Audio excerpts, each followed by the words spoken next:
Hodgson wrote this in 1908. It was not widely read during his lifetime. He was killed at Ypres 9 years later. The manuscript described here was found in a ruin, presenting the house on the Borderland. The finding of the manuscript, right away in the west of Ireland, lies a tiny hamlet called Creighton. It is situated, alone, at the base of a low hill. Far around there spreads a waste of bleak and totally inhospitable country, where here and there at great intervals, one may come upon the ruins of some long, desolate cottage unthatched and stark. The whole land is bare and unpeopled, the very earth scarcely covering the rock that lies beneath it, and with which the country abounds, in places rising out of the soil in wave-shaped ridges.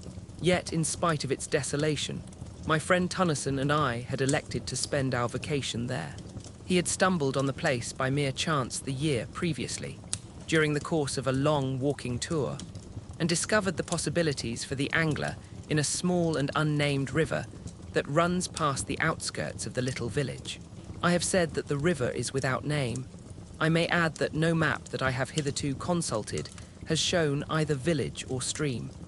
They seem to have entirely escaped observation. Indeed, they might never exist for all that the average guide tells one. Possibly this can be partly accounted for by the fact that the nearest railway station, Ardrahan, is some 40 miles distant. It was early one warm evening when my friend and I arrived in Creighton. We had reached Ardrahan the previous night, sleeping there in rooms hired at the village post office, and leaving in good time on the following morning, clinging insecurely to one of the typical jaunting cars. It had taken us all day to accomplish our journey over some of the roughest tracks imaginable, with the result that we were thoroughly tired and somewhat bad-tempered. However, the tent had to be erected and our goods stowed away before we could think of food or rest.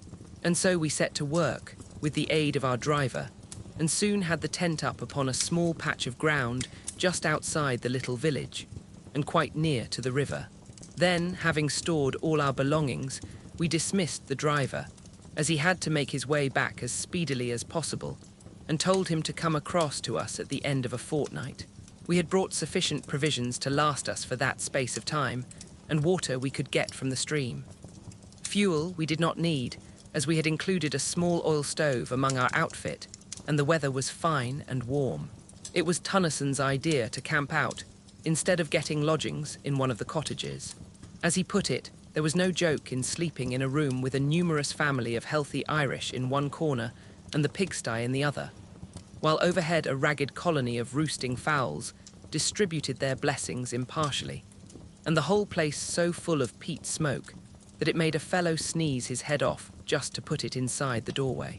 Tennyson had got the stove lit now and was busy cutting slices of bacon into the frying pan, so I took the kettle and walked down to the river for water. On the way, I had to pass close to a little group of the village people who eyed me curiously, but not in any unfriendly manner, though none of them ventured a word. As I returned with my kettle filled, I went up to them, and after a friendly nod to which they replied in like manner, I asked them casually about the fishing. But instead of answering, they just shook their heads silently and stared at me. I repeated the question, addressing more particularly a great, gaunt fellow at my elbow. Yet again, I received no answer. Then the man turned to a comrade and said something rapidly in a language that I did not understand. And at once, the whole crowd of them fell to jabbering in what, after a few moments, I guessed to be pure Irish. At the same time, they cast many glances in my direction. For a minute, perhaps, they spoke among themselves thus. Then the man I had addressed faced round at me and said something. By the expression of his face, I guessed that he, in turn, was questioning me. But now I had to shake my head and indicate that I did not comprehend what it was they wanted to know. And so we stood looking at one another until I heard Tennyson calling to me to hurry up with the kettle. Then, with a smile and a nod, I left them, and all in the little crowd smiled and nodded in return, though their faces still betrayed their puzzlement. It was evident, I reflected as I went toward the tent, that the inhabitants of these few huts in the wilderness did not know a word of English. And when I told Tennyson, he remarked that he was aware of the fact, and more, that it was not at all uncommon in that part of the country. where the people often lived and died in their isolated hamlets without ever coming in contact with the outside world. "I wish we had got the driver to interpret for us before he left," I remarked, as we sat down to our meal. "It seems so strange for the people of this place not even to know what we've come for." Tennyson grunted an assent, and thereafter was silent for a while. Later, having satisfied our appetites somewhat, we began to talk, laying our plans for the morrow. Then, after a smoke, we closed the flap of the tent and prepared to turn in. "I suppose there's no chance of those fellows outside taking anything?" I asked, as we rolled ourselves in our blankets. Tennyson said that he did not think so, at least while we were about. And as he went on to explain, we could lock up everything, except the tent, in the big chest that we had brought to hold our provisions. I agreed to this, and soon we were both asleep. Next morning early, we rose and went for a swim in the river, after which we dressed and had breakfast. Then we roused out our fishing tackle and overhauled it, by which time, our breakfasts having settled somewhat, we made all secure within the tent and strode off in the direction my friend had explored on his previous visit. During the day we fished happily, working steadily upstream, and by evening we had one of the prettiest creels of fish that I had seen for a long while. Returning to the village, we made a good feed off our day's spoil, after which, having selected a few of the finer fish for our breakfast, we presented the remainder to the group of villagers who had assembled at a respectful distance to watch our doings. They seemed wonderfully grateful, and heaped mountains of what I presumed to be Irish blessings upon our heads. Thus we spent several days, having splendid sport and first-rate appetites to do justice upon our prey. We were pleased to find how friendly the villagers were inclined to be, and that there was no evidence of their having ventured to meddle with our belongings during our absences. It was on a Tuesday that we arrived in Creighton, and it would be on the Sunday following that we made a great discovery. Hitherto we had always gone upstream. On that day, however, we laid aside our rods, and taking some provisions, set off for a long ramble in the opposite direction. The day was warm, and we trudged along leisurely enough, stopping about midday to eat our lunch upon a great flat rock near the riverbank. Afterward we sat and smoked a while, resuming our walk only when we were tired of inaction. For perhaps another hour we wandered onward, chatting quietly and comfortably on this and that matter, and on several occasions stopping while my companion, who is something of an artist, made rough sketches of striking bits of the wild scenery. And then, without any warning whatsoever, the river we had followed so confidently came to an abrupt end, vanishing into the earth. "Good Lord," I said, "whoever would have thought of this?" And I stared in amazement. Then I turned to Tennyson. He was looking with a blank expression upon his face at the place where the river disappeared. In a moment he spoke. "Let us go on a bit. It may reappear again anyhow. It is worth investigating." I agreed, and we went forward once more, though rather aimlessly, for we were not at all certain in which direction to prosecute our search. For perhaps a mile we moved onward. Then Tennyson, who had been gazing about curiously, stopped and shaded his eyes. "See," he said after a moment, "isn't that mist or something over there to the right away in a line with that great piece of rock?" And he indicated with his hand. I stared, and after a minute seemed to see something, but could not be certain, and said so. "Anyway," my friend replied, "we'll just go across and have a glance." And he started off in the direction he had suggested, I following. Presently we came among bushes, and after a time, out upon the top of a high, boulder-strewn bank, from which we looked down into a wilderness of bushes and trees. "Seems as though we had come upon an oasis in this desert of stone," muttered Tennyson, as he gazed interestedly. Then he was silent, his eyes fixed, and I looked also.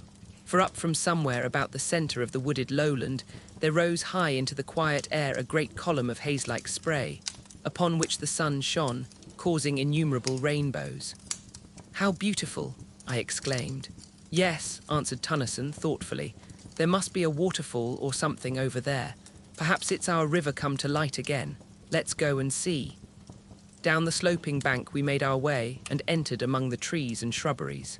The bushes were matted, and the trees overhung us, so that the place was disagreeably gloomy, though not dark enough to hide from me the fact that many of the trees were fruit trees. and that here and there one could trace indistinctly signs of a long-departed cultivation. Thus it came to me that we were making our way through the riot of a great and ancient garden. I said as much to Tennyson, and he agreed that there certainly seemed reasonable grounds for my belief. What a wild place it was, so dismal and sombre. Somehow, as we went forward, a sense of the silent loneliness and desertion of the old garden grew upon me, and I felt shivery. One could imagine things lurking among the tangled bushes, while in the very air of the place there seemed something uncanny. I think Tennyson was conscious of this also, though he said nothing. Suddenly we came to a halt. Through the trees there had grown upon our ears a distant sound. Tennyson bent forward, listening. I could hear it more plainly now. It was continuous and harsher sort of droning roar, seeming to come from far away. I experienced a queer, indescribable little feeling of nervousness. What sort of place was it into which we had got? I looked at my companion to see what he thought of the matter, and noted that there was only puzzlement in his face. And then, as I watched his features, an expression of comprehension crept over them, and he nodded his head. "That's a waterfall," he exclaimed with conviction. "I know the sound now." And he began to push vigorously through the bushes in the direction of the noise. As we went forward, the sound became plainer continually, showing that we were heading straight toward it. Steadily, the roaring grew louder and nearer, until it appeared, as I remarked to Tennyson, almost to come from under our feet, and still we were surrounded by the trees and shrubs. "Take care," Tennyson called to me. "Look where you're going." And then, suddenly, we came out from among the trees, onto a great open space, where not 6 paces in front of us yawned the mouth of a tremendous chasm, from the depths of which the noise appeared to rise, along with the continuous mist-like spray that we had witnessed from the top of the distant bank. For quite a minute we stood in silence, staring in bewilderment at the sight. Then my friend went forward cautiously to the edge of the abyss. I followed, and together we looked down through a boil of spray at a monster cataract of frothing water that burst, spouting from the side of the chasm, nearly 100 feet below.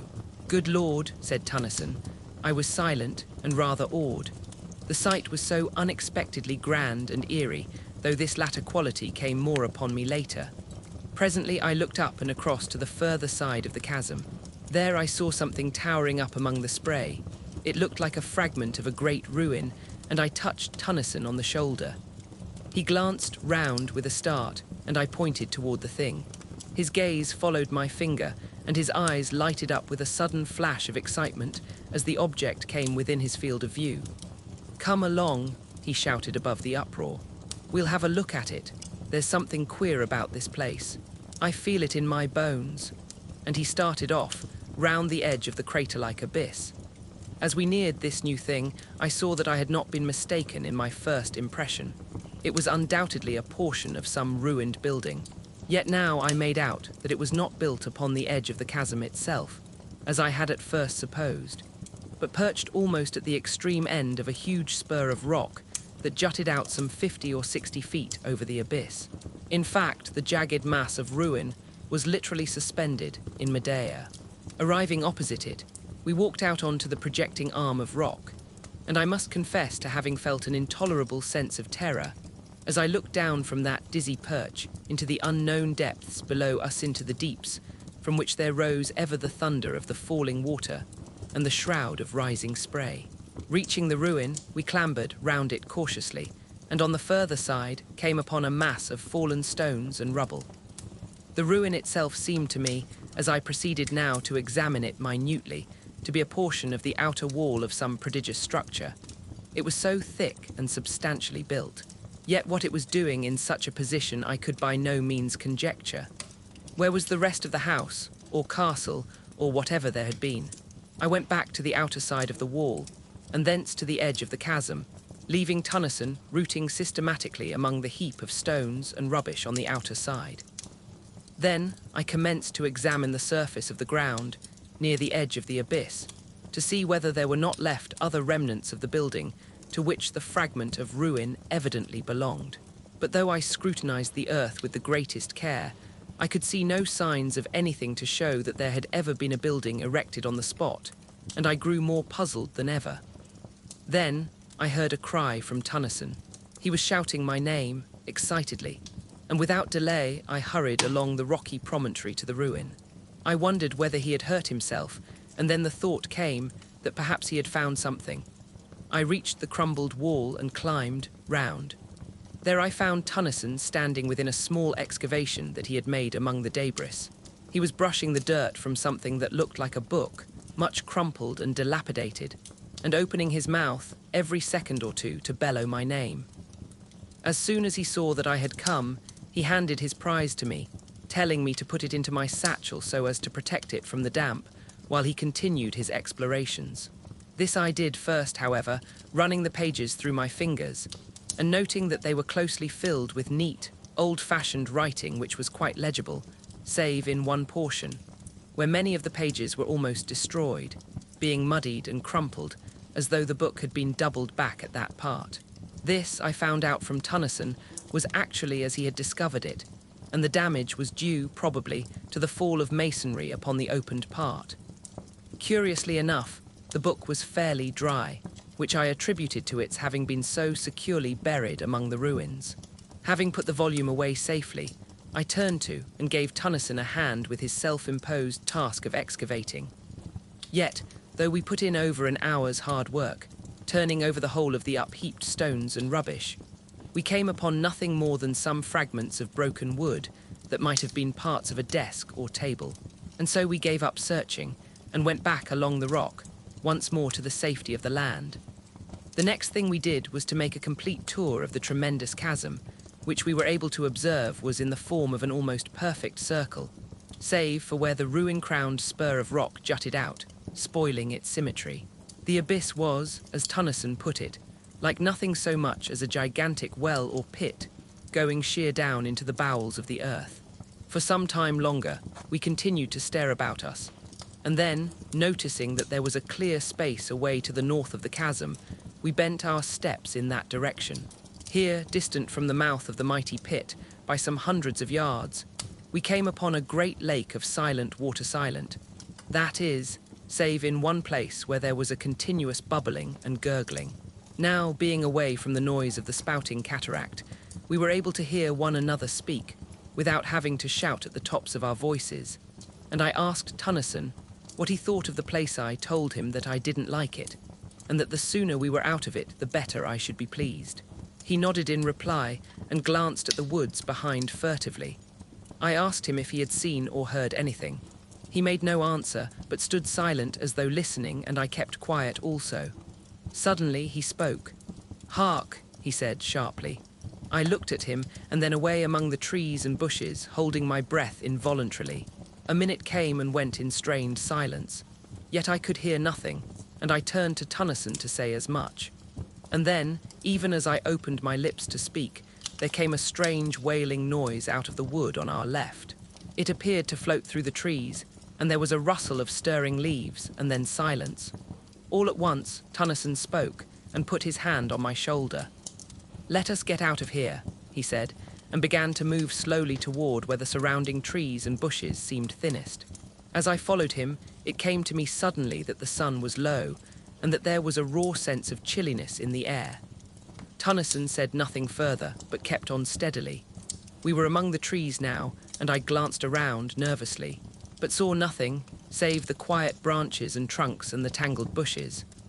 Onward we went, and no sound broke the silence, except the occasional snapping of a twig under our feet as we moved forward. Yet, in spite of the quietness, I had a horrible feeling that we were not alone, and I kept so close to Tennyson that twice I kicked his heels clumsily, though he said nothing. A minute and then another, and we reached the confines of the wood, coming out at last upon the bare rockiness of the countryside. Only then was I able to shake off the haunting dread that had followed me among the trees. Once, as we moved away, there seemed to come again a distant sound of wailing, and I said to myself that it was the wind, yet the evening was breathless. Presently, Tennyson began to talk. "Look you," he said with decision, "I would not spend the night in that place for all the wealth that the world holds. There is something unholy diabolical about it. It came to me all in a moment, just after you spoke. It seemed to me that the woods were full of vile things you know. Yes, I answered, and looked back toward the place, but it was hidden from us by a rise in the ground. "There's the book," I said, and I put my hand into the satchel. "You've got it safely?" He questioned with a sudden access of anxiety. "Yes," I replied. "Perhaps," he continued, "we shall learn something from it when we get back to the tent. We had better hurry too. We're a long way off still, and I don't fancy now being caught out here in the dark." It was 2 hours later when we reached the tent, and without delay we set to work to prepare a meal, for we had eaten nothing since our lunch at midday. Supper over, we cleared the things out of the way and lit our pipes. Then Tennyson asked me to get the manuscript out of my satchel. This I did, and then, as we could not both read from it at the same time, he suggested that I should read the thing out loud. "And mind," he cautioned, knowing my propensities, "don't go skipping half the book." Yet, had he but known what it contained, he would have realized how needless such advice was, for once at least. And there, seated in the opening of our little tent, I began the strange tale of the house on the Borderland, for such was the title of the MS. This is told in the following pages. The Plain of Silence. I am an old man. I live here in this ancient house, surrounded by huge, unkempt gardens. The peasantry who inhabit the wilderness beyond say that I am mad. That is because I will have nothing to do with them. I live here alone with my old sister, who is also my housekeeper. We keep no servants, I hate them. I have one friend, a dog. Yes, I would sooner have old Pepper than the rest of creation together. He, at least, understands me and has sense enough to leave me alone when I am in my dark moods. I have decided to start a kind of diary. It may enable me to record some of the thoughts and feelings that I cannot express to anyone. But beyond this, I am anxious to make some record of the strange things that I have heard and seen during many years of loneliness in this weird old building. For a couple of centuries, this house has had a reputation, a bad one, and until I bought it, for more than 80 years no one had lived here. Consequently, I got the old place at a ridiculously low figure. I am not superstitious, but I have ceased to deny that things happen in this old house, things that I cannot explain. And therefore, I must needs ease my mind by writing down an account of them to the best of my ability. Though should this, my diary, ever be read when I am gone, the readers will but shake their heads and be the more convinced that I was mad. This house, how ancient it is, though its age strikes one less perhaps than the quaintness of its structure, which is curious and fantastic to the last degree. Little curved towers and pinnacles, with outlines suggestive of leaping flames, predominate, while the body of the building is in the form of a circle. I have heard that there is an old story told amongst the country people to the effect that the devil built the place. However, that is as may be. True or not, I neither know nor care, save as it may have helped to cheapen it ere I came. I must have been here some 10 years before I saw sufficient to warrant any belief in the stories current in the neighborhood about this house. It is true that I had, on at least a dozen occasions, seen, vaguely, things that puzzled me, and perhaps had felt more than I had seen. Then, as the years passed, bringing age upon me, I became often aware of something unseen, yet unmistakably present, in the empty rooms and corridors. Still, it was, as I have said, many years before I saw any real manifestations of the so-called supernatural. It was not Halloween. If I were telling a story for amusement's sake, I should probably place it on that night of nights.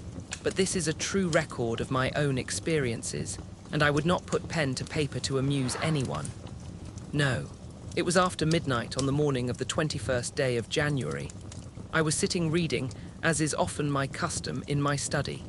Pepper lay, sleeping, near my chair. Without warning, the flames of the 2 candles went low, and then shone with a ghastly green effulgence. I looked up quickly, and as I did so, I saw the lights sink into a dull, ruddy tint, so that the room glowed with a strange, heavy, crimson twilight that gave the shadows behind the chairs and tables a double depth of blackness. And wherever the light struck, it was as though luminous blood had been splashed over the room. Down on the floor, I heard a faint, frightened whimper, and something pressed itself in between my 2 feet. It was Pepper, cowering under my dressing gown. Pepper, usually as brave as a lion. It was this movement of the dog's, I think, that gave me the first twinge of real fear. I had been considerably startled when the lights burnt first green and then red, but had been momentarily under the impression that the change was due to some influx of noxious gas into the room. Now, however, I saw that it was not so, for the candles burned with a steady flame and showed no signs of going out, as would have been the case had the change been due to fumes in the atmosphere. I did not move. I felt distinctly frightened, but could think of nothing better to do than wait. For perhaps a minute, I kept my glance about the room nervously. Then I noticed that the lights had commenced to sink very slowly, until presently they showed minute specks of red fire, like the gleamings of rubies in the darkness. Still, I sat watching, while a sort of dreamy indifference seemed to steal over me, banishing altogether the fear that had begun to grip me. Away in the far end of the huge old-fashioned room, I became conscious of a faint glow. Steadily it grew, filling the room with gleams of quivering green light. Then they sank quickly, and changed even as the candle flames had done into a deep, sombre crimson that strengthened and lit up the room with a flood of awful glory. The light came from the end wall and grew ever brighter until its intolerable glare caused my eyes acute pain, and involuntarily I closed them. It may have been a few seconds before I was able to open them. The first thing I noticed was that the light had decreased greatly, so that it no longer tried my eyes. Then, as it grew still duller, I was aware all at once that instead of looking at the redness, I was staring through it and through the wall beyond. Gradually, as I became more accustomed to the idea, I realized that I was looking out onto a vast plain, lit with the same gloomy twilight that pervaded the room. The immensity of this plain scarcely can be conceived. In no part could I perceive its confines. It seemed to broaden and spread out, so that the eye failed to perceive any limitations. Slowly, the details of the nearer portions began to grow clear. Then, in a moment almost, the light died away, and the vision, if vision it were, faded and was gone. Suddenly, I became conscious that I was no longer in the chair. Instead, I seemed to be hovering above it and looking down at a dim something, huddled and silent. In a little while, a cold blast struck me, and I was outside in the night, floating like a bubble up through the darkness. As I moved, an icy coldness seemed to enfold me, so that I shivered. After a time, I looked to right and left, and saw the intolerable blackness of the night, pierced by remote gleams of fire. Onward, outward, I drove. Once I glanced behind and saw the earth, a small crescent of blue light, receding away to my left. Further off, the sun, a splash of white flame, burned vividly against the dark. An indefinite period passed. Then, for the last time, I saw the earthen enduring globule of radiant blue, swimming in an eternity of ether. And there I, a fragile flake of soul dust, flickered silently across the void, from the distant blue into the expanse of the unknown. A great while seemed to pass over me, and now I could nowhere see anything. I had passed beyond the fixed stars and plunged into the huge blackness that waits beyond. All this time I had experienced little, save a sense of lightness and cold discomfort. Now, however, the atrocious darkness seemed to creep into my soul, and I became filled with fear and despair. What was going to become of me? Where was I going? Even as the thoughts were formed, there grew against the impalpable blackness that wrapped me a faint tinge of blood. It seemed extraordinarily remote and mist-like. Yet at once the feeling of oppression was lightened, and I no longer despaired. Slowly the distant redness became plainer and larger, until as I drew nearer it spread out into a great, sombre glare, dull and tremendous. Still, I fled onward, and presently I had come so close that it seemed to stretch beneath me like a great ocean of sombre red. I could see little, save that it appeared to spread out interminably in all directions. In a further space, I found that I was descending upon it, and soon I sank into a great sea of sullen, red-hued clouds. Slowly I emerged from these, and there below me I saw the stupendous plain that I had seen from my room in this house, that stands upon the borders of the silences. Presently I landed and stood, surrounded by a great waste of loneliness. The place was lit with a gloomy twilight that gave an impression of indescribable desolation. Afar to my right, within the sky, there burnt a gigantic ring of dull red fire, from the outer edge of which were projected huge, writhing flames, darted and jagged. The interior of this ring was black, black as the gloom of the outer night. I comprehended at once that it was from this extraordinary sun that the place derived its doleful light. From that strange source of light, I glanced down again to my surroundings. Everywhere I looked, I saw nothing but the same flat weariness of interminable plain. Nowhere could I descry any signs of life, not even the ruins of some ancient habitation. Gradually, I found that I was being borne forward, floating across the flat waste. For what seemed an eternity, I moved onward. I was unaware of any great sense of impatience, though some curiosity and a vast wonder were with me continually. Always, I saw around me the breadth of that enormous plain, and always I searched for some new thing to break its monotony, but there was no change-only loneliness, silence, and desert. Presently, in a half-conscious manner, I noticed that there was a faint mistiness, ruddy in hue, lying over its surface. Still, when I looked more intently, I was unable to say that it was really mist, for it appeared to blend with the plain, giving it a peculiar unrealness, and conveying to the senses the idea of unsubstantiality. Gradually, I began to weary with the sameness of the thing. Yet it was a great time before I perceived any signs of the place toward which I was being conveyed. At first, I saw it, far ahead, like a long hillock on the surface of the plain. Then, as I drew nearer, I perceived that I had been mistaken, for instead of a low hill, I made out now a chain of great mountains, whose distant peaks towered up into the red gloom until they were almost lost to sight. The house in the arena, and so, after a time, I came to the mountains. Then the course of my journey was altered, and I began to move along their bases, until all at once I saw that I had come opposite to a vast rift, opening into the mountains. Through this I was borne, moving at no great speed. On either side of me huge, scarped walls of rock-like substance rose sheer.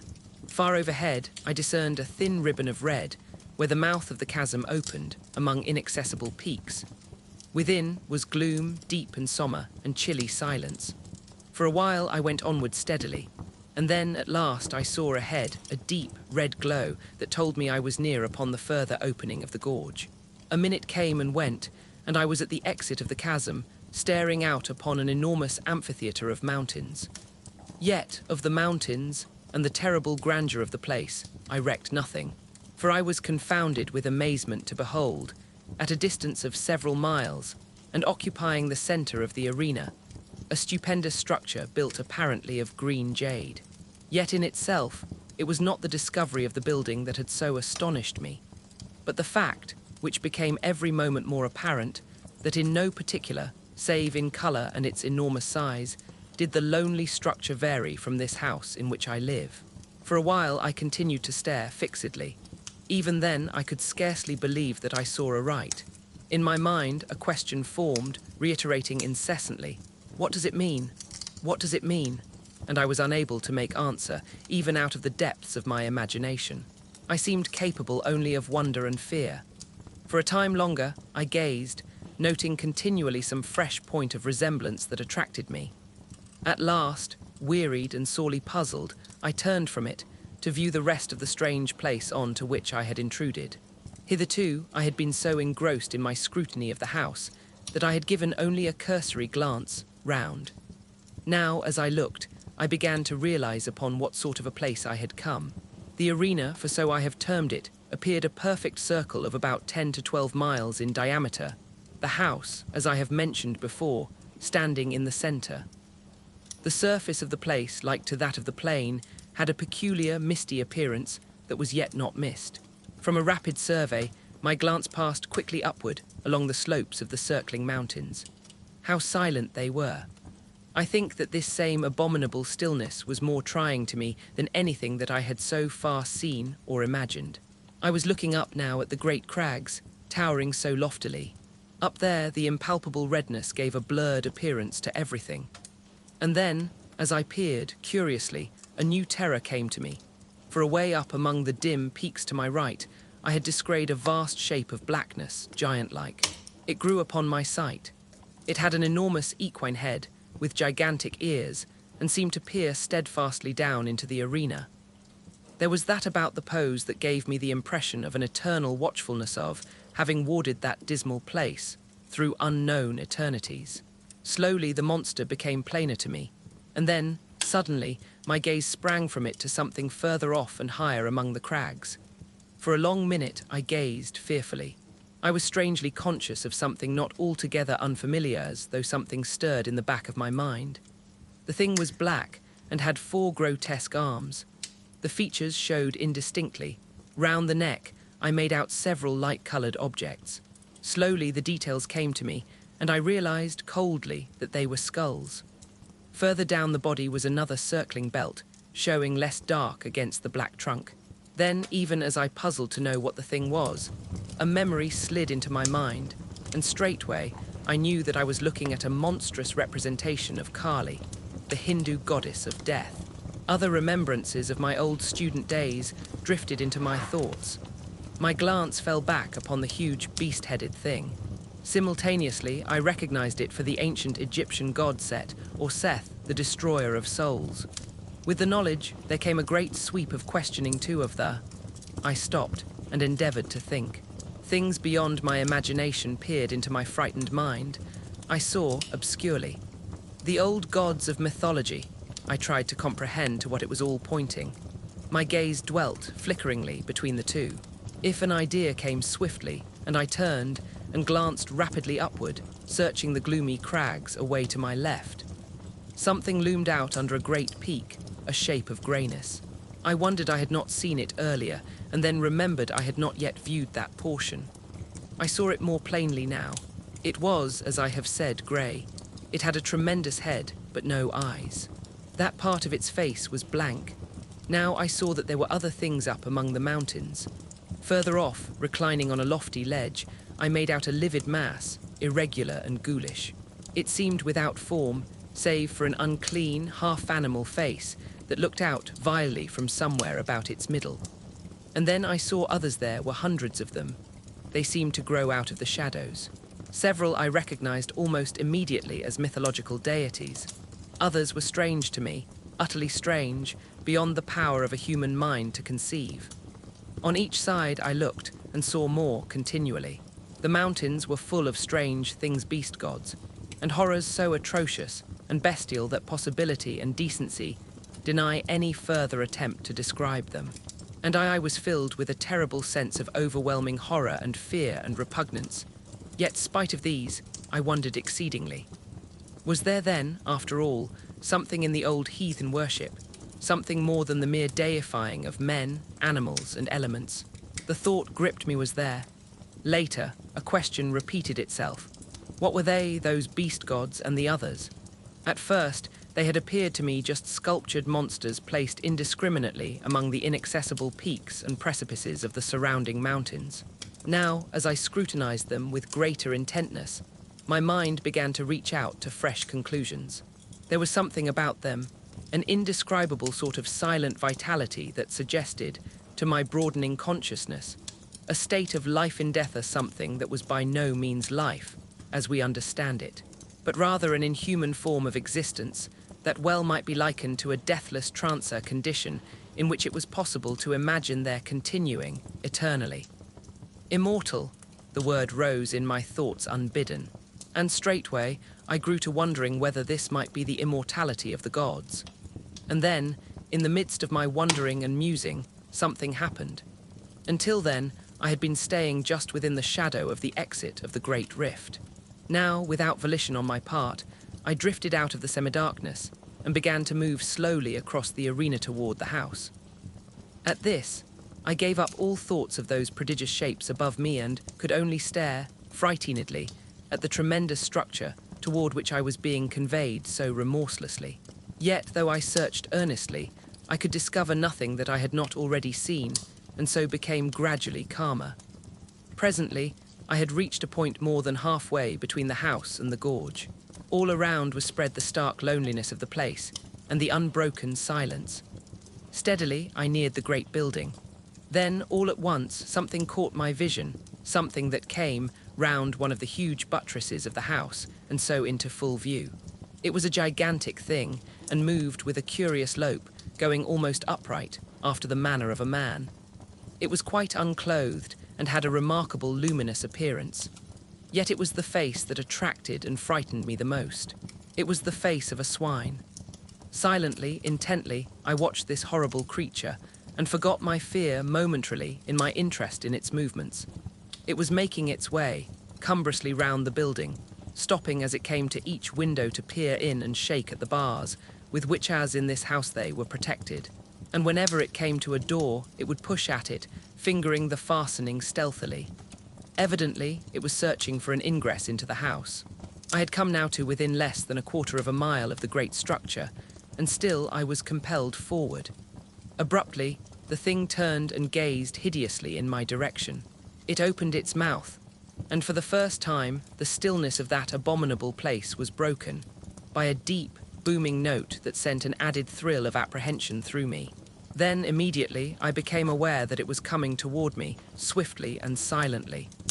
In an instant, it had covered half the distance that lay between, and still I was borne helplessly to meet it. Only 100 yards, and the brutish ferocity of the giant face numbed me with a feeling of unmitigated horror.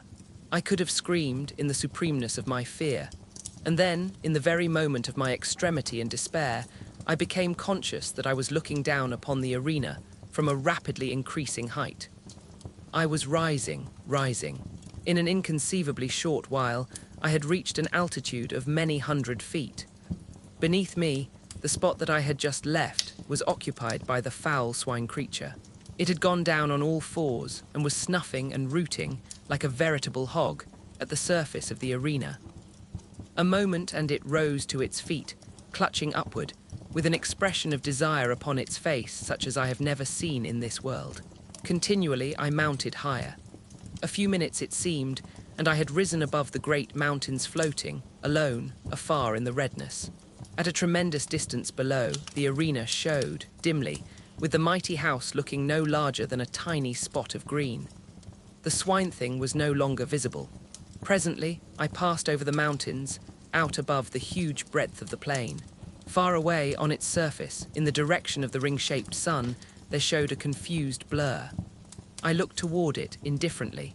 It reminded me somewhat of the first glimpse I had caught of the mountain amphitheatre. With a sense of weariness, I glanced upward at the immense ring of fire. What a strange thing it was.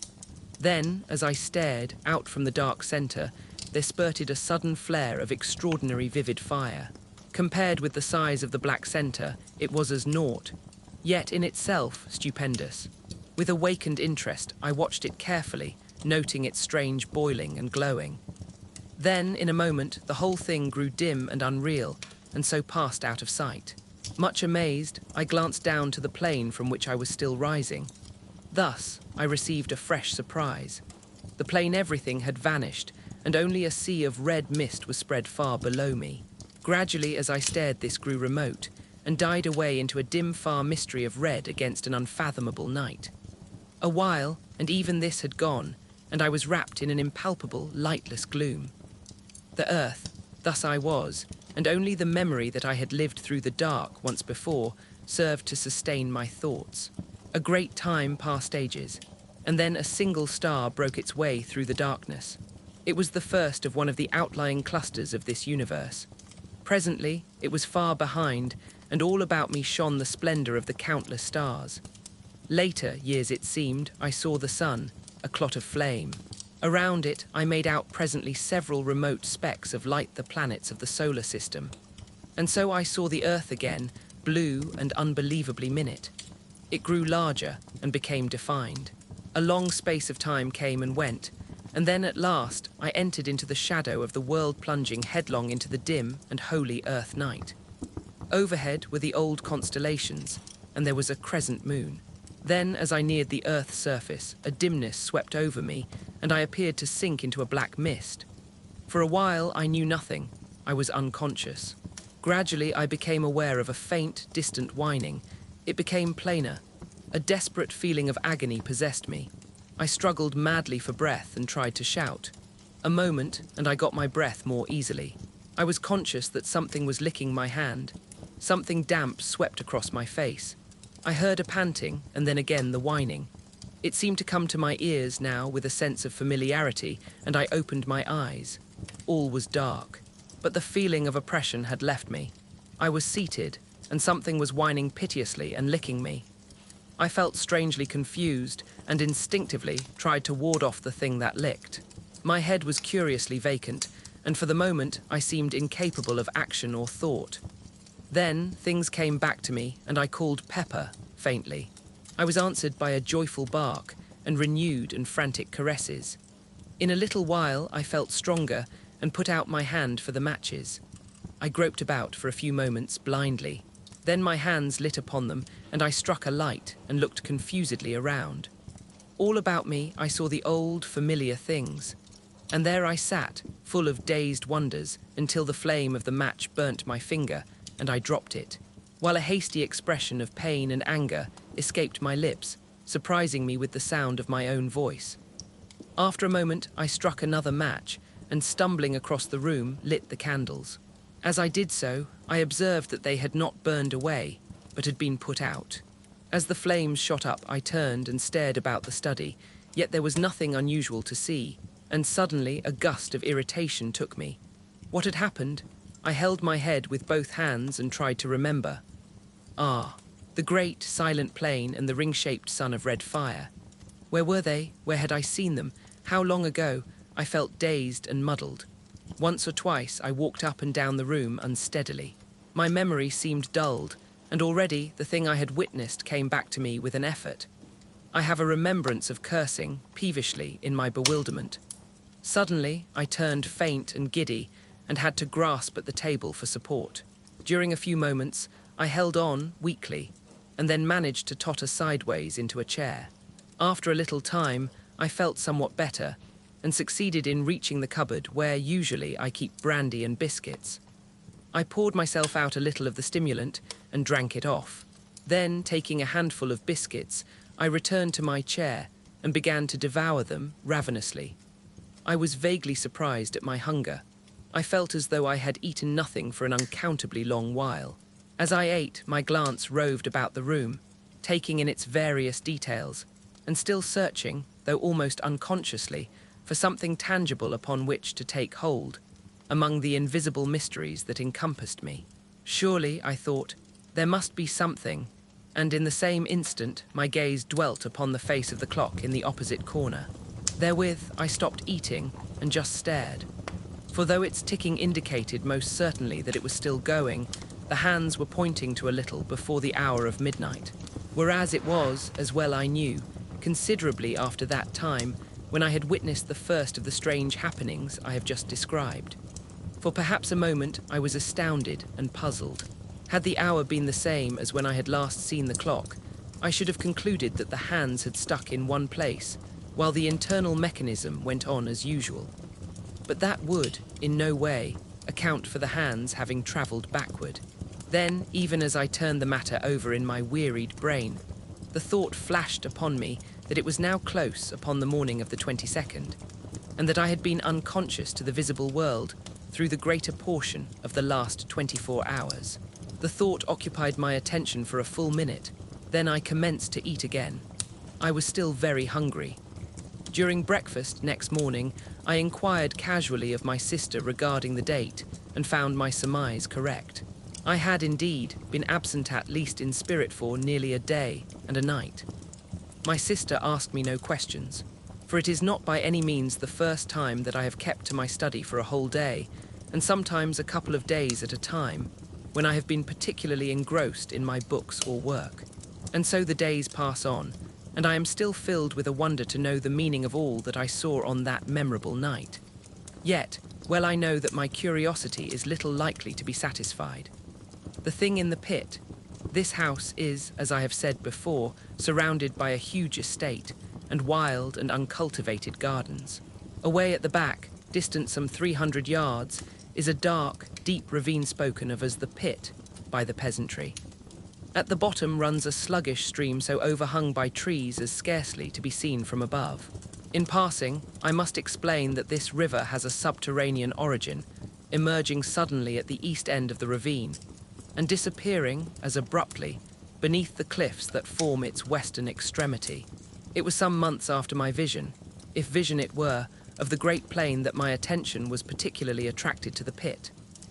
I happened, one day, to be walking along its southern edge, when suddenly several pieces of rock and shale were dislodged from the face of the cliff immediately beneath me, and fell with a sullen crash through the trees. I heard them splash in the river at the bottom, and then silence. I should not have given this incident more than a passing thought, had not Pepper at once begun to bark savagely, nor would he be silent when I bade him, which is most unusual behaviour on his part.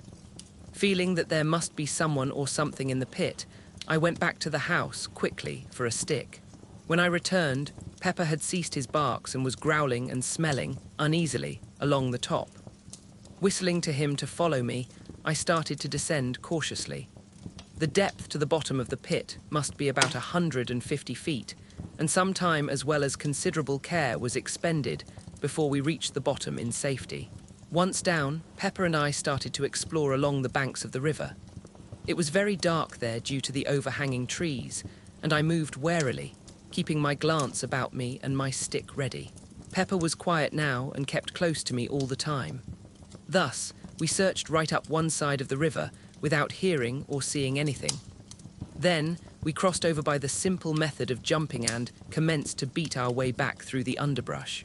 We had accomplished perhaps half the distance when I heard again the sound of falling stones on the other side the side from which we had just come. One large rock came thundering down through the treetops, struck the opposite bank, and bounded into the river, driving a great jet of water right over us. At this, Pepper gave out a deep growl, then stopped and pricked up his ears. I listened also.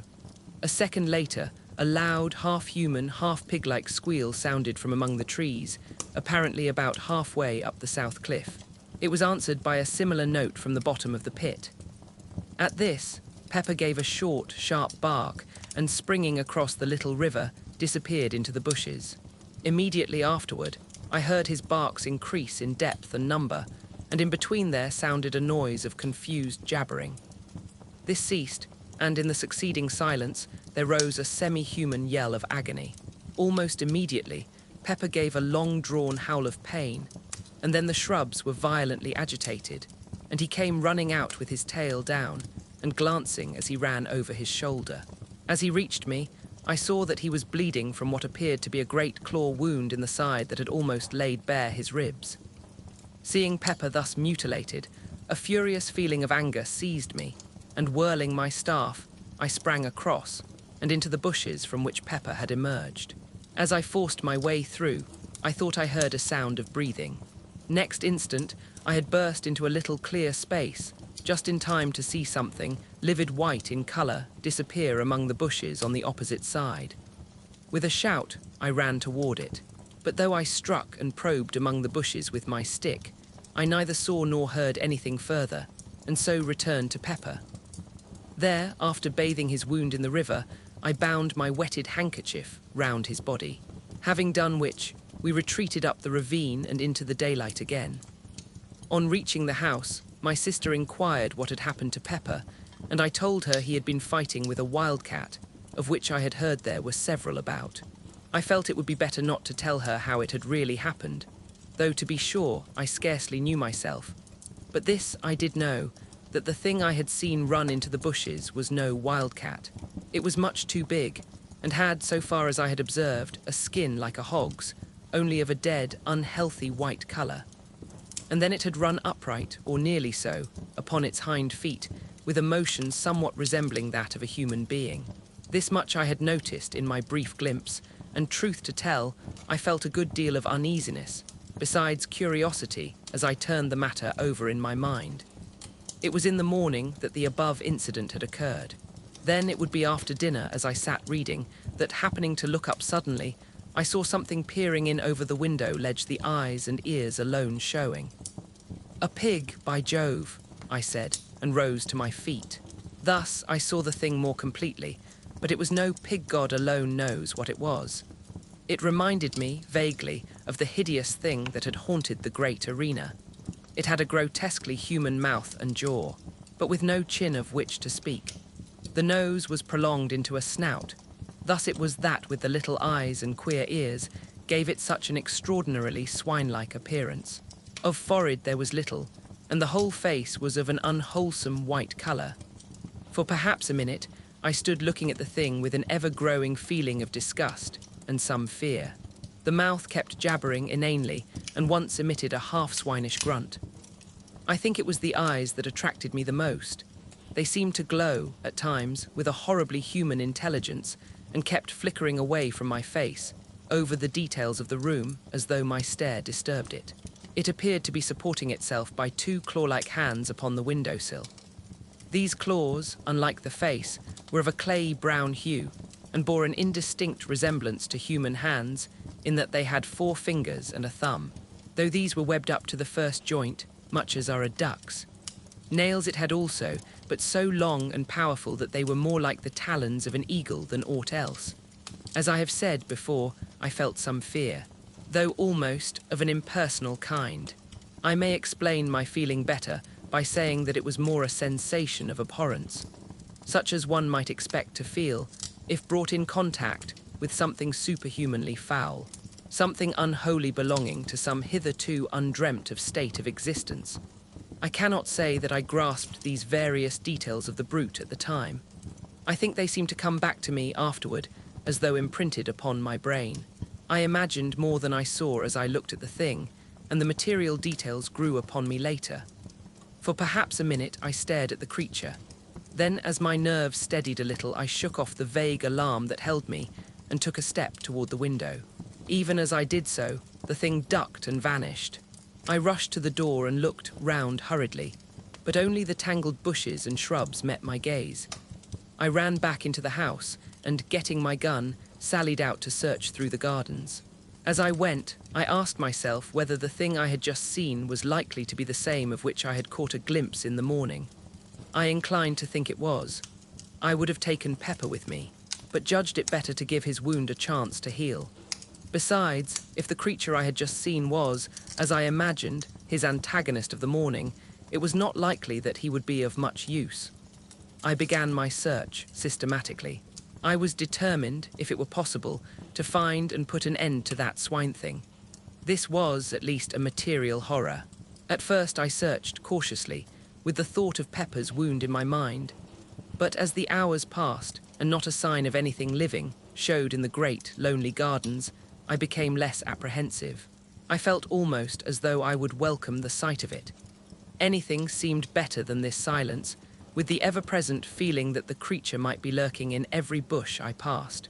Later, I grew careless of danger, to the extent of plunging right through the bushes, probing with my gun barrel as I went. At times I shouted, but only the echoes answered back.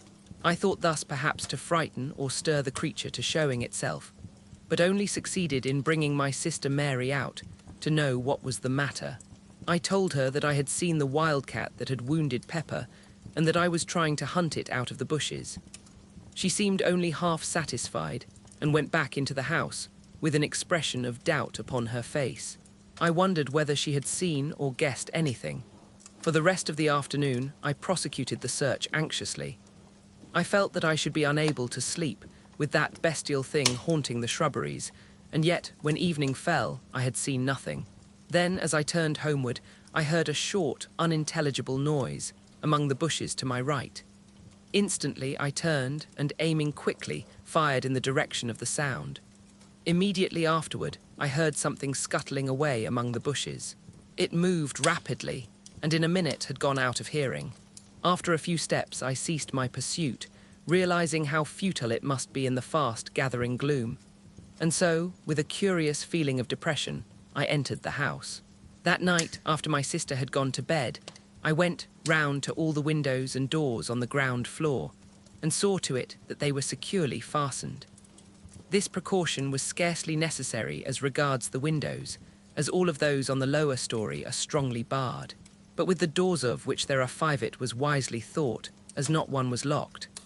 Having secured these, I went to my study, yet somehow for once the place jarred upon me. It seemed so huge and echoey. For some time I tried to read, but at last, finding it impossible, I carried my book down to the kitchen where a large fire was burning and sat there. I dare say I had read for a couple of hours when, suddenly, I heard a sound that made me lower my book and listen intently. It was a noise of something rubbing and fumbling against the back door. Once the door creaked loudly, as though force were being applied to it. During those few, short moments, I experienced an indescribable feeling of terror, such as I should have believed impossible. My hands shook, a cold sweat broke out on me and I shivered violently. Gradually, I calmed. The stealthy movements outside had ceased. Then for an hour I sat silent and watchful. All at once the feeling of fear took me again. I felt as I imagine an animal must under the eye of a snake. Yet now I could hear nothing. Still, there was no doubting that some unexplained influence was at work. Gradually, imperceptibly almost, something stole on my ear, a sound that resolved itself into a faint murmur. Quickly it developed and grew into a muffled but hideous chorus of bestial shrieks. It appeared to rise from the bowels of the earth. I heard a thud and realized in a dull, half-comprehending way that I had dropped my book. After that I just sat, and thus the daylight found me when it crept wanly in through the barred, high windows of the great kitchen. With the dawning light, the feeling of stupor and fear left me, and I came more into possession of my senses. Thereupon I picked up my book and crept to the door to listen. Not a sound broke the chilly silence. For some minutes I stood there, then very gradually and cautiously I drew back the bolt and opening the door peeped out. My caution was unneeded. Nothing was to be seen save the grey vista of dreary, tangled bushes and trees extending to the distant plantation. With a shiver I closed the door and made my way quietly up to bed. The Swine Things. It was evening, a week later. My sister sat in the garden, knitting. I was walking up and down, reading. My gun leant up against the wall of the house, for since the advent of that strange thing in the gardens, I had deemed it wise to take precautions. Yet, through the whole week, there had been nothing to alarm me, either by sight or sound, so that I was able to look back calmly to the incident, though still with a sense of unmitigated wonder and curiosity. I was, as I have just said, walking up and down and somewhat engrossed in my book.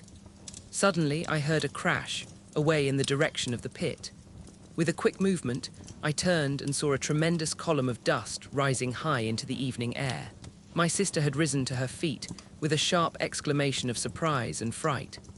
Telling her to stay where she was, I snatched up my gun and ran toward the pit.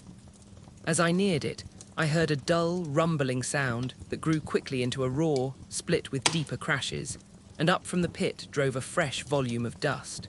The noise ceased, though the dust still rose tumultuously. I reached the edge and looked down, but could see nothing save a boil of dust clouds swirling hither and thither. The air was so full of the small particles that they blinded and choked me. And finally, I had to run out from the smother to breathe. Gradually, the suspended matter sank and hung in a panoply over the mouth of the pit. I could only guess at what had happened. That there had been a landslip of some kind, I had little doubt, but the cause was beyond my knowledge. And yet, even then, I had half-imaginings. For already the thought had come to me of those falling rocks and that thing in the bottom of the pit. But in the first minutes of confusion, I failed to reach the natural conclusion to which the catastrophe pointed. Slowly, the dust subsided until, presently, I was able to approach the edge and look down. For a while, I peered impotently, trying to see through the reek. At first, it was impossible to make out anything. Then, as I stared, I saw something below to my left that moved. I looked intently toward it, and presently made out another, and then another 3 dim shapes that appeared to be climbing up the side of the pit. I could see them only indistinctly. Even as I stared and wondered, I heard a rattle of stones somewhere to my right. I glanced across, but could see nothing. I leant forward and peered over and down into the pit, just beneath where I stood, and saw no further than a hideous white swine face that had risen to within a couple of yards of my feet. Below it, I could make out several others. As the thing saw me, it gave a sudden, uncouth squeal, which was answered from all parts of the pit. At that, a gust of horror and fear took me, and, bending down, I discharged my gun right into its face. Straightway, the creature disappeared, with a clatter of loose earth and stones. There was a momentary silence, to which, probably, I owe my life. for during it I heard a quick patter of many feet, and turning sharply, saw a troop of the creatures coming toward me at a run. Instantly, I raised my gun and fired at the foremost, who plunged headlong with a hideous howling. Then I turned to run. More than halfway from the house to the pit, I saw my sister. She was coming toward me. I could not see her face distinctly as the dusk had fallen, but there was fear in her voice as she called to know why I was shooting. "Run," I shouted in reply. "Run for your life." Without more ado, she turned and fled, picking up her skirts with both hands. As I followed, I gave a glance behind. The brutes were running on their hind legs at times, dropping on all fours. I think it must have been the terror in my voice that spurred Mary to run so, for I feel convinced that she had not, as yet, seen those hell creatures that pursued. On we went, my sister leading. Each moment, the nearing sounds of the footsteps told me that the brutes were gaining on us, rapidly. Fortunately, I am accustomed to live, in some ways, an active life. As it was, the strain of the race was beginning to tell severely upon me. Ahead, I could see the back door. Luckily, it was open. I was some half-dozen yards behind Mary now, and my breath was sobbing in my throat. Then something touched my shoulder. I wrenched my head round quickly and saw one of those monstrous, pallid faces close to mine. One of the creatures, having outrun its companions, had almost overtaken me. Even as I turned, it made a fresh grab. With a sudden effort, I sprang to one side and, swinging my gun by the barrel, brought it crashing down upon the foul creature's head. The thing dropped with an almost human groan. Even this short delay had been nearly sufficient to bring the rest of the brutes down upon me, so that, without an instant's waste of time, I turned and ran for the door. Reaching it, I burst into the passage. Then, turning quickly, slammed and bolted the door, just as the first of the creatures rushed against it, with a sudden shock. My sister sat, gasping, in a chair. She seemed in a fainting condition, but I had no time then to spend on her. I had to make sure that all the doors were fastened. Fortunately, they were. The one leading from my study into the gardens was the last to which I went. I had just had time to note that it was secured when I thought I heard a noise outside. I stood perfectly silent and listened. Yes, now I could distinctly hear a sound of whispering, and something slithered over the panels, with a rasping, scratchy noise. Evidently, some of the brutes were feeling with their claw hands about the door to discover whether there were any means of ingress. That the creatures should so soon have found the door was to me a proof of their reasoning capabilities. It assured me that they must not be regarded, by any means, as mere animals. I had felt something of this before, when that first thing peered in through my window. Then I had applied the term superhuman to it, with an almost instinctive knowledge that the creature was something different from the brute beast. Something beyond human, yet in no good sense, but rather as something foul and hostile to the great and good in humanity. In a word, as something intelligent and yet inhuman. The very thought of the creatures filled me with revulsion. Now I bethought me of my sister, and going to the cupboard, I got out a flask of brandy and a wine glass. Taking these, I went down to the kitchen, carrying a lighted candle with me. She was not sitting in the chair, but had fallen out, and was lying upon the floor, face downward. Very gently, I turned her over and raised her head somewhat. Then, I poured a little of the brandy between her lips. After a while, she shivered slightly. A little later, she gave several gasps and opened her eyes. In a dreamy, unrealizing way, she looked at me. Then her eyes closed slowly, and I gave her a little more of the brandy. For perhaps a minute longer, she lay silent, breathing quickly. All at once, her eyes opened again, and it seemed to me as I looked that the pupils were dilated, as though fear had come with returning consciousness. Then, with a movement so unexpected that I started backward, she sat up. Noticing that she seemed giddy, I put out my hand to steady her. At that, she gave a loud scream, and scrambling to her feet, ran from the room. For a moment, I stayed there kneeling and holding the brandy flask. I was utterly puzzled and astonished. Could she be afraid of me? But no, why should she? I could only conclude that her nerves were badly shaken and that she was temporarily unhinged. Upstairs, I heard a door bang loudly, and I knew that she had taken refuge in her room. I put the flask down on the table. My attention was distracted by a noise in the direction of the back door. I went toward it and listened. It appeared to be shaken, as though some of the creatures struggled with it silently, but it was far too strongly constructed and hung to be easily moved. Out in the gardens rose a continuous sound. It might have been mistaken by a casual listener for the grunting and squealing of a herd of pigs. But as I stood there, it came to me that there was sense and meaning to all those swinish noises. Gradually, I seemed able to trace a semblance in it to human speech, glutinous and sticky, as though each articulation were made with difficulty. Yet, nevertheless, I was becoming convinced that it was no mere medley of sounds, but a rapid interchange of ideas. By this time, it had grown quite dark in the passages, and from these came all the varied cries and groans of which an old house is so full after nightfall. It is, no doubt, because things are then quieter and one has more leisure to hear. Also, there may be something in the theory that the sudden change of temperature at sundown affects the structure of the house, somewhat causing it to contract and settle, as it were, for the night. However, this is as may be, but on that night in particular, I would gladly have been quit of so many eerie noises. It seemed to me that each crack and creak was the coming of one of those things along the dark corridors, though I knew in my heart that this could not be, for I had seen myself that all the doors were secure. Gradually, however, these sounds grew on my nerves to such an extent that, were it only to punish my cowardice, I felt I must make the round of the basement again, and if anything were there, face it. And then I would go up to my study, for I knew sleep was out of the question, with the house surrounded by creatures, half beasts, half something else, and entirely unholy. Taking the kitchen lamp down from its hook, I made my way from cellar to cellar, and room to room, through pantry and coal-hole-along passages, and into the 101 little blind alleys and hidden nooks that form the basement of the old house. Then, when I knew I had been in every corner and cranny large enough to conceal aught of any size, I made my way to the stairs. With my foot on the first step, I paused. It seemed to me I heard a movement, apparently from the buttery, which is to the left of the staircase. It had been one of the first places I searched, and yet I felt certain my ears had not deceived me.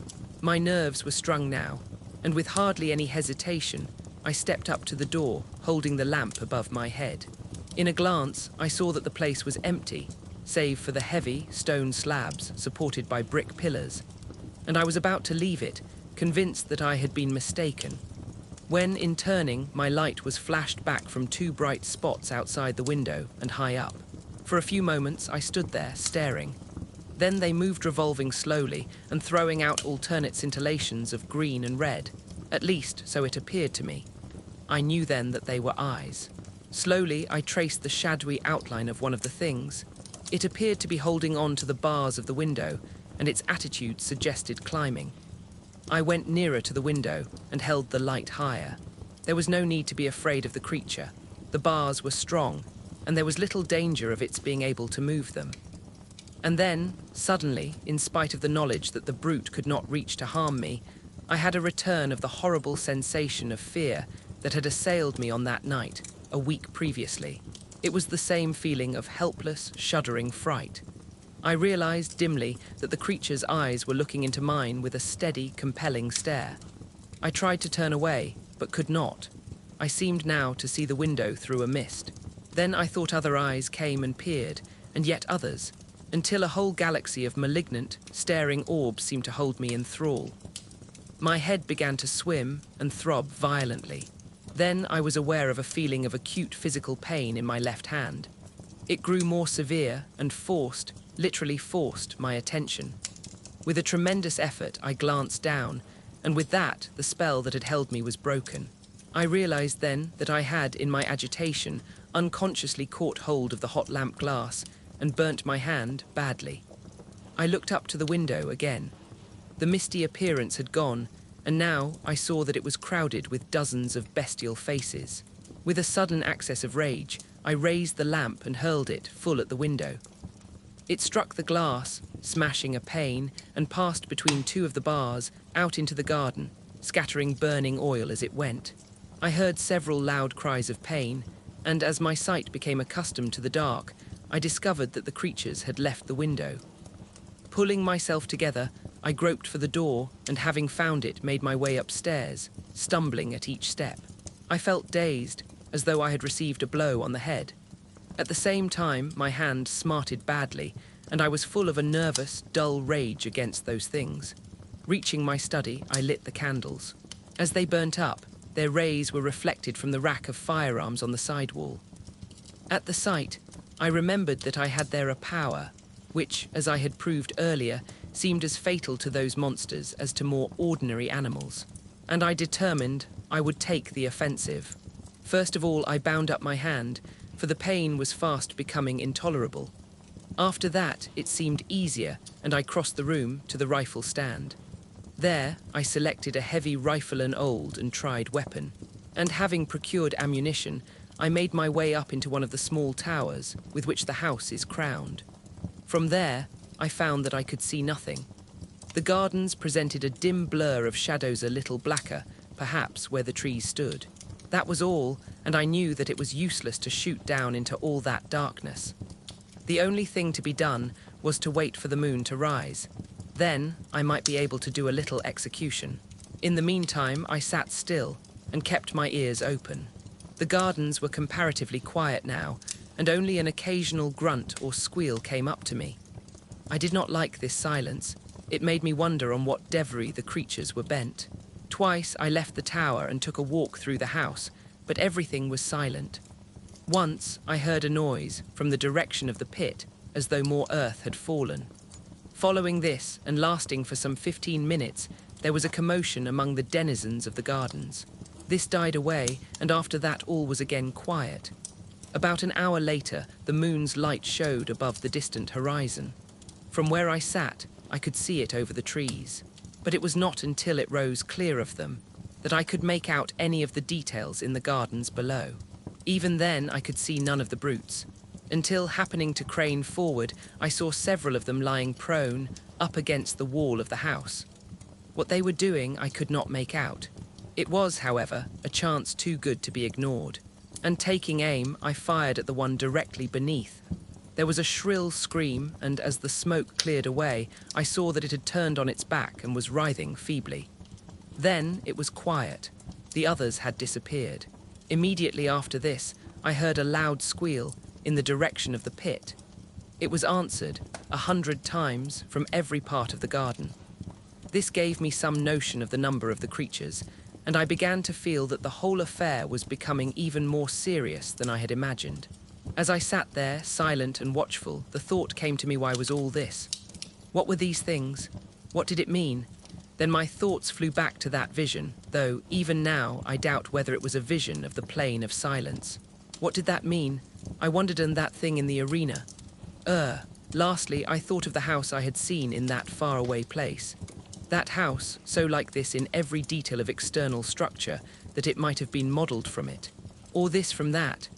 I had never thought of that at this moment. There came another long squeal from the pit, followed a second later by a couple of shorter ones. At once, the garden was filled with answering cries. I stood up quickly and looked over the parapet. In the moonlight, it seemed as though the shrubberies were alive. They tossed hither and thither, as though shaken by a strong, irregular wind, while a continuous rustling and a noise of scampering feet rose up to me.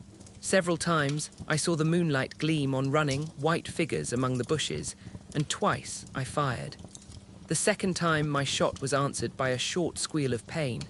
A minute later, the gardens lay silent. From the pit came a deep, hoarse babble of swine talk. At times, angry cries smote the air, and they would be answered by multitudinous gruntings. It occurred to me that they were holding some kind of a council, perhaps to discuss the problem of entering the house. Also, I thought that they seemed much enraged, probably by my successful shots. It occurred to me that now would be a good time to make a final survey of our defences. This I proceeded to do at once, visiting the whole of the basement again and examining each of the doors. Luckily, they are all, like the back one, built of solid iron-studded oak. Then I went upstairs to the study. I was more anxious about this door. It is palpably of a more modern make than the others, and though a stout piece of work, it has little of their ponderous strength. I must explain here that there is a small, raised lawn on this side of the house, upon which this door opens, the windows of the study being barred on this account. All the other entrances excepting the great gateway, which is never opened, are in the lower story. The attack, I spent some time puzzling how to strengthen the study door. Finally, I went down to the kitchen and with some trouble brought up several heavy pieces of timber. These I wedged up slantwise against it from the floor, nailing them top and bottom. For half an hour I worked hard, and at last got it shored to my mind. Then, feeling easier, I resumed my coat, which I had laid aside, and proceeded to attend to one or two matters before returning to the tower. It was whilst thus employed that I heard a fumbling at the door and the latch was tried. Keeping silence, I waited. Soon I heard several of the creatures outside. They were grunting to one another softly. Then, for a minute, there was quietness. Suddenly, there sounded a quick, low grunt, and the door creaked under a tremendous pressure. It would have burst inward, but for the supports I had placed. The strain ceased as quickly as it had begun, and there was more talk. Presently, one of the things squealed softly, and I heard the sound of others approaching. There was a short confabulation, then again silence, and I realized that they had called several more to assist. Feeling that now was the supreme moment, I stood ready, with my rifle presented. If the door gave, I would at least slay as many as possible. Again came the low signal, and once more the door cracked under a huge force. For a minute perhaps the pressure was kept up, and I waited nervously, expecting each moment to see the door come down with a crash. But no, the struts held, and the attempt proved abortive. Then followed more of their horrible, grunting talk, and whilst it lasted, I thought I distinguished the noise of fresh arrivals. After a long discussion, during which the door was several times shaken, they became quiet once more, and I knew that they were going to make a third attempt to break it down. I was almost in despair. The props had been severely tried in the two previous attacks, and I was sorely afraid that this would prove too much for them. At that moment, like an inspiration, a thought flashed into my troubled brain. Instantly, for it was no time to hesitate, I ran from the room and up stair after stair. This time it was not to one of the towers that I went, but out onto the flat, leaded roof itself. Once there, I raced across to the parapet that walls it round and looked down. As I did so, I heard the short, grunted signal, and even up there caught the crying of the door under the assault. There was not a moment to lose, and leaning over, I aimed quickly and fired. The report rang sharply, and almost blending with it, came the loud splud of the bullet striking its mark. From below rose a shrill wail, and the door ceased its groaning. Then, as I took my weight from off the parapet, a huge piece of the stone coping slid from under me and fell with a crash among the disorganized throng beneath. Several horrible shrieks quavered through the night air, and then I heard a sound of scampering feet. Cautiously, I looked over. In the moonlight, I could see the great coping stone lying right across the threshold of the door. I thought I saw something under it, several things, white, but I could not be sure, and so a few minutes passed. As I stared, I saw something come round out of the shadow of the house. It was one of the things. It went up to the stone silently and bent down. I was unable to see what it did. In a minute it stood up. It had something in its talons which it put to its mouth and tore at. For the moment I did not realize. Then, slowly, I comprehended. The thing was stooping again. It was horrible. I started to load my rifle. When I looked again, the monster was tugging at the stone, moving it to one side. I leant the rifle on the coping and pulled the trigger. The brute collapsed on its face and kicked slightly. Simultaneously, almost with the report, I heard another sound, that of breaking glass. Waiting only to recharge my weapon, I ran from the roof and down the first 2 flights of stairs. Here I paused to listen. As I did so, there came another tinkle of falling glass. It appeared to come from the floor below. Excitedly, I sprang down the steps and, guided by the rattle of the window sash, reached the door of one of the empty bedrooms at the back of the house. I thrust it open. The room was but dimly illuminated by the moonlight, most of the light being blotted out by moving figures at the window. Even as I stood, one crawled through into the room. Leveling my weapon, I fired point blank at it, filling the room with a deafening bang. When the smoke cleared, I saw that the room was empty and the window free. The room was much lighter. The night air blew in coldly through the shattered panes. Down below in the night, I could hear a soft moaning and a confused murmur of swine voices. Stepping to one side of the window, I reloaded and then stood there, waiting. Presently, I heard a scuffling noise. From where I stood in the shadow, I could see without being seen. Nearer came the sounds, and then I saw something come up above the sill and clutch at the broken window frame. It caught a piece of the woodwork, and now I could make out that it was a hand and arm. A moment later, the face of one of the swine creatures rose into view. Then, before I could use my rifle or do anything, there came a sharp crack, and the window frame gave way under the weight of the thing. Next instant, a squashing thud and a loud outcry told me that it had fallen to the ground. With a savage hope that it had been killed, I went to the window. The moon had gone behind a cloud so that I could see nothing, though a steady hum of jabbering, just beneath where I stood, indicated that there were several more of the brutes close at hand. As I stood there, looking down, I marveled how it had been possible for the creatures to climb so far, for the wall is comparatively smooth, while the distance to the ground must be at least 80 feet. All at once, as I bent, peering, I saw something indistinctly that cut the grey shadow of the house side with a black line. It passed the window to the left at a distance of about 2 feet. Then I remembered that it was a gutter pipe that had been put there some years ago to carry off the rainwater. I had forgotten about it. I could see now how the creatures had managed to reach the window. Even as the solution came to me, I heard a faint slithering, scratching noise and knew that another of the brutes was coming. I waited some odd moments, then leant out of the window and felt the pipe. To my delight, I found that it was quite loose, and I managed, using the rifle barrel as a crowbar, to lever it out from the wall. I worked quickly. Then, taking hold with both bands, I wrenched the whole concern away and hurled it down with the thing still clinging to it into the garden. For a few minutes longer, I waited there, listening, but after the first general outcry, I heard nothing. I knew now that there was no more reason to fear an attack from this quarter. I had removed the only means of reaching the window, and as none of the other windows had any adjacent water pipes to tempt the climbing powers of the monsters, I began to feel more confident of escaping their clutches. Leaving the room, I made my way down to the study. I was anxious to see how the door had withstood the test of that last assault. Entering, I lit 2 of the candles and then turned to the door. One of the large props had been displaced, and on that side, the door had been forced inward some 6 inches. It was providential that I had managed to drive the brutes away just when I did. And that coping stone, I wondered vaguely how I had managed to dislodge it. I had not noticed it loose as I took my shot, and then, as I stood up, it had slipped away from beneath me. I felt that I owed the dismissal of the attacking force more to its timely fall than to my rifle.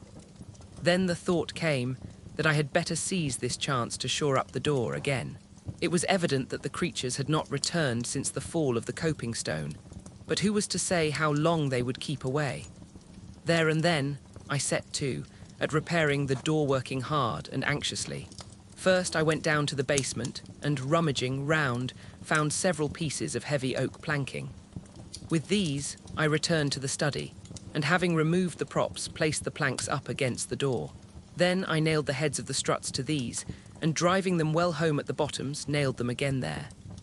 Thus, I made the door stronger than ever, for now it was solid with the backing of boards, and would, I felt convinced, stand a heavier pressure than hitherto, without giving way.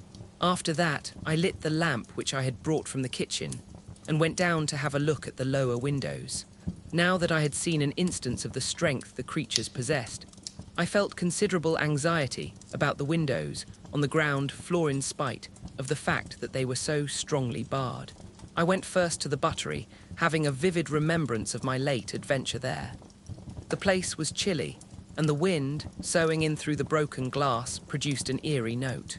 Apart from the general air of dismalness, the place was as I had left it the night before. Going up to the window, I examined the bars closely, noting, as I did so, their comfortable thickness. Still, as I looked more intently, it seemed to me that the middle bar was bent slightly from the straight. Yet it was but trifling, and it might have been so for years. I had never before noticed them particularly. I put my hand through the broken window and shook the bar. It was as firm as a rock. Perhaps the creatures had tried to start it, and finding it beyond their power, ceased from the effort.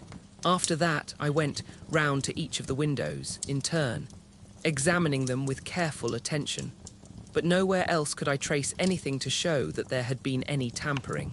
Having finished my survey, I went back to the study and poured myself out a little brandy. Then to the tower to watch.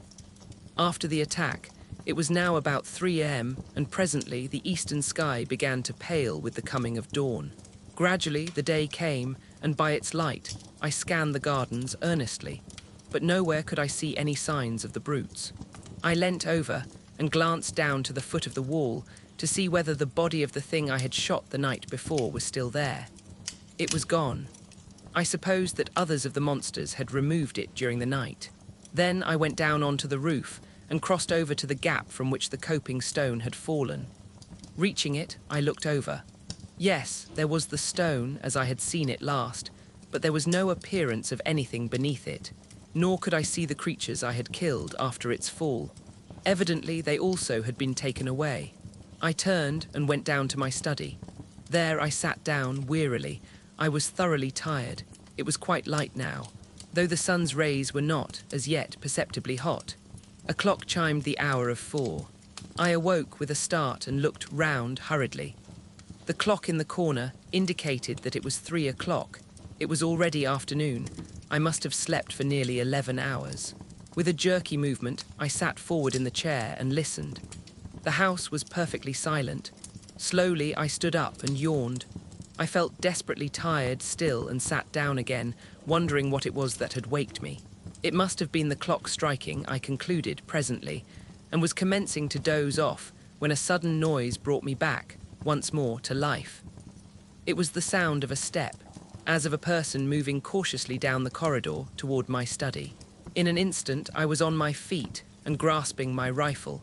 Noiselessly, I waited. Had the creatures broken in whilst I slept? Even as I questioned, the steps reached my door, halted momentarily, and then continued down the passage.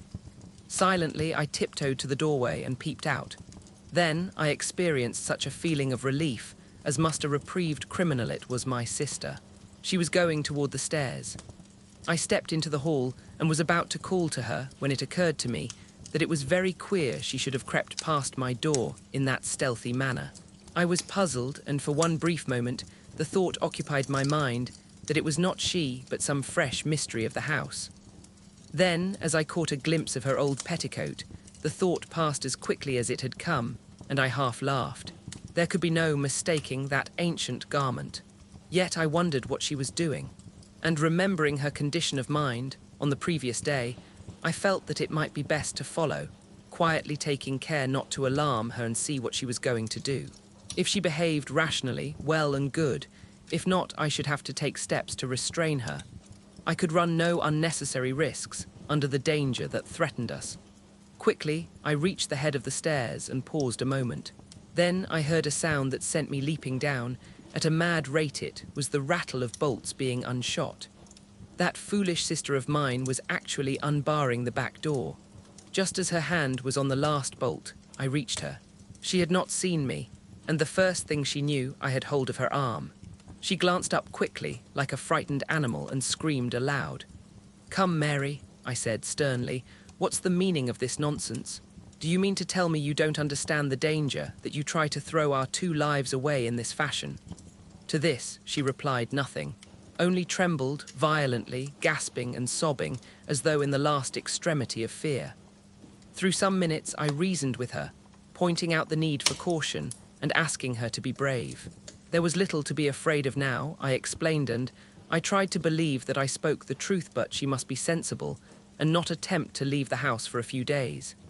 At last, I ceased in despair. It was no use talking to her. She was, obviously, not quite herself for the time being.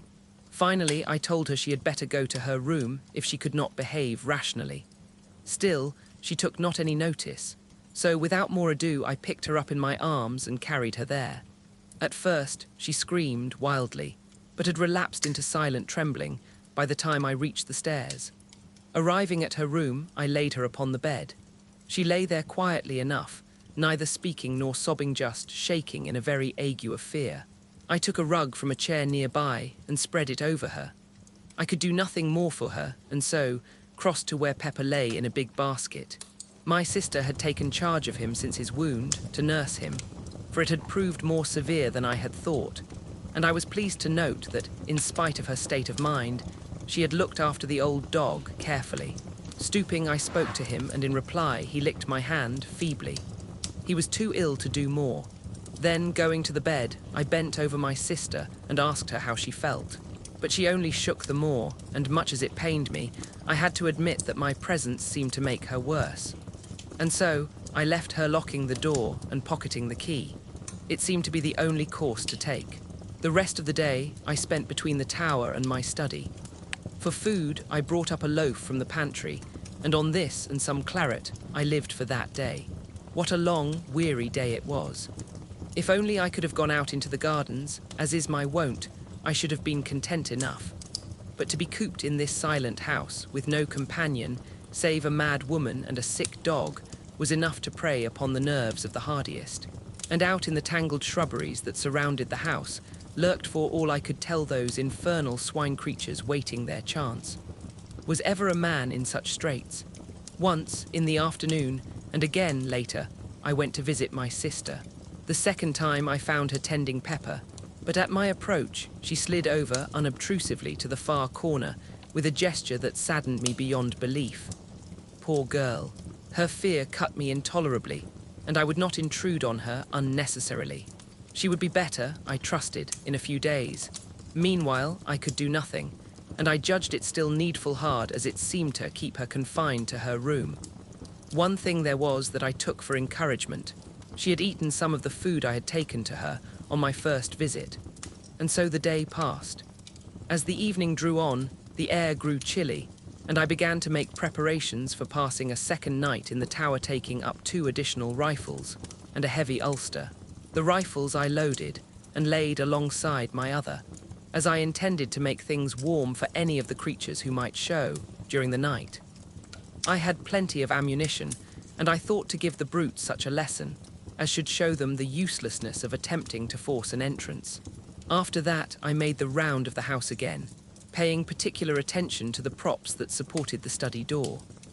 Then, feeling that I had done all that lay in my power to ensure our safety, I returned to the tower, calling in on my sister and Pepper for a final visit on the way. Pepper was asleep, but woke as I entered and wagged his tail in recognition. I thought he seemed slightly better. My sister was lying on the bed, though whether asleep or not, I was unable to tell, and thus I left them. Reaching the tower, I made myself as comfortable as circumstances would permit and settled down to watch through the night. Gradually, darkness fell, and soon the details of the gardens were merged into shadows. During the first few hours, I sat, alert, listening for any sound that might help to tell me if anything was stirring down below. It was far too dark for my eyes to be of much use. Slowly, the hours passed, without anything unusual happening, and the moon rose, showing the gardens apparently empty and silent, and so, through the night, without disturbance or sound. Toward morning, I began to grow stiff and cold with my long vigil. Also, I was getting very uneasy concerning the continued quietness on the part of the creatures.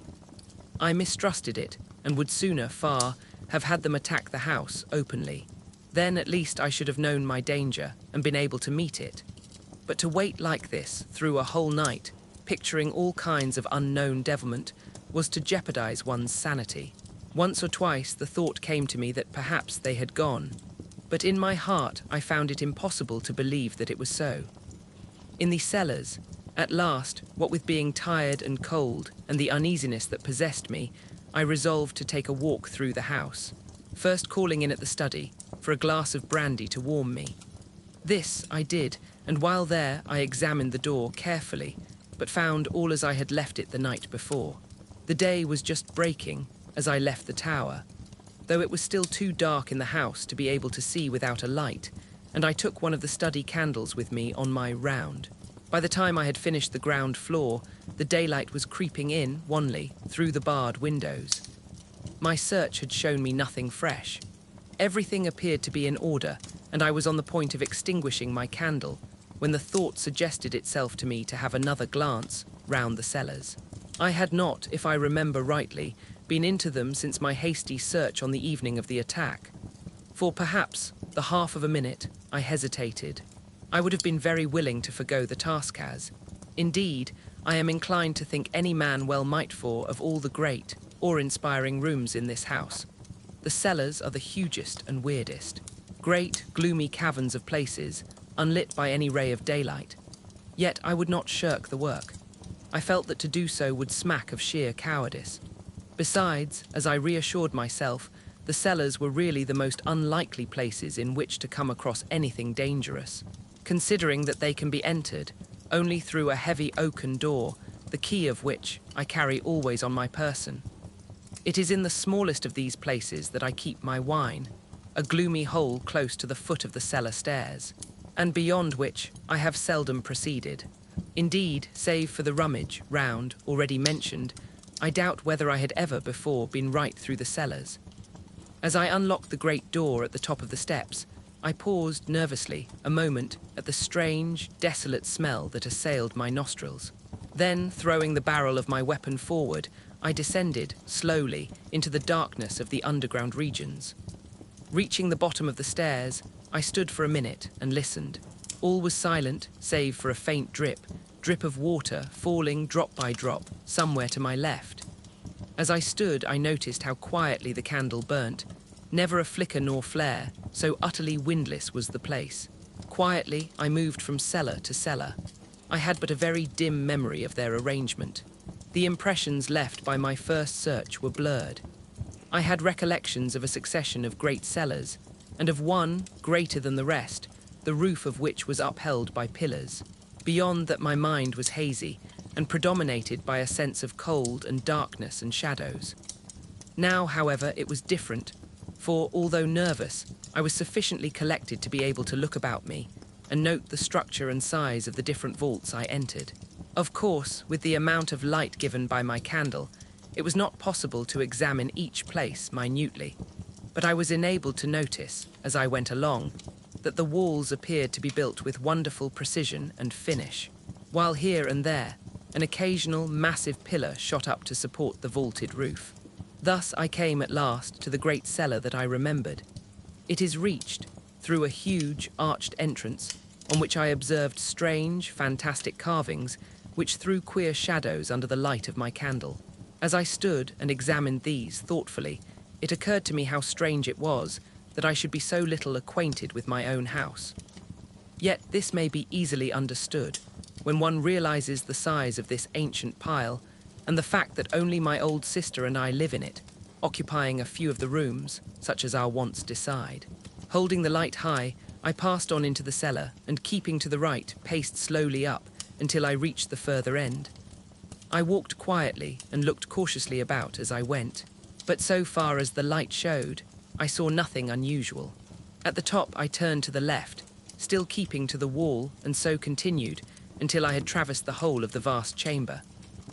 As I moved along, I noticed that the floor was composed of solid rock, in places covered with a damp mould, in others bare, or almost so, save for a thin coating of light grey dust. I had halted at the doorway. Now, however, I turned and made my way up the centre of the place, passing among the pillars and glancing to right and left as I moved. About halfway up the cellar, I stubbed my foot against something that gave out a metallic sound. Stooping quickly, I held the candle and saw that the object I had kicked was a large metal ring. Bending lower, I cleared the dust from around it and presently discovered that it was attached to a ponderous trap door, black with age. Feeling excited and wondering to where it could lead, I laid my gun on the floor and, sticking the candle in the trigger guard, took the ring in both hands and pulled. The trap creaked loudly, the sound echoing vaguely through the huge place and opened heavily.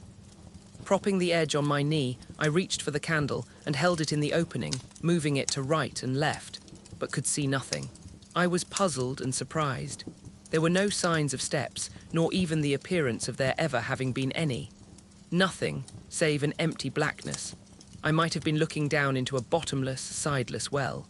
Then, even as I stared, full of perplexity, I seemed to hear far down, as though from untold depths, a faint whisper of sound. I bent my head quickly more into the opening and listened intently. It may have been fancy, but I could have sworn to hearing a soft titter that grew into a hideous, chuckling, faint and distant.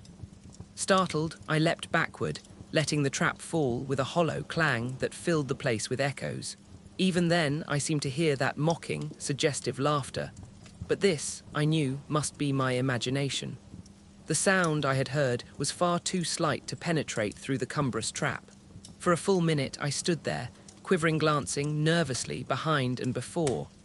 But the great cellar was silent as a grave, and gradually I shook off the frightened sensation.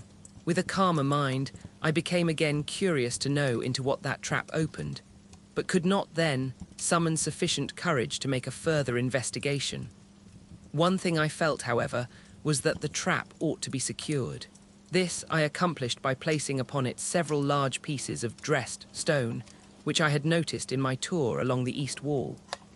Then, after a final scrutiny of the rest of the place, I retraced my way through the cellars to the stairs, and so reached the daylight with an infinite feeling of relief that the uncomfortable task was accomplished. The time of waiting. The sun was now warm and shining brightly, forming a wondrous contrast to the dark and dismal cellars. And it was with comparatively light feelings that I made my way up to the tower to survey the gardens. There I found everything quiet, and after a few minutes went down to Mary's room. Here, having knocked and received a reply, I unlocked the door. My sister was sitting quietly on the bed, as though waiting. She seemed quite herself again, and made no attempt to move away as I approached. Yet I observed that she scanned my face anxiously, as though in doubt, and but half assured in her mind that there was nothing to fear from me. To my questions as to how she felt, she replied sanely enough that she was hungry and would like to go down to prepare breakfast if I did not mind. For a minute, I meditated whether it would be safe to let her out. Finally, I told her she might go, on condition that she promised not to attempt to leave the house or meddle with any of the outer doors. At my mention of the doors, a sudden look of fright crossed her face, but she said nothing, save to give the required promise, and then left the room silently. Crossing the floor, I approached Pepper. He had waked as I entered, but beyond a slight yelp of pleasure and a soft rapping with his tail, had kept quiet. Now, as I patted him, he made an attempt to stand up, and succeeded only to fall back on his side with a little yowl of pain. I spoke to him and bade him lie still. I was greatly delighted with his improvement, and also with the natural kindness of my sister's heart in taking such good care of him, in spite of her condition of mind. After a while, I left him and went downstairs to my study. In a little time, Mary appeared, carrying a tray on which smoked a hot breakfast. As she entered the room, I saw her gaze fasten on the props that supported the study door. Her lips tightened, and I thought she paled slightly, but that was all. Putting the tray down at my elbow, she was leaving the room quietly when I called her back. She came, it seemed, a little timidly, as though startled, and I noted that her hand clutched at her apron nervously. "Come, Mary," I said. "Cheer up. Things look brighter. I've seen none of the creatures since yesterday morning early." She looked at me in a curiously puzzled manner, as though not comprehending. Then intelligence swept into her eyes and fear, but she said nothing beyond an unintelligible murmur of acquiescence. After that, I kept silence. It was evident that any reference to the Swine Things was more than her shaken nerves could bear. Breakfast over, I went up to the tower. Here, during the greater part of the day, I maintained a strict watch over the gardens. Once or twice, I went down to the basement to see how my sister was getting along. Each time, I found her quiet and curiously submissive.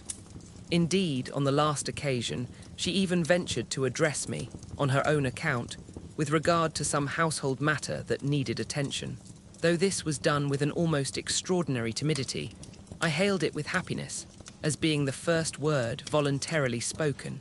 Since the critical moment, when I had caught her unbarring the back door to go out among those waiting brutes. I wondered whether she was aware of her attempt and how near a thing it had been, but refrained from questioning her, thinking it best to let well alone. That night I slept in a bed, the first time for 2 nights. In the morning I rose early and took a walk through the house. All was as it should be, and I went up to the tower to have a look at the gardens. Here again I found perfect quietness. At breakfast, when I met Mary, I was greatly pleased to see that she had sufficiently regained command over herself to be able to greet me in a perfectly natural manner. She talked sensibly and quietly, only keeping carefully from any mention of the past couple of days. In this, I humoured her, to the extent of not attempting to lead the conversation in that direction. Earlier in the morning, I had been to see Pepper. He was mending rapidly, and bade fair to be on his legs in earnest in another day or 2. Before leaving the breakfast table, I made some reference to his improvement. In the short discussion that followed, I was surprised to gather, from my sister's remarks, that she was still under the impression that his wound had been given by the wildcat of my invention. It made me feel almost ashamed of myself for deceiving her. Yet the lie had been told to prevent her from being frightened. And then I had been sure that she must have known the truth later, when those brutes had attacked the house. During the day, I kept on the alert, spending much of my time, as on the previous day, in the tower. But not a sign could I see of the swine creatures, nor hear any sound. Several times, the thought had come to me that the things had, at last, left us. But up to this time, I had refused to entertain the idea, seriously. Now, however, I began to feel that there was reason for hope. It would soon be 3 days since I had seen any of the things. But still, I intended to use the utmost caution. For all that I could tell, this protracted silence might be a ruse to tempt me from the house perhaps right into their arms. The thought of such a contingency was alone sufficient to make me circumspect. So it was that the 4th, 5th and 6th days went by, quietly, without my making any attempt to leave the house. On the 6th day, I had the pleasure of seeing Pepper once more upon his feet, and though still very weak, he managed to keep me company during the whole of that day. The searching of the gardens, how slowly the time went, and never a thing to indicate that any of the brutes still infested the gardens. It was on the 9th day that, finally, I decided to run the risk, if any there were, and sally out. With this purpose in view, I loaded one of the shotguns, carefully choosing it as being more deadly than a rifle at close quarters. And then, after a final scrutiny of the grounds from the tower, I called Pepper to follow me and made my way down to the basement. At the door, I must confess to hesitating a moment. The thought of what might be awaiting me among the dark shrubberies was by no means calculated to encourage my resolution. It was but a second, though, and then I had drawn the bolts and was standing on the path outside the door. Pepper followed, stopping at the doorstep to sniff suspiciously and carrying his nose up and down the jambs as though following a scent. Then, suddenly, he turned sharply and started to run here and there in semicircles and circles all around the door, finally returning to the threshold. Here he began again to nose about.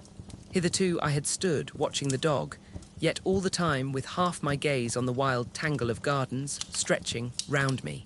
Now I went toward him and, bending down, examined the surface of the door, where he was smelling. I found that the wood was covered with a network of scratches, crossing and recrossing one another in inextricable confusion.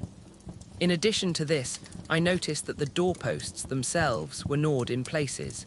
Beyond these, I could find nothing, and so, standing up, I began to make the tour of the house wall. Pepper, as soon as I walked away, left the door and ran ahead, still nosing and sniffing as he went along.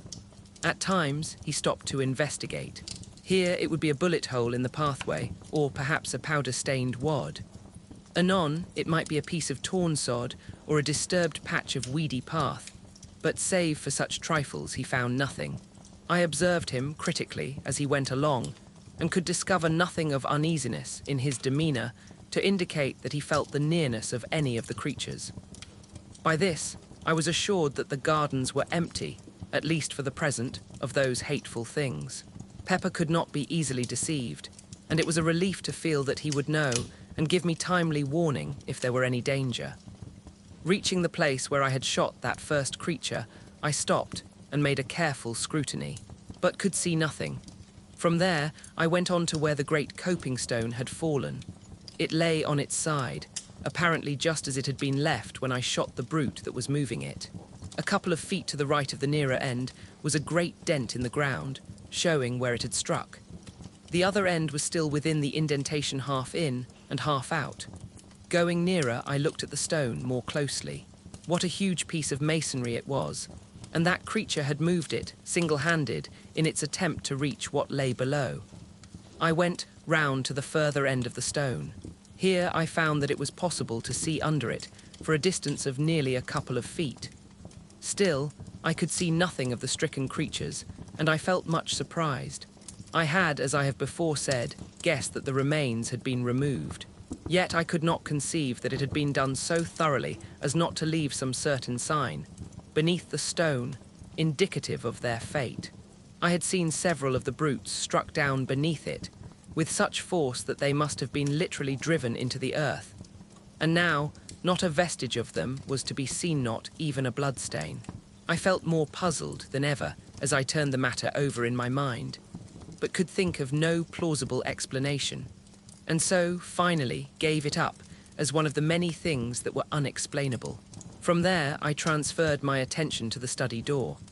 I could see now, even more plainly, the effects of the tremendous strain to which it had been subjected, and I marvelled how, even with the support afforded by the props, it had withstood the attacks so well.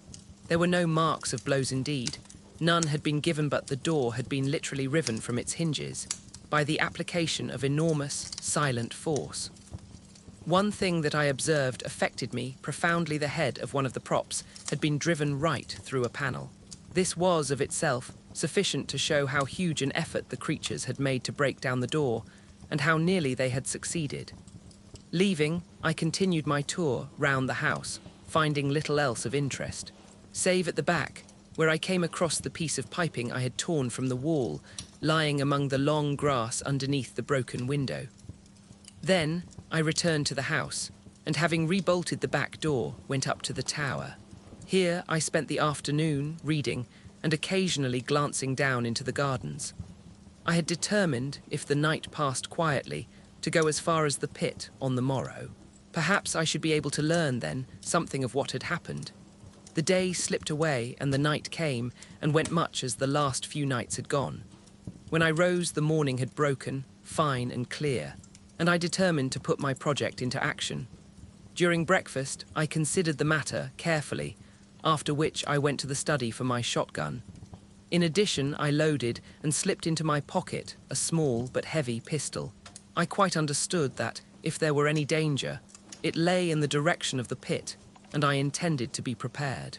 Leaving the study, I went down to the back door, followed by Pepper. Once outside, I took a quick survey of the surrounding gardens and then set off toward the pit. On the way, I kept a sharp outlook, holding my gun handily. Pepper was running ahead, I noticed, without any apparent hesitation. From this, I augured that there was no imminent danger to be apprehended, and I stepped out more quickly in his wake. He had reached the top of the pit now and was nosing his way along the edge. A minute later, I was beside him, looking down into the pit. For a moment, I could scarcely believe that it was the same place, so greatly was it changed. The dark, wooded ravine of a fortnight ago, with a foliage-hidden stream running sluggishly at the bottom, existed no longer. Instead, my eyes showed me a ragged chasm, partly filled with a gloomy lake of turbid water. All one side of the ravine was stripped of underwood, showing the bare rock. A little to my left, the side of the pit appeared to have collapsed altogether, forming a deep V-shaped cleft in the face of the rocky cliff. This rift ran from the upper edge of the ravine nearly down to the water and penetrated into the pit side to a distance of some 40 feet. Its opening was at least 6 yards across, and from this it seemed to taper into about 2. But what attracted my attention more than even the stupendous split itself was a great hole some distance down the cleft and right in the angle of the V. It was clearly defined and not unlike an arched doorway in shape, though lying as it did in the shadow, I could not see it very distinctly. The opposite side of the pit still retained its verdure, but so torn in places, and everywhere covered with dust and rubbish, that it was hardly distinguishable as such. My first impression that there had been a landslip was, I began to see, not sufficient of itself to account for all the changes I witnessed. And the water, I turned suddenly, for I had become aware that somewhere to my right there was a noise of running water. I could see nothing, but now that my attention had been caught, I distinguished easily that it came from somewhere at the east end of the pit. Slowly I made my way in that direction, the sound growing plainer as I advanced, until in a little I stood right above it. Even then I could not perceive the cause until I knelt down and thrust my head over the cliff. Here the noise came up to me plainly, and I saw below me a torrent of clear water issuing from a small fissure in the pit side and rushing down the rocks into the lake beneath. A little further along the cliff I saw another, and beyond that again 2 smaller ones. These then would help to account for the quantity of water in the pit, and if the fall of rock and earth had blocked the outlet of the stream at the bottom, there was little doubt but that it was contributing a very large share. Yet I puzzled my head to account for the generally shaken appearance of the place these streamlets, and that huge cleft further up the ravine. It seemed to me that more than the landslip was necessary to account for these. I could imagine an earthquake or a great explosion creating some such condition of affairs as existed, but of these there had been neither. Then I stood up quickly, remembering that crash and the cloud of dust that had followed directly, rushing high into the air. But I shook my head unbelievingly. No, it must have been the noise of the falling rocks and earth I had heard. Of course, the dust would fly naturally. Still, in spite of my reasoning, I had an uneasy feeling that this theory did not satisfy my sense of the probable. And yet, was any other that I could suggest likely to be half so plausible? Pepper had been sitting on the grass while I conducted my examination. Now, as I turned up the north side of the ravine, he rose and followed. Slowly, and keeping a careful watch in all directions, I made the circuit of the pit, but found little else that I had not already seen. From the west end, I could see the 4 waterfalls uninterruptedly. They were some considerable distance up from the surface of the lake, about 50 feet, I calculated. For a little while longer, I loitered about, keeping my eyes and ears open, but still without seeing or hearing anything suspicious. The whole place was wonderfully quiet. Indeed, save for the continuous murmur of the water at the top end, no sound of any description broke the silence. All this while, Pepper had shown no signs of uneasiness. This seemed to me to indicate that, for the time being at least, there was none of the swine creatures in the vicinity. So far as I could see, his attention appeared to have been taken, chiefly, with scratching and sniffing among the grass at the edge of the pit. At times he would leave the edge and run along toward the house, as though following invisible tracks, but in all cases returning after a few minutes. I had little doubt but that he was really tracing out the footsteps of the Swine Things, and the very fact that each one seemed to lead him back to the pit appeared to me a proof that the brutes had all returned whence they came. At noon I went home for dinner. During the afternoon I made a partial search of the gardens, accompanied by Pepper, but without coming upon anything to indicate the presence of the creatures. Once, as we made our way through the shrubberies, Pepper rushed in among some bushes with a fierce yelp. At that, I jumped back in sudden fright and threw my gun forward in readiness, only to laugh nervously as Pepper reappeared, chasing an unfortunate cat. Toward evening, I gave up the search and returned to the house. All at once, as we were passing a great clump of bushes, on our right, Pepper disappeared, and I could hear him sniffing and growling among them in a suspicious manner. With my gun barrel, I parted the intervening shrubbery and looked inside. There was nothing to be seen, save that many of the branches were bent down and broken, as though some animal had made a lair there at no very previous date. It was probably, I thought, one of the places occupied by some of the swine creatures on the night of the attack. Next day, I resumed my search through the gardens, but without result. By evening, I had been right through them, and now I knew, beyond the possibility of doubt, that there were no longer any of the things concealed about the place.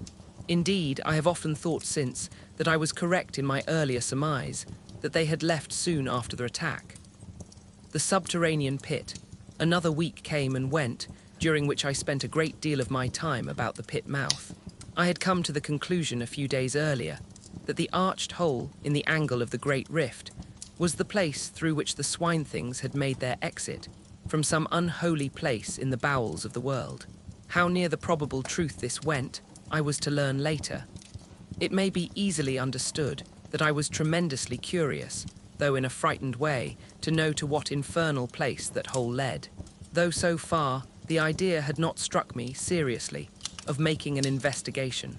I was far too much imbued with a sense of horror of the swine creatures to think of venturing, willingly, where there was any chance of coming into contact with them. Gradually, however, as time passed, this feeling grew insensibly less, so that when, a few days later, the thought occurred to me that it might be possible to clamber down and have a look into the hole, I was not so exceedingly averse to it as might have been imagined. Still, I do not think even then that I really intended to try any such foolhardy adventure. For all that I could tell, it might be certain death to enter that doleful-looking opening. And yet, such is the pertinacity of human curiosity, that at last my chief desire was but to discover what lay beyond that gloomy entrance. Slowly, as the days slid by, my fear of the Swine Things became an emotion of the past more an unpleasant, incredible memory than aught else. Thus a day came when, throwing thoughts and fancies adrift, I procured a rope from the house, and having made it fast to a stout tree at the top of the rift and some little distance back from the pit edge, let the other end down into the cleft until it dangled right across the mouth of the dark hole. Then, cautiously, and with many misgivings as to whether it was not a mad act that I was attempting, I climbed slowly down, using the rope as a support, until I reached the hole. Here, still holding on to the rope, I stood and peered in. All was perfectly dark, and not a sound came to me. Yet a moment later, it seemed that I could hear something. I held my breath and listened, but all was silent as the grave, and I breathed freely once more. At the same instant, I heard the sound again. It was like a noise of laboured breathing deep and sharp drawn. For a short second, I stood, petrified, not able to move. But now the sounds had ceased again, and I could hear nothing. As I stood there anxiously, my foot dislodged a pebble, which fell inward into the dark with a hollow chink. At once, the noise was taken up and repeated a score of times, each succeeding echo being fainter and seeming to travel away from me as though into remote distance. Then, as the silence fell again, I heard that stealthy breathing. For each respiration I made, I could hear an answering breath. The sounds appeared to be coming nearer, and then I heard several others, but fainter and more distant. Why I did not grip the rope and spring up out of danger, I cannot say. It was as though I had been paralyzed. I broke out into a profuse sweat and tried to moisten my lips with my tongue. My throat had gone suddenly dry, and I coughed huskily. It came back to me in a dozen horrible, throaty tones mockingly. I peered helplessly into the gloom, but still nothing showed. I had a strange, choky sensation, and again I coughed dryly.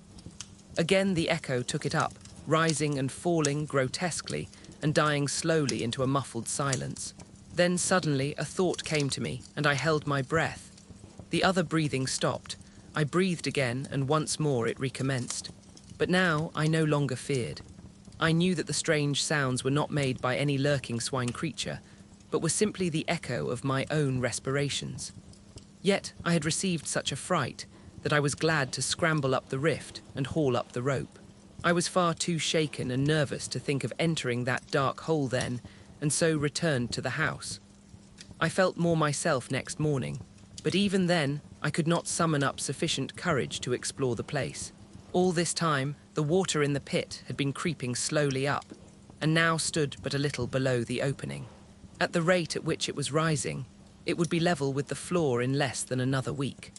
And I realized that, unless I carried out my investigations soon, I should probably never do so at all, as the water would rise and rise until the opening itself was submerged. It may have been that this thought stirred me to act, But whatever it was, a couple of days later, saw me standing at the top of the cleft, fully equipped for the task. This time I was resolved to conquer my shirking and go right through with the matter. With this intention, I had brought, in addition to the rope, a bundle of candles, meaning to use them as a torch. Also my double-barreled shotgun. In my belt I had a heavy horse pistol, loaded with buckshot. As before, I fastened the rope to the tree. Then, having tied my gun across my shoulders, with a piece of stout cord, I lowered myself over the edge of the pit. At this movement, Pepper, who had been eyeing my actions watchfully, rose to his feet and ran to me with a half-bark, half-wail. It seemed to me of warning. But I was resolved on my enterprise and bade him lie down. I would much have liked to take him with me, but this was next to impossible in the existing circumstances. As my face dropped level with the pit edge, he licked me right across the mouth, and then, seizing my sleeve between his teeth, began to pull back strongly. It was very evident that he did not want me to go. Yet, having made up my mind, I had no intention of giving up the attempt, and with a sharp word to Pepper to release me, I continued my descent, leaving the poor old fellow at the top, barking and crying like a forsaken pup. Carefully, I lowered myself from projection to projection. I knew that a slip might mean a wetting. Reaching the entrance, I let go the rope and untied the gun from my shoulders. Then, with a last look at the sky which I noticed was clouding over, rapidly I went forward a couple of paces, so as to be shielded from the wind, and lit one of the candles. Holding it above my head and grasping my gun firmly, I began to move on slowly, throwing my glances in all directions. For the first minute, I could hear the melancholy sound of Pepper's howling coming down to me. Gradually, as I penetrated further into the darkness, it grew fainter, until in a little while I could hear nothing. The path tended downward somewhat, and to the left. Thence it kept on, still running to the left, until I found that it was leading me right in the direction of the house. Very cautiously, I moved onward, stopping every few steps to listen. I had gone perhaps 100 yards, when suddenly it seemed to me that I caught a faint sound, somewhere along the passage behind. With my heart thudding heavily, I listened. The noise grew plainer and appeared to be approaching rapidly. I could hear it distinctly now. It was the soft padding of running feet. In the first moments of fright, I stood irresolute, not knowing whether to go forward or backward. Then, with a sudden realization of the best thing to do, I backed up to the rocky wall on my right, and holding the candle above my head, weighted gun in hand, cursing my foolhardy curiosity for bringing me into such a strait. I had not long to wait, but a few seconds before two eyes reflected back from the gloom the rays of my candle. I raised my gun, using my right hand only, and aimed quickly. Even as I did so, something leapt out of the darkness, with a blustering bark of joy that woke the echoes like thunder. It was Pepper. How he had contrived to scramble down the cleft, I could not conceive. As I brushed my hand nervously over his coat, I noticed that he was dripping, and concluded that he must have tried to follow me and fallen into the water, from which he would not find it very difficult to climb. Having waited a minute or so to steady myself, I proceeded along the way, Pepper following quietly. I was curiously glad to have the old fellow with me. He was company, and somehow with him at my heels, I was less afraid. Also, I knew how quickly his keen ears would detect the presence of any unwelcome creature, should there be such, amid the darkness that wrapped us. For some minutes we went slowly along, the path still leading straight toward the house. Soon, I concluded, we should be standing right beneath it, did the path but carry far enough. I led the way cautiously for another 50 yards or so. Then I stopped and held the light high, and reason enough I had to be thankful that I did so. For there, not 3 paces forward, the path vanished, and in place showed a hollow blackness that sent sudden fear through me. Very cautiously I crept forward and peered down, but could see nothing. Then I crossed to the left of the passage, to see whether there might be any continuation of the path. Here, right against the wall, I found that a narrow track, some 3 feet wide, led onward. Carefully I stepped onto it, but had not gone far before I regretted venturing thereon. For after a few paces, the already narrow way resolved itself into a mere ledge.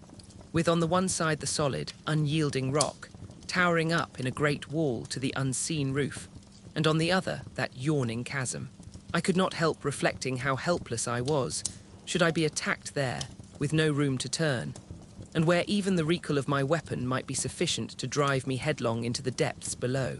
To my great relief, a little further on, the track suddenly broadened out again to its original breadth. Gradually, as I went onward, I noticed that the path trended steadily to the right, and so, after some minutes, I discovered that I was not going forward, but simply circling the huge abyss. I had, evidently, come to the end of the great passage. 5 minutes later, I stood on the spot from which I had started, having been completely round what I guessed now to be a vast pit, the mouth of which must be at least 100 yards across. For some little time I stood there, lost in perplexing thought. What does it all mean? Was the cry that had begun to reiterate through my brain.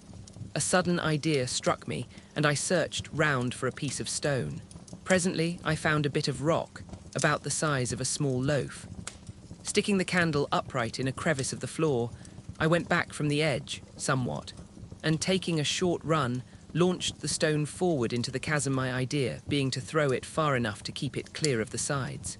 Then I stooped forward and listened, but though I kept perfectly quiet, for at least a full minute, no sound came back to me from out of the dark. I knew then that the depth of the hole must be immense, for the stone, had it struck anything, was large enough to have set the echoes of that weird place, whispering for an indefinite period. Even as it was, the cavern had given back the sounds of my footfalls multitudinously. The place was awesome, and I would willingly have retraced my steps and left the mysteries of its solitudes unsolved. Only to do so meant admitting defeat. Then a thought came to try to get a view of the abyss. It occurred to me that, if I placed my candles round the edge of the hole, I should be able to get, at least, some dim sight of the place.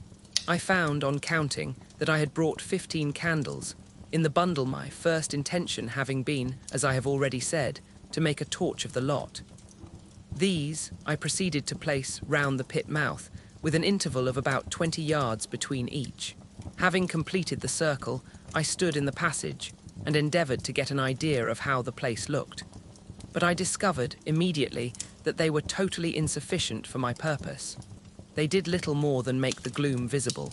One thing they did, however, and that was, they confirmed my opinion of the size of the opening. And although they showed me nothing that I wanted to see, yet the contrast they afforded to the heavy darkness pleased me curiously. It was as though 15 tiny stars shone through the subterranean night. Then, even as I stood, Pepper gave a sudden howl that was taken up by the echoes, and repeated with ghastly variations, dying away slowly. With a quick movement, I held aloft the one candle that I had kept, and glanced down at the dog. At the same moment, I seemed to hear a noise, like a diabolical chuckle, rise up from the hitherto silent depths of the pit. I started, then I recollected that it was probably the echo of Pepper's howl. Pepper had moved away from me, up the passage a few steps. He was nosing along the rocky floor, and I thought I heard him lapping. I went toward him, holding the candle low. As I moved, I heard my boot go sop, sop, and the light was reflected from something that glistened and crept past my feet, swiftly toward the pit. I bent lower and looked, then gave vent to an expression of surprise. From somewhere higher up the path, a stream of water was running quickly in the direction of the great opening, and growing in size every second. Again, Pepper gave vent to that deep-drawn howl, and running at me, seized my coat, and attempted to drag me up the path toward the entrance. With a nervous gesture, I shook him off, and crossed quickly over to the left-hand wall. If anything were coming, I was going to have the wall at my back. Then, as I stared anxiously up the pathway, my candle caught a gleam far up the passage. At the same moment, I became conscious of a murmurous roar that grew louder and filled the whole cavern with deafening sound. From the pit came a deep, hollow echo, like the sob of a giant. Then I had sprung to one side, onto the narrow ledge that ran round the abyss, and turning, saw a great wall of foam sweep past me and leap tumultuously into the waiting chasm. A cloud of spray burst over me, extinguishing my candle and wetting me to the skin. I still held my gun. The 3 nearest candles went out, but the further ones gave only a short flicker.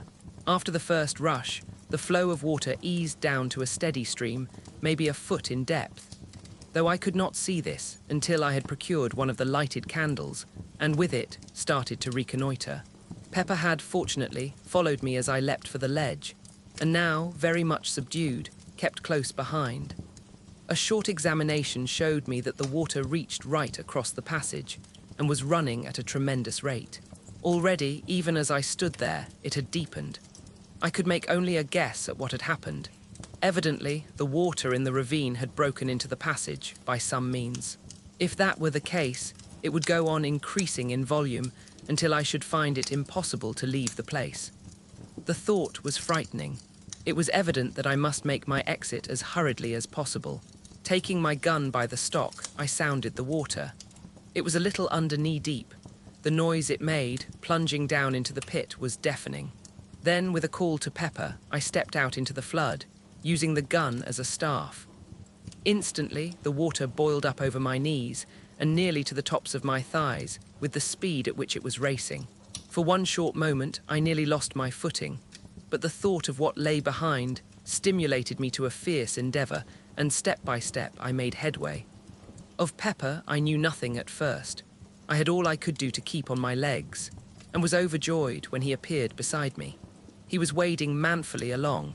He is a big dog with longish, thin legs, and I suppose the water had less grasp on them than upon mine. Anyway, he managed a great deal better than I did, going ahead of me, like a guide and wittingly or otherwise helping, somewhat to break the force of the water. On we went, step by step, struggling and gasping, until somewhere about 100 yards had been safely traversed.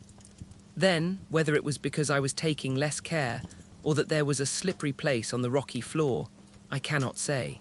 But suddenly I slipped and fell on my face.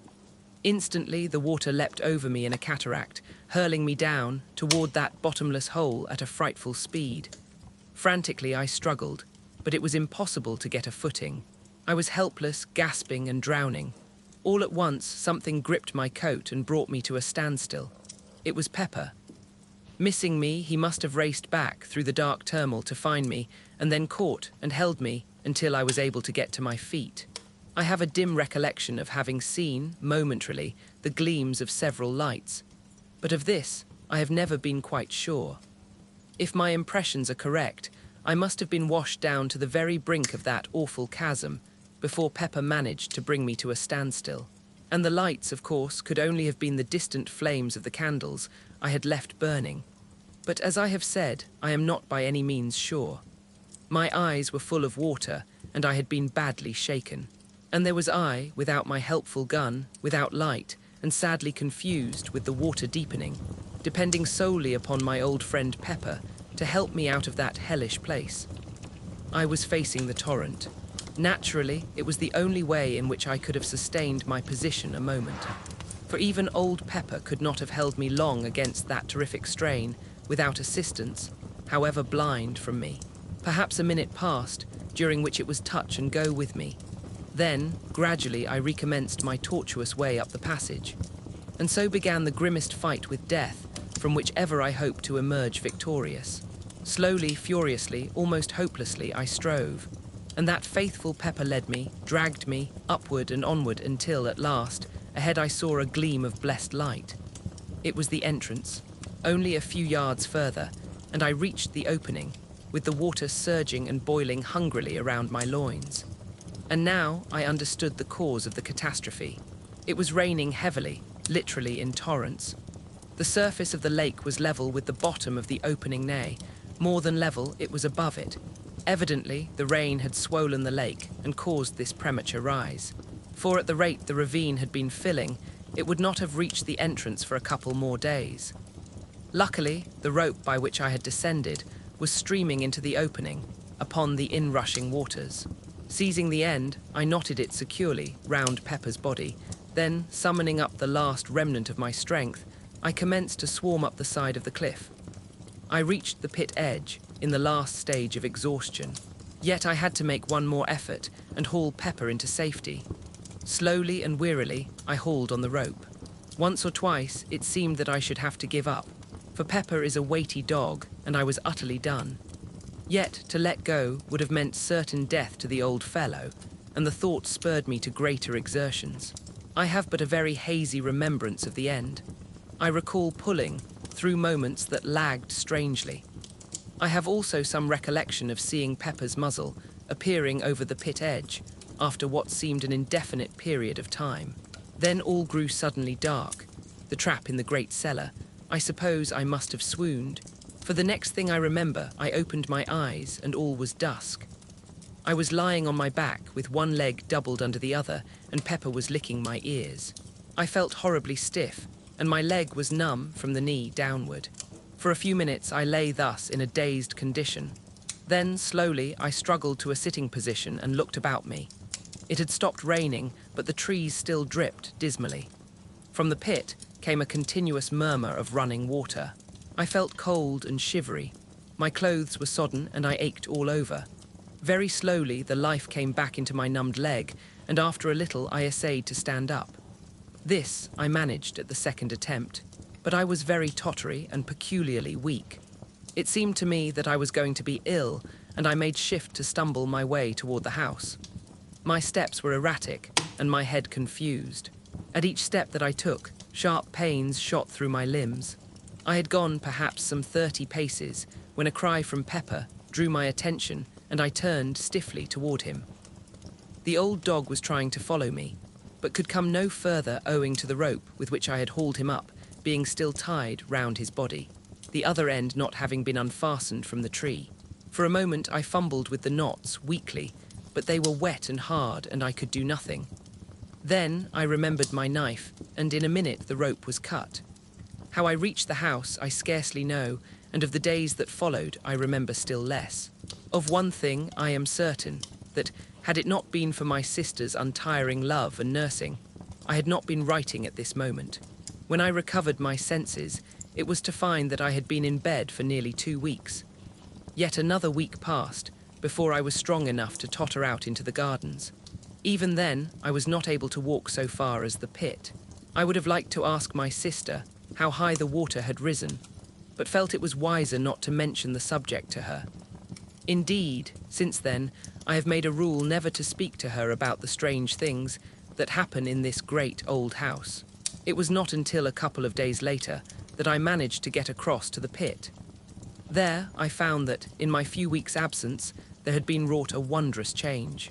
Instead of the 3 parts filled ravine, I looked out upon a great lake, whose placid surface reflected the light coldly. The water had risen to within half a dozen feet of the pit edge. Only in one part was the lake disturbed, and that was above the place where, far down under the silent waters, yawned the entrance to the vast, underground pit. Here there was a continuous bubbling, and occasionally a curious sort of sobbing gurgle would find its way up from the depth. Beyond these, there was nothing to tell of the things that were hidden beneath. As I stood there, it came to me how wonderfully things had worked out. The entrance to the place whence the swine creatures had come was sealed up by a power that made me feel there was nothing more to fear from them. And yet, with the feeling, there was a sensation that, now, I should never learn anything further of the place from which those dreadful things had come. It was completely shut off and concealed from human curiosity forever. Strange in the knowledge of that underground hellhole how apposite has been the naming of the pit. One wonders how it originated, and when. Naturally, one concludes that the shape and depth of the ravine would suggest the name pit. Yet, is it not possible that it has, all along, held a deeper significance? A hint could one but have guessed of the greater, more stupendous pit that lies far down in the earth, beneath this old house. Under this house, even now the idea is strange and terrible to me, for I have proved beyond doubt that the pit yawns right below the house, which is evidently supported, somewhere above the centre of it, upon a tremendous arched roof of solid rock. It happened in this wise that, having occasion to go down to the cellars, the thought occurred to me to pay a visit to the great vault where the trap is situated, and see whether everything was as I had left it. Reaching the place, I walked slowly up the centre until I came to the trap. There it was, with the stones piled upon it, just as I had seen it last. I had a lantern with me, and the idea came to me that now would be a good time to investigate whatever lay under the great oak slab. Placing the lantern on the floor, I tumbled the stones off the trap and, grasping the ring, pulled the door open. As I did so, the cellar became filled with the sound of a murmurous thunder that rose from far below. At the same time, a damp wind blew up into my face, bringing with it a load of fine spray. Therewith, I dropped the trap hurriedly with a half-frightened feeling of wonder. For a moment, I stood puzzled. I was not particularly afraid. The haunting fear of the Swine Things had left me long ago, but I was certainly nervous and astonished. Then, a sudden thought possessed me, and I raised the ponderous door with a feeling of excitement. Leaving it standing upon its end, I seized the lantern and, kneeling down, thrust it into the opening. As I did so, the moist wind and spray drove in my eyes, making me unable to see for a few moments. Even when my eyes were clear, I could distinguish nothing below me, save darkness and whirling spray. Seeing that it was useless to expect to make out anything, with the light so high, I felt in my pockets for a piece of twine, with which to lower it further into the opening. Even as I fumbled, the lantern slipped from my fingers and hurtled down into the darkness. For a brief instant, I watched its fall and saw the light shine on a tumult of white foam, some 80 or 100 feet below me. Then it was gone. My sudden surmise was correct, and now I knew the cause of the wet and noise. The great cellar was connected with the pit by means of the trap which opened right above it, and the moisture was the spray rising from the water falling into the depths. In an instant, I had an explanation of certain things that had hitherto puzzled me. Now I could understand why the noises on the first night of the invasion had seemed to rise directly from under my feet, and the chuckle that had sounded when first I opened the trap. Evidently, some of the Swine Things must have been right beneath me. Another thought struck me. Were the creatures all drowned? Would they drown? I remembered how unable I had been to find any traces to show that my shooting had been really fatal. Had they life as we understand life, or were they ghouls? These thoughts flashed through my brain as I stood in the dark, searching my pockets for matches. I had the box in my hand now, and striking a light, I stepped to the trap door and closed it. Then I piled the stones back upon it, after which I made my way out from the cellars. And so, I suppose the water goes on, thundering down into that bottomless hell pit.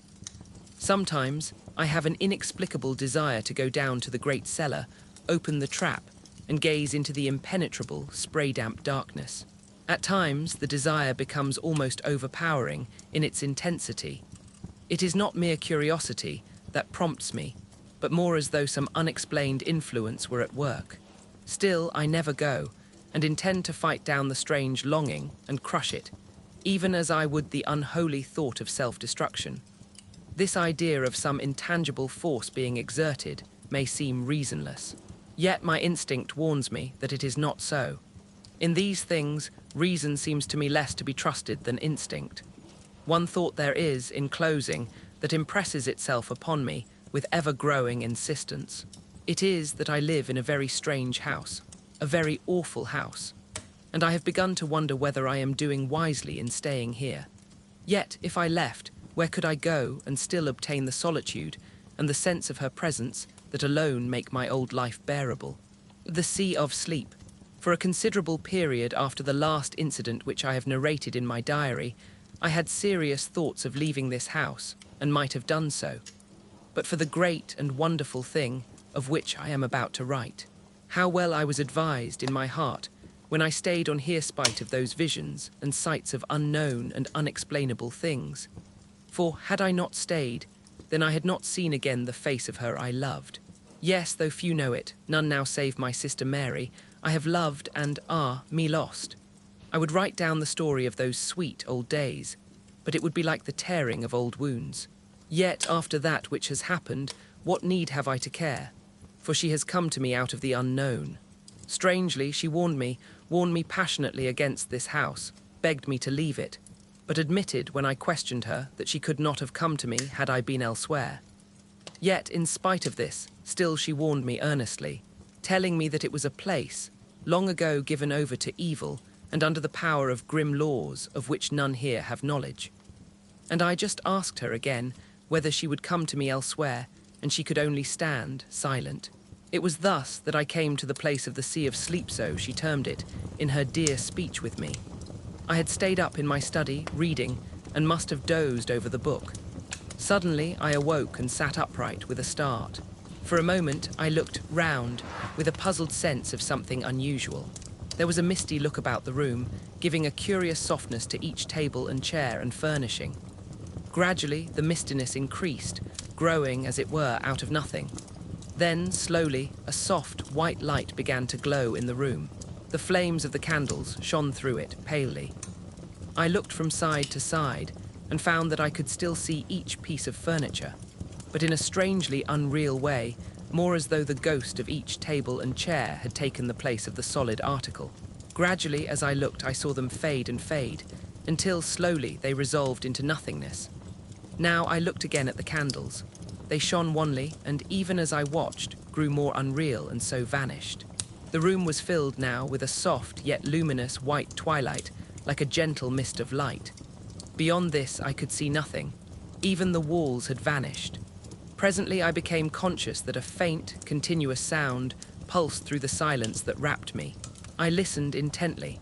It grew more distinct, until it appeared to me that I harked to the breathings of some great sea. I cannot tell how long a space passed thus, but after a while it seemed that I could see through the mistiness, and slowly I became aware that I was standing upon the shore of an immense and silent sea. This shore was smooth and long, vanishing to right and left of me in extreme distances. In front swam a still immensity of sleeping ocean. At times it seemed to me that I caught a faint glimmer of light under its surface, but of this I could not be sure. Behind me rose up to an extraordinary height gaunt black cliffs. Overhead the sky was of a uniform cold grey colour, the whole place being lit by a stupendous globe of pale fire that swam a little above the far horizon and shed a foam-like light above the quiet waters. Beyond the gentle murmur of the sea, an intense stillness prevailed. For a long while I stayed there, looking out across its strangeness. Then, as I stared, it seemed that a bubble of white foam floated up out of the depths. And then, even now I know not how it was, I was looking upon, nay, looking into the face of her eye, into her face, into her soul. And she looked back at me with such a commingling of joy and sadness that I ran toward her blindly, crying strangely to her in a very agony of remembrance, of terror, and of hope to come to me. Yet, spite of my crying, she stayed out there upon the sea and only shook her head sorrowfully. But in her eyes was the old earthlight of tenderness that I had come to know before all things ere we were parted. At her perverseness I grew desperate and essayed to wade out to her. Yet though I would, I could not. Some invisible barrier held me back, and I was fain to stay where I was and cry out to her in the fullness of my soul. Oh, my darling, but could say no more for very intensity. And at that she came over swiftly and touched me, and it was as though heaven had opened.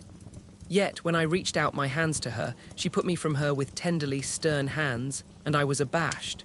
The fragments, the legible portions of the mutilated leaves. Through tears, noise of eternity in my ears, we parted, she whom I love. Oh my God, I was a great time dazed, and then I was alone in the blackness of the night. I knew that I journeyed back once more to the known universe. Presently I emerged from that enormous darkness.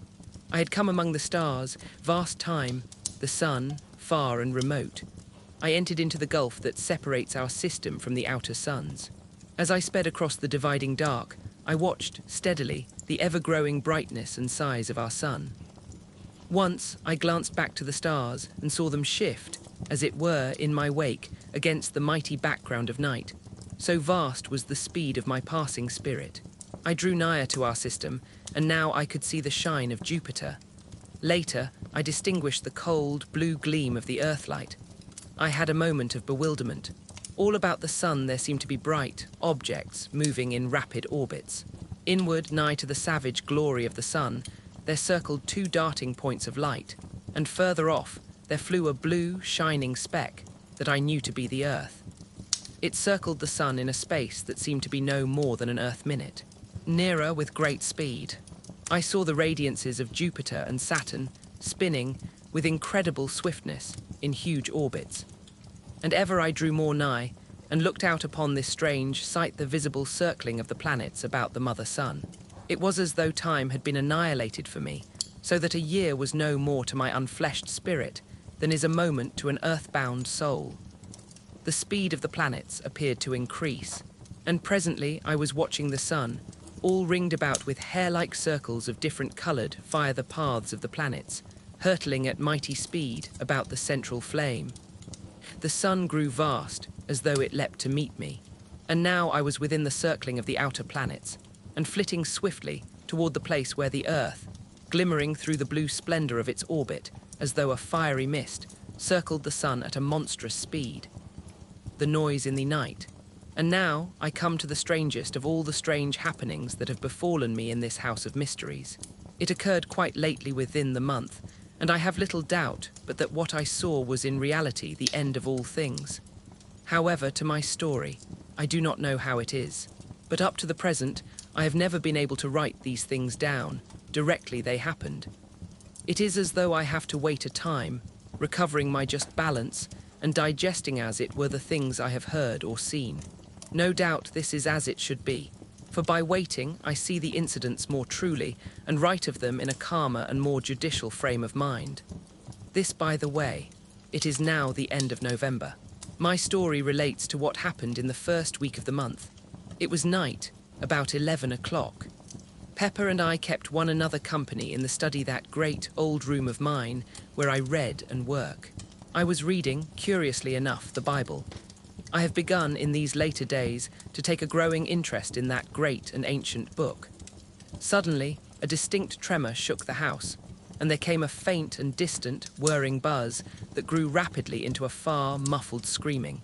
It reminded me, in a queer, gigantic way, of the noise that a clock makes when the catch is released and it is allowed to run down.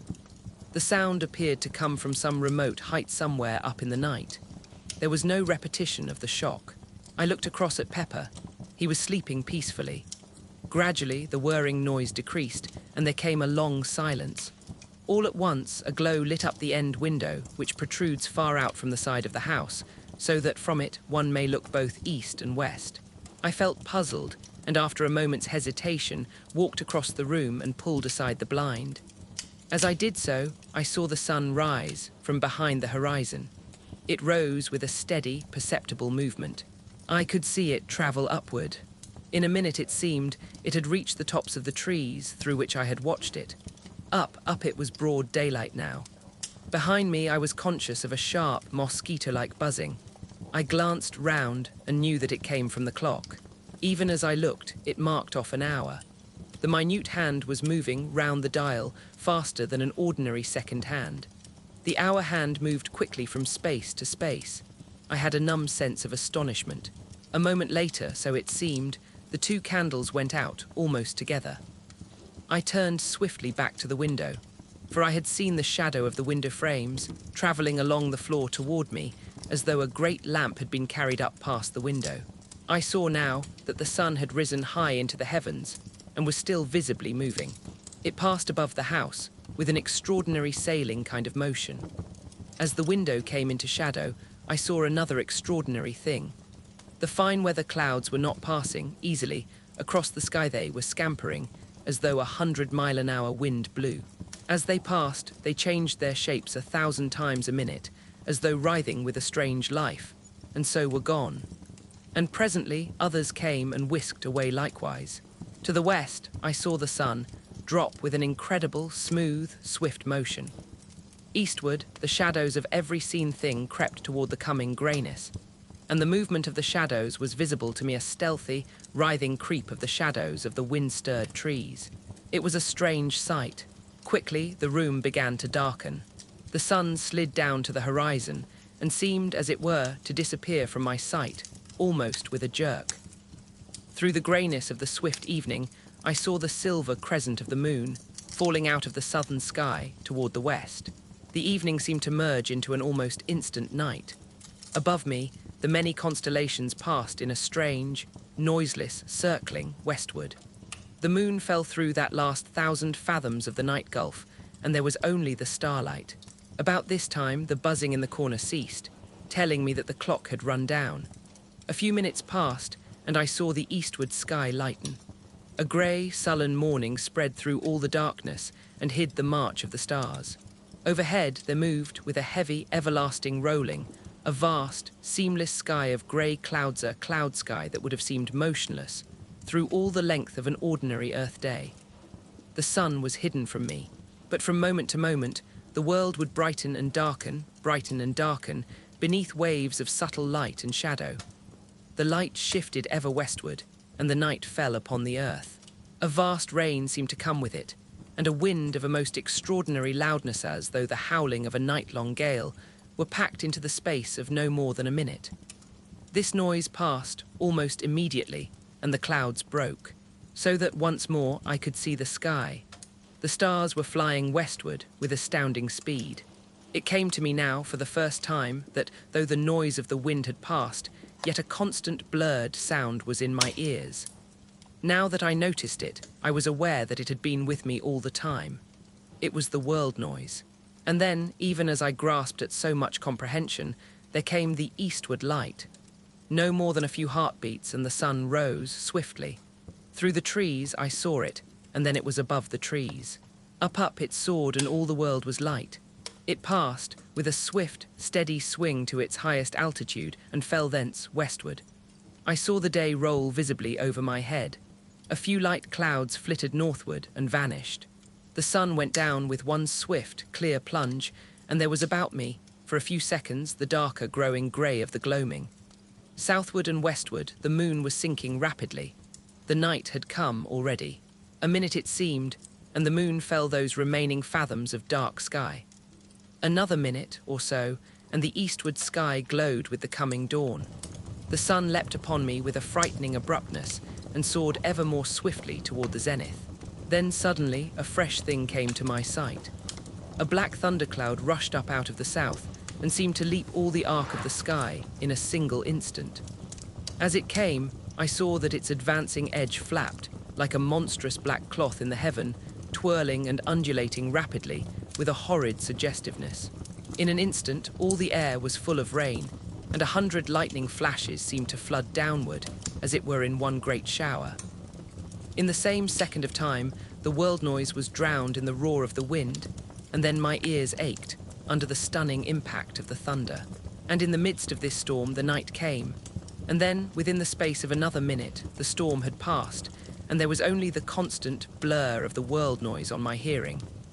Overhead, the stars were sliding quickly westward, and something, mayhaps the particular speed to which they had attained, brought home to me, for the first time, a keen realization of the knowledge that it was the world that revolved. I seemed to see, suddenly, the world a vast, dark mass revolving visibly against the stars. The dawn and the sun seemed to come together, so greatly had the speed of the world revolution increased. The sun drove up in one long, steady curve, passed its highest point and swept down into the western sky and disappeared. I was scarcely conscious of evening, so brief was it. Then I was watching the flying constellations and the westward hastening moon. In but a space of seconds, so it seemed, it was sliding swiftly downward through the night blue, and then was gone. And almost directly came the morning. And now there seemed to come a strange acceleration. The sun made one clear sweep through the sky and disappeared behind the westward horizon, and the night came and went with a like haste. As the succeeding day opened and closed upon the world, I was aware of a sweat of snow, suddenly upon the earth. The night came, and almost immediately the day. In the brief leap of the sun, I saw that the snow had vanished, and then once more it was night. Thus matters were, and even after the many incredible things that I have seen, I experienced all the time a most profound awe. To see the sun rise and set, within a space of time to be measured by seconds. To watch, after a little, the moon leap her pale and ever-growing orb up into the night sky, and glide with a strange swiftness through the vast arc of blue, and presently to see the sun follow, springing out of the eastern sky, as though in chase. And then again the night, with the swift and ghostly passing of starry constellations, was all too much to view believingly. Yet so it was the day slipping from dawn to dusk, and the night sliding swiftly into day, ever rapidly and more rapidly. The last 3 passages of the sun had shown me a snow-covered earth, which at night had seemed, for a few seconds, incredibly weird under the fast-shifting light of the soaring and falling moon. Now, however, for a little space, the sky was hidden by a sea of swaying, leaden-white clouds, which lightened and blackened alternately with the passage of day and night. The clouds rippled and vanished, and there was once more before me the vision of the swiftly leaping sun and nights that came and went like shadows. Faster and faster spun the world, and now each day and night was completed within the space of but a few seconds, and still the speed increased. It was a little later that I noticed that the sun had begun to have the suspicion of a trail of fire behind it. This was due, evidently, to the speed at which it, apparently, traversed the heavens. And as the days sped, each one quicker than the last, the sun began to assume the appearance of a vast, flaming comet flaring across the sky at short, periodic intervals. At night, the moon presented, with much greater truth, a comet-like aspect. A pale and singularly clear, fast-travelling shape of fire, trailing streaks of cold flame. The stars showed now, merely as fine hairs of fire against the dark. Once I turned from the window and glanced at Pepper. In the flash of a day, I saw that he slept quietly, and I moved once more to my watching. The sun was now bursting up from the eastern horizon, like a stupendous rocket, seeming to occupy no more than a second or two in hurling from east to west. I could no longer perceive the passage of clouds across the sky, which seemed to have darkened somewhat. The brief nights appeared to have lost the proper darkness of night, so that the hair-like fire of the flying stars showed but dimly. As the speed increased, the sun began to sway very slowly in the sky, from south to north, and then, slowly again, from north to south. So amid a strange confusion of mind, the hours passed. All this while had Pepper slept. Presently, feeling lonely and distraught, I called to him softly, but he took no notice.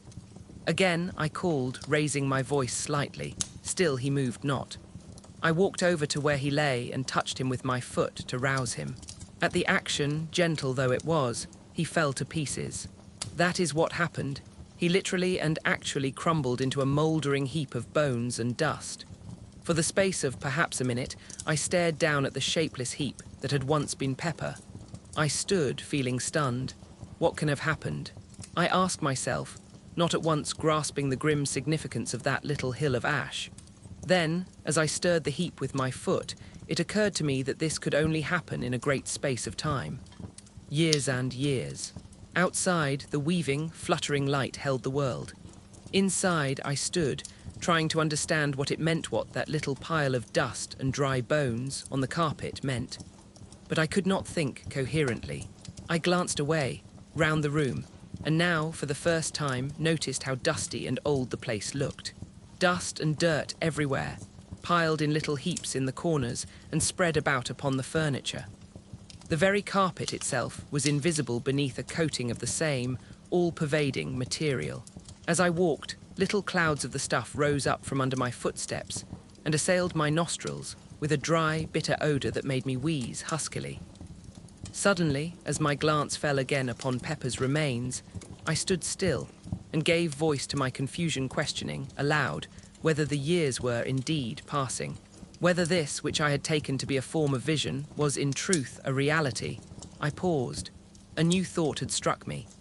Quickly, but with steps which, for the first time I noticed, tottered, I went across the room to the great pier glass and looked in. It was too covered with grime to give back any reflection, and with trembling hands I began to rub off the dirt. Presently I could see myself. The thought that had come to me was confirmed. Instead of the great, hale man, who scarcely looked 50, I was looking at a bent, decrepit man whose shoulders stooped, and whose face was wrinkled with the years of a century. The hair which a few short hours ago had been nearly coal black was now silvery white. Only the eyes were bright. Gradually, I traced, in that ancient man, a faint resemblance to myself of other days. I turned away and tottered to the window. I knew now that I was old, and the knowledge seemed to confirm my trembling walk. For a little space, I stared moodily out into the blurred vista of changeful landscape. Even in that short time, a year passed, and with a petulant gesture, I left the window.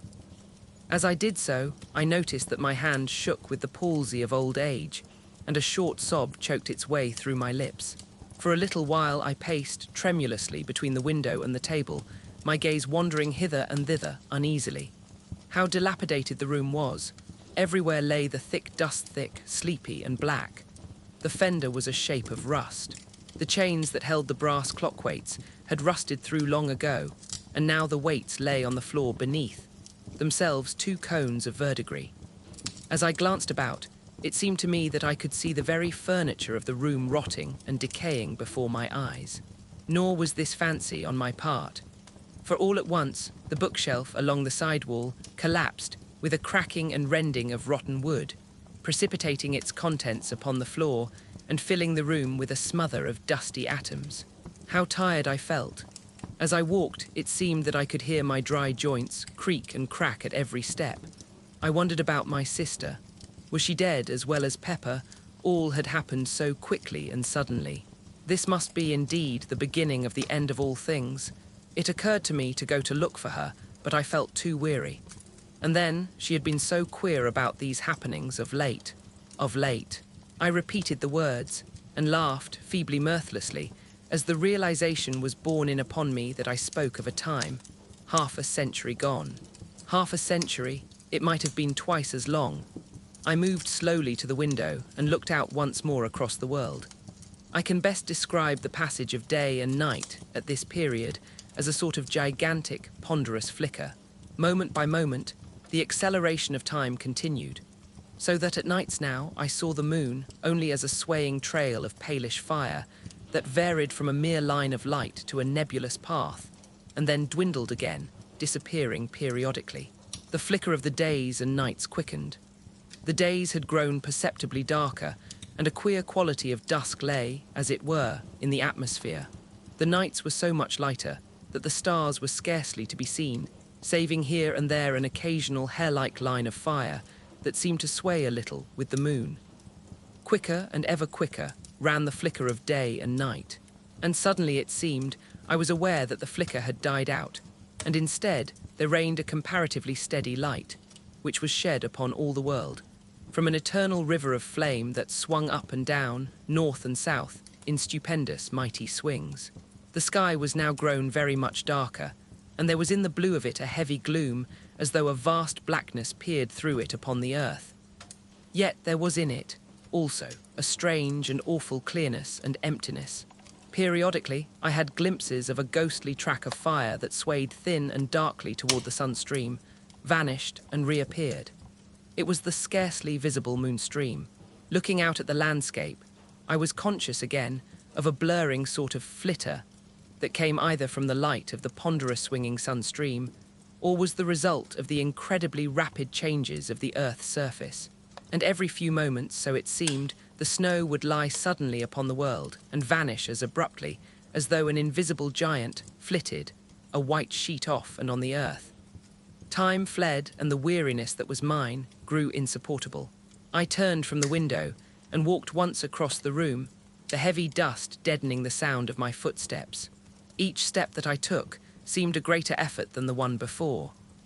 An intolerable ache knew me in every joint and limb as I trod my way with a weary uncertainty. By the opposite wall, I came to a weak pause and wondered, dimly, what was my intent. I looked to my left and saw my old chair. The thought of sitting in it brought a faint sense of comfort to my bewildered wretchedness. Yet because I was so weary and old and tired, I would scarcely brace my mind to do anything but stand and wish myself past those few yards. I rocked as I stood. The floor even seemed a place for rest, but the dust lay so thick and sleepy and black. I turned with a great effort of will and made toward my chair. I reached it with a groan of thankfulness. I sat down. Everything about me appeared to be growing dim. It was all so strange and unthought of. Last night, I was a comparatively strong, though elderly man, and now, only a few hours later, I looked at the little dust heap that had once been Pepper. Hours, and I laughed, a feeble, bitter laugh, a shrill, cackling laugh that shocked my dimming senses. For a while I must have dozed. Then I opened my eyes with a start. Somewhere across the room there had been a muffled noise of something falling. I looked and saw vaguely a cloud of dust hovering above a pile of debris. Nearer the door, something else tumbled with a crash. It was one of the cupboards, but I was tired and took little notice. I closed my eyes and sat there in a state of drowsy, semi-unconsciousness. Once or twice, as though coming through thick mists, I heard noises, faintly. Then I must have slept. The awakening, I awoke with a start. For a moment I wondered where I was. Then memory came to me. The room was still lit with that strange light half-sun, half-moon light. I felt refreshed, and the tired, weary ache had left me. I went slowly across to the window and looked out. Overhead, the river of flame drove up and down, north and south, in a dancing semicircle of fire. As a mighty sleigh in the loom of time, it seemed in a sudden fancy of mine to be beating home the picks of the years. For so vastly had the passage of time been accelerated, that there was no longer any sense of the sun passing from east to west. The only apparent movement was the north and south beat of the sunstream that had become so swift now as to be better described as a quiver. As I peered out, there came to me a sudden, inconsequent memory of that last journey among the outer worlds. I remembered the sudden vision that had come to me as I neared the solar system, of the fast whirling planets about the sun as, though the governing quality of time had been held in abeyance, and the machine of a universe allowed to run down an eternity in a few moments or hours. The memory passed, along with a but partially comprehended suggestion that I had been permitted a glimpse into further time spaces. I stared out again, seemingly at the quake of the sunstream. The speed seemed to increase, even as I looked. Several lifetimes came and went as I watched. Suddenly, it struck me with a sort of grotesque seriousness that I was still alive. I thought of Pepper and wondered how it was that I had not followed his fate. He had reached the time of his dying and had passed, probably through sheer length of years. And here was I, alive, hundreds of thousands of centuries after my rightful period of years. For a time I mused absently. Yesterday I stopped suddenly. Yesterday, there was no yesterday. The yesterday of which I spoke had been swallowed up in the abyss of years, ages gone. I grew dazed with much thinking. Presently I turned from the window and glanced round the room. It seemed different strangely, utterly different. Then I knew what it was that made it appear so strange. It was bare. There was not a piece of furniture in the room, not even a solitary fitting of any sort. Gradually, my amazement went as I remembered that this was but the inevitable end of that process of decay which I had witnessed commencing before my sleep. Thousands of years, millions of years. Over the floor was spread a deep layer of dust that reached halfway up to the window seat. It had grown immeasurably whilst I slept, and represented the dust of untold ages. Undoubtedly, atoms of the old, decayed furniture helped to swell its bulk, and somewhere among it all mouldered the long-ago-dead Pepper. All at once, it occurred to me that I had no recollection of wading knee-deep through all that dust after I awoke. True, an incredible age of years had passed since I approached the window, but that was evidently as nothing, compared with the countless spaces of time that, I conceived, had vanished whilst I was sleeping. I remembered now that I had fallen asleep, sitting in my old chair. Had it gone, I glanced toward where it had stood. Of course, there was no chair to be seen. I could not satisfy myself whether it had disappeared after my waking or before. If it had mouldered under me, surely, I should have been waked by the collapse. Then I remembered that the thick dust which covered the floor would have been sufficient to soften my fall, so that it was quite possible I had slept upon the dust for 1,000,000 years or more. As these thoughts wandered through my brain, I glanced again, casually, to where the chair had stood. Then, for the first time, I noticed that there were no marks in the dust of my footprints between it and the window. But then, ages of years had passed since I had awake tens of thousands of years. My look rested thoughtfully, again upon the place where once had stood my chair. Suddenly, I passed from abstraction to intentness, for there, in its standing place, I made out a long undulation, rounded off with the heavy dust. Yet it was not so much hidden but that I could tell what had caused it. I knew and shivered at the knowledge that it was a human body, ages dead, lying there, beneath the place where I had slept. It was lying on its right side, its back turned toward me. I could make out and trace each curve and outline, softened and moulded, as it were, in the black dust. In a vague sort of way, I tried to account for its presence there. Slowly, I began to grow bewildered, as the thought came to me that it lay just about where I must have fallen when the chair collapsed. Gradually, an idea began to form itself within my brain, a thought that shook my spirit. It seemed hideous and insupportable, yet it grew upon me steadily until it became a conviction. The body under that coating, that shroud of dust, was neither more nor less than my own dead shell. I did not attempt to prove it. I knew it now and wondered I had not known it all along. I was a bodiless thing. A while I stood, trying to adjust my thoughts to this new problem. In time, how many thousands of years, I know not, I attained to some degree of quietude sufficient to enable me to pay attention to what was transpiring around me. Now I saw that the elongated mound had sunk, collapsed, level with the rest of the spreading dust. And fresh atoms, impalpable, had settled above that mixture of grave powder, which the eons had ground. A long while I stood, turned from the window. Gradually I grew more collected, while the world slipped across the centuries into the future. Presently I began a survey of the room. Now I saw that time was beginning its destructive work, even on this strange old building. That it had stood through all the years was, it seemed to me, proof that it was something different from any other house. I do not think, somehow, that I had thought of its decaying, though why I could not have said. It was not until I had meditated upon the matter, for some considerable time, that I fully realized that the extraordinary space of time through which it had stood was sufficient to have utterly pulverized the very stones of which it was built, had they been taken from any earthly quarry. Yes, it was undoubtedly mouldering now. All the plaster had gone from the walls, even as the woodwork of the room had gone many ages before.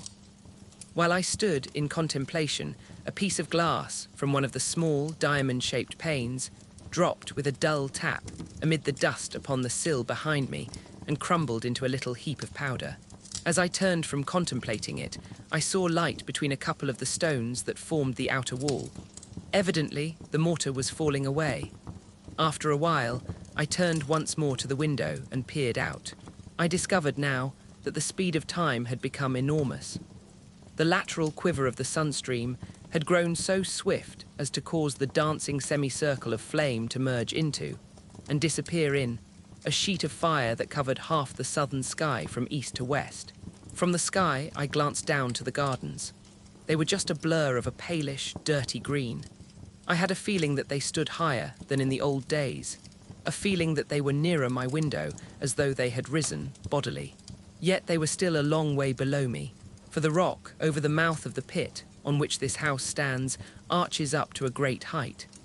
It was later that I noticed a change in the constant colour of the gardens. The pale, dirty green was growing ever paler and paler toward white. At last, after a great space, they became greyish-white and stayed thus for a very long time. Finally, however, the greyness began to fade, even as had the green, into a dead white. And this remained, constant and unchanged. And by this I knew that, at last, snow lay upon all the northern world. And so, by millions of years, time winged onward through eternity, to the end of which in the old earth days I had thought remotely, and in hazily speculative fashion. And now it was approaching in a manner of which none had ever dreamed. I recollect that, about this time, I began to have a lively, though morbid, curiosity as to what would happen when the end came, but I seemed strangely without imaginings. All this while the steady process of decay was continuing. The few remaining pieces of glass had long ago vanished, and every now and then a soft thud and a little cloud of rising dust would tell of some fragment of fallen mortar or stone.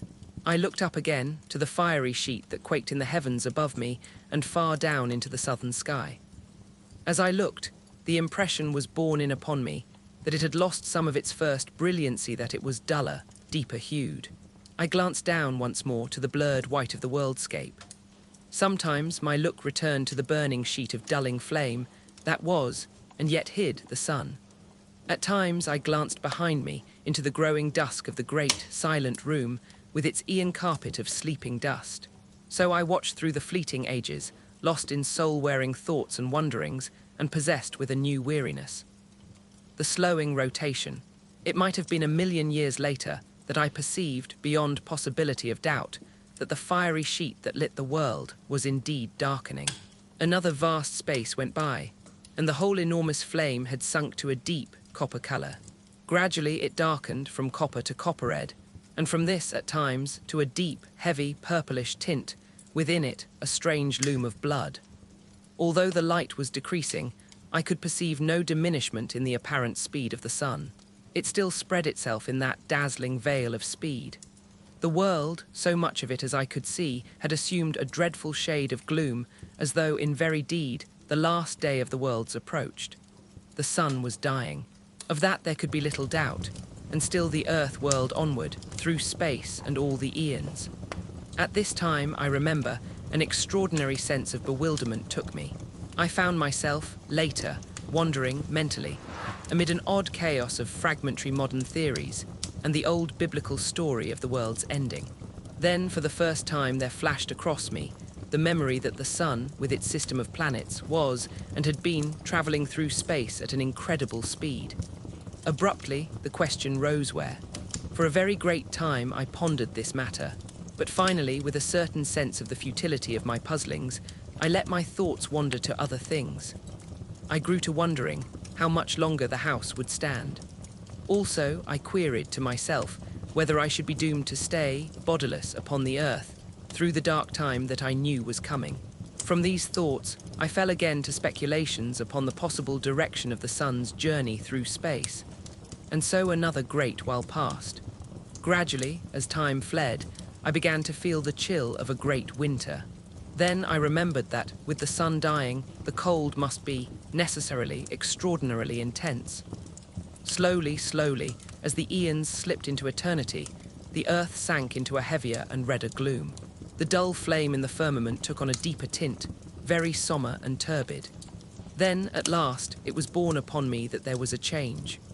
The fiery, gloomy curtain of flame that hung quaking overhead and down away into the southern sky began to thin and contract, and in it, as one sees the fast vibrations of a jarred harp string, I saw once more the sunstream quivering giddily north and south. Slowly, the likeness to a sheet of fire disappeared, and I saw plainly the slowing beat of the sunstream. Yet even then, the speed of its swing was inconceivably swift, and all the time the brightness of the fiery arc grew ever duller. Underneath, the world loomed dimly an indistinct, ghostly region. Overhead, the river of flame swayed slower and even slower, until at last it swung to the north and south in great, ponderous beats that lasted through seconds. A long space went by, and now each sway of the great belt lasted nigh a minute, so that after a great while I ceased to distinguish it as a visible movement, and the streaming fire ran in a steady river of dull flame across the deadly-looking sky. An indefinite period passed, and it seemed that the arc of fire became less sharply defined. It appeared to me to grow more attenuated, and I thought blackish streaks showed, occasionally. Presently, as I watched, the smooth onward flow ceased, and I was able to perceive that there came a momentary, but regular, darkening of the world. This grew until, once more, night descended in short, but periodic, intervals upon the wearying earth. Longer and longer became the nights, and the days equalled them, so that at last the day and the night grew to the duration of seconds in length, and the sun showed once more like an almost invisible coppery-red coloured ball within the glowing mistiness of its flight. Corresponding to the dark lines, showing at times in its trail, there were now distinctly to be seen on the half-visible sun itself great dark belts. Year after year flashed into the past, and the days and nights spread into minutes. The sun had ceased to have the appearance of a tail, and now rose and set a tremendous globe of a glowing copper-bronze hue, in parts ringed with blood-red bands, in others with the dusky ones that I have already mentioned. These circles both red and black were of varying thicknesses. For a time, I was at a loss to account for their presence. Then it occurred to me that it was scarcely likely that the sun would cool evenly all over, and that these markings were due, probably, to differences in temperature of the various areas, the red representing those parts where the heat was still fervent, and the black those portions which were already comparatively cool. It struck me as a peculiar thing that the sun should cool in evenly defined rings, until I remembered that, possibly, they were but isolated patches, to which the enormous rotatory speed of the sun had imparted a belt-like appearance. The sun itself was very much greater than the sun I had known in the old world days, and from this I argued that it was considerably nearer. At nights the moon still showed, but small and remote, and the light she reflected was so dull and weak that she seemed little more than the small, dim ghost of the olden moon that I had known. Gradually, the days and nights lengthened out, until they equaled a space somewhat less than one of the old Earth hours, the sun rising and setting like a great, ruddy bronze disk, crossed with ink-black bars. About this time I found myself able once more to see the gardens with clearness, for the world had now grown very still and changeless. Yet I am not correct in saying gardens, for there were no gardens nothing that I knew or recognized. In place thereof, I looked out upon a vast plain stretching away into distance. A little to my left, there was a low range of hills. Everywhere there was a uniform, white covering of snow, in places rising into hummocks and ridges. It was only now that I recognized how really great had been the snowfall.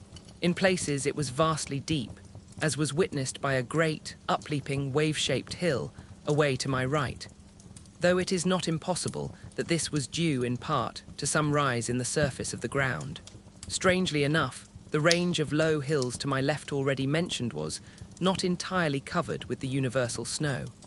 Instead, I could see their bare, dark sides showing in several places, and everywhere and always there reigned an incredible death silence and desolation, the immutable, awful quiet of a dying world. All this time, the days and nights were lengthening perceptibly. Already each day occupied, maybe, some 2 hours from dawn to dusk. At night, I had been surprised to find that there were very few stars overhead, and these small, though of an extraordinary brightness, which I attributed to the peculiar but clear blackness of the night-time. Away to the north, I could discern a nebulous sort of mistiness, not unlike, in appearance, a small portion of the Milky Way. It might have been an extremely remote star cluster, or the thought came to me suddenly perhaps it was the sidereal universe that I had known, and now left far behind, forever small, dimly glowing mist of stars, far in the depths of space. Still the days and nights lengthened slowly. Each time the sun rose duller than it had set, and the dark belts increased in breadth. About this time there happened a fresh thing. The sun, earth, and sky were suddenly darkened, and apparently blotted out for a brief space. I had a sense, a certain awareness, I could learn little by sight, that the earth was enduring a very great fall of snow. Then, in an instant, the veil that had obscured everything vanished, and I looked out once more. A marvellous sight met my gaze. The hollow in which this house, with its gardens, stands, was brimmed with snow. It lipped over the sill of my window. Everywhere it lay, a great level stretch of white, which caught and reflected gloomily the sombre coppery glows of the dying sun. The world had become a shadowless plain from horizon to horizon. I glanced up at the sun. It shone with an extraordinary, dull clearness. I saw it now as one who until then had seen it only through a partially obscuring medium. All about it the sky had become black, with a clear, deep blackness frightful in its nearness, and its unmeasured deep, and its utter unfriendliness. For a great time I looked into it newly and shaken and fearful. It was so near. Had I been a child, I might have expressed some of my sensation and distress by saying that the sky had lost its roof. Later, I turned and peered about me into the room. Everywhere, it was covered with a thin shroud of the all-pervading white. I could see it but dimly, by reason of the sombre light that now lit the world. It appeared to cling to the ruined walls, and the thick, soft dust of the years that covered the floor knee-deep was nowhere visible. The snow must have blown in through the open framework of the windows. Yet in no place had it drifted, but lay everywhere about the great, old room, smooth and level. Moreover, there had been no wind these many thousand years. But there was the snow, as I have told, and all the earth was silent, and there was a cold, such as no living man can ever have known. The earth was now illuminated, by day, with a most doleful light beyond my power to describe. It seemed as though I looked at the great plain through the medium of a bronze-tinted sea. It was evident that the earth's rotatory movement was departing steadily. The end came all at once. The night had been the longest yet, and when the dying sun showed at last above the world's edge, I had grown so wearied of the dark that I greeted it as a friend. It rose steadily until about 20 degrees above the horizon. Then it stopped suddenly, and after a strange retrograde movement, hung motionless a great shield in the sky. Only the circular rim of the sun showed bright only this, and one thin streak of light near the equator. Gradually, even this thread of light died out, and now all that was left of our great and glorious sun was a vast dead disk, rimmed with a thin circle of bronze-red light. The green star. The world was held in a savage gloom, cold and intolerable. Outside, all was quiet. From the dark room behind me came the occasional, soft thud of falling matter fragments of rotting stone. So time passed, and night grasped the world, wrapping it in wrappings of impenetrable blackness. There was no night sky as we know it. Even the few straggling stars had vanished conclusively. I might have been in a shuttered room without a light, for all that I could see. Only in the impalpableness of gloom opposite burnt that vast, encircling hair of dull fire. Beyond this, there was no ray in all the vastitude of night that surrounded me. Save that far in the north, that soft, mist-like glow still shone. Silently, years moved on. What period of time passed, I shall never know. It seemed to me, waiting there, that eternities came and went stealthily, and still I watched. I could see only the glow of the sun's edge at times, for now it had commenced to come and go, lighting up a while, and again becoming extinguished. All at once, during one of these periods of life, a sudden flame cut across the nighter, quick glare that lit up the dead earth shortly, giving me a glimpse of its flat lonesomeness. The light appeared to come from the sun shooting out from somewhere near its center, diagonally. A moment I gazed, startled. Then the leaping flame sank and the gloom fell again, but now it was not so dark, and the sun was belted by a thin line of vivid white light. I stared intently. Had a volcano broken out on the sun? Yet I negatived the thought as soon as formed. I felt that the light had been far too intensely white and large for such a cause. Another idea there was that suggested itself to me. It was that one of the inner planets had fallen into the sun, becoming incandescent under that impact. This theory appealed to me as being more plausible, and accounting more satisfactorily for the extraordinary size and brilliance of the blaze that had lit up the dead world so unexpectedly. Full of interest and emotion, I stared across the darkness at that line of white fire cutting the night. One thing it told to me unmistakably: the sun was yet rotating at an enormous speed. Thus, I knew that the years were still fleeting at an incalculable rate. Though so far as the earth was concerned, life and light and time were things belonging to a period lost in the long-gone ages.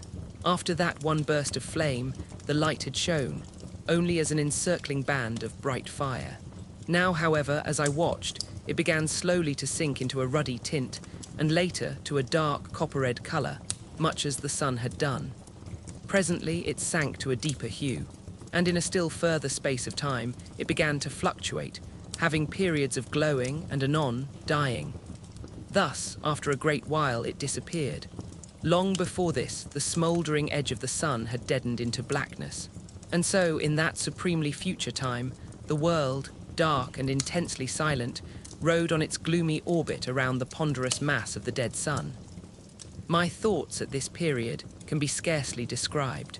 At first, they were chaotic and wanting in coherence. But later, as the ages came and went, my soul seemed to imbibe the very essence of the oppressive solitude and dreariness that held the earth.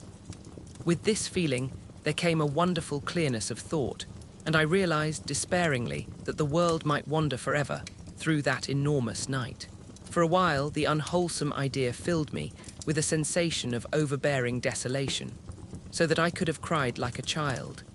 In time, however, this feeling grew, almost insensibly less, and an unreasoning hope possessed me. Patiently, I waited. From time to time, the noise of dropping particles behind in the room came dully to my ears.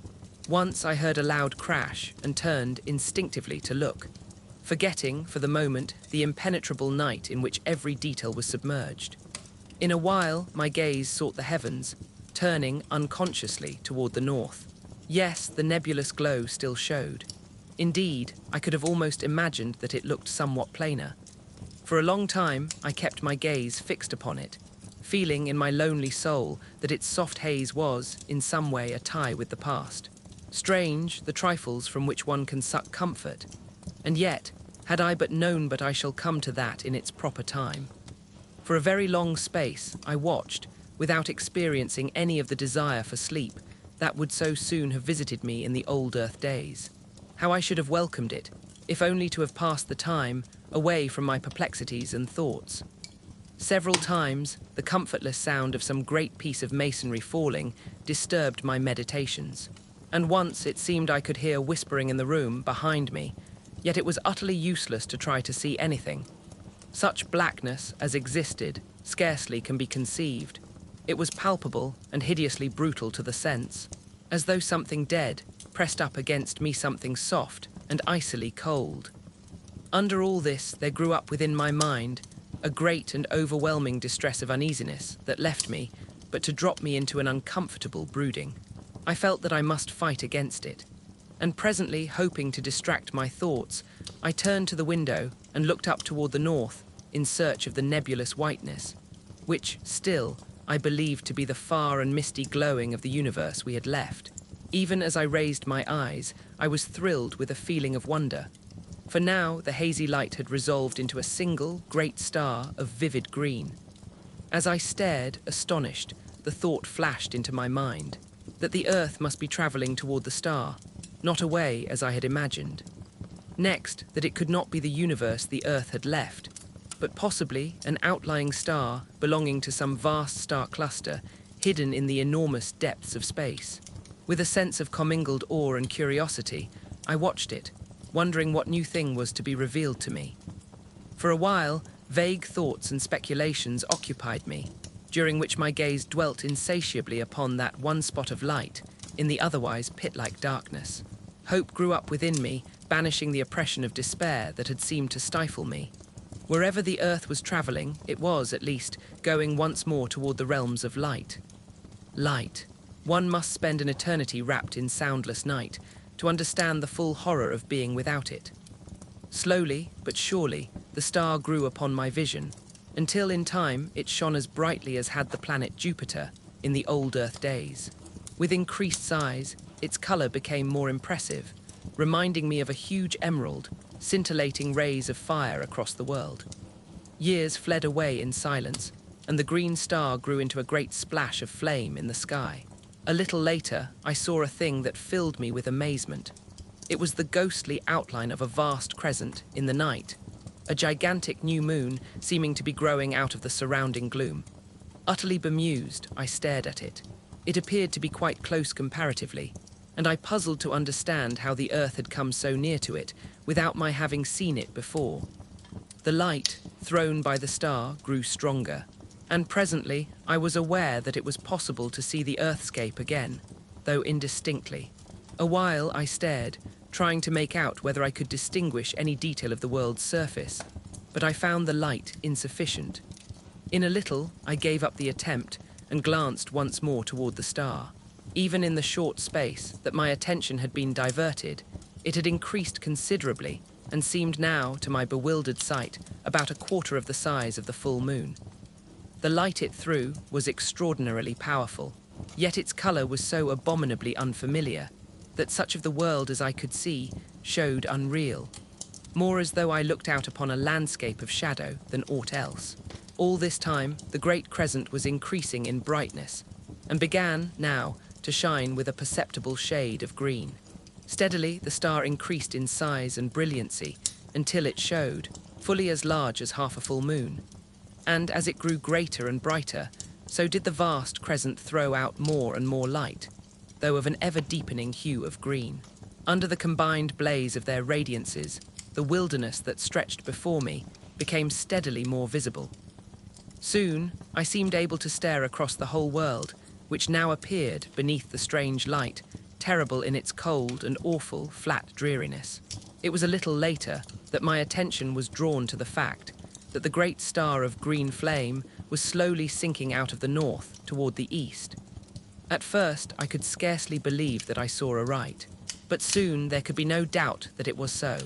Gradually, it sank, and as it fell, the vast crescent of glowing green began to dwindle and dwindle, until it became a mere arc of light against the livid-coloured sky.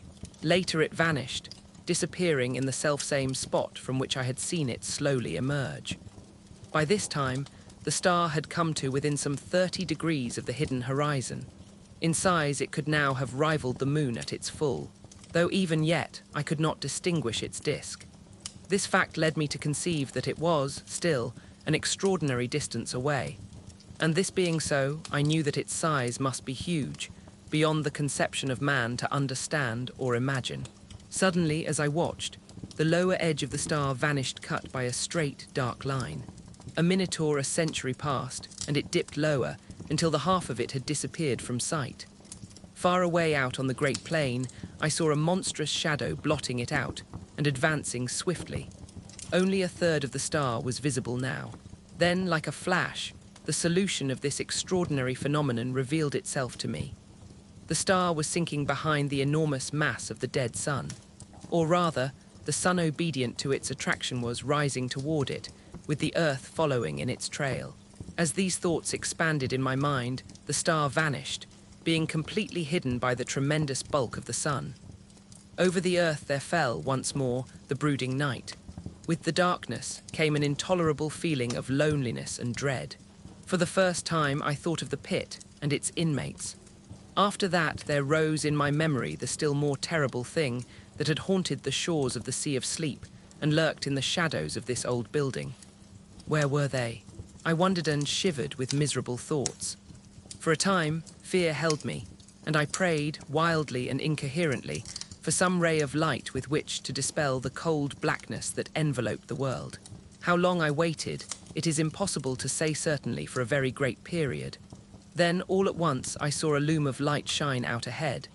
Gradually, it became more distinct. Suddenly, a ray of vivid green flashed across the darkness. At the same moment, I saw a thin line of livid flame, far in the night. An instant, it seemed, and it had grown into a great clot of fire, beneath which the world lay bathed in a blaze of emerald green light. Steadily it grew until, presently, the whole of the green star had come into sight again. But now it could be scarcely called a star, for it had increased to vast proportions, being incomparably greater than the sun had been in the olden time. Then, as I stared, I became aware that I could see the edge of the lifeless sun, glowing like a great crescent moon. Slowly its lighted surface broadened out to me until half of its diameter was visible, and the star began to drop away on my right. Time passed, and the earth moved on, slowly traversing the tremendous face of the dead sun. Gradually, as the earth travelled forward, the star fell still more to the right, until at last it shone on the back of the house, sending a flood of broken rays in through the skeleton-like walls. Glancing upward, I saw that much of the ceiling had vanished, enabling me to see that the upper stories were even more decayed. The roof had evidently gone entirely, and I could see the green effulgence of the starlight shining in slantingly. The end of the solar system, from the abutment where once had been the windows, through which I had watched that first fatal dawn, I could see that the sun was hugely greater than it had been when first the star lit the world. So great was it that its lower edge seemed almost to touch the far horizon. Even as I watched, I imagined that it drew closer. The radiance of green that lit the frozen earth grew steadily brighter. Thus, for a long space, things were. Then, on a sudden, I saw that the sun was changing shape and growing smaller, just as the moon would have done in past time. In a while, only a third of the illuminated part was turned toward the earth. The star bore away on the left. Gradually, as the world moved on, The star shone upon the front of the house once more, while the sun showed only as a great bow of green fire. An instant it seemed, and the sun had vanished. The star was still fully visible. Then the earth moved into the black shadow of the sun, and all was night, black, starless, and intolerable. Filled with tumultuous thoughts, I watched across the night waiting. Years it may have been, and then, in the dark house behind me, the clotted stillness of the world was broken. I seemed to hear a soft padding of many feet, and a faint, inarticulate whisper of sound grew on my sense. I looked round into the blackness and saw a multitude of eyes. As I stared, they increased and appeared to come toward me. For an instant I stood, unable to move. Then a hideous swine noise rose up into the night, and at that I leapt from the window out onto the frozen world. I have a confused notion of having run a while, and after that I just waited. Several times I heard shrieks, but always as though from a distance. Except for these sounds, I had no idea of the whereabouts of the house. Time moved onward. I was conscious of little, save a sensation of cold and hopelessness and fear. An age, it seemed, and there came a glow that told of the coming light. It grew tardily. Then with a loom of unearthly glory the first ray from the green star struck over the edge of the dark sun and lit the world. It fell upon a great, ruined structure some 200 yards away. It was the house. Staring, I saw a fearsome sight. Over its walls crawled a legion of unholy things, almost covering the old building, from tottering towers to base. I could see them plainly. They were the swine creatures.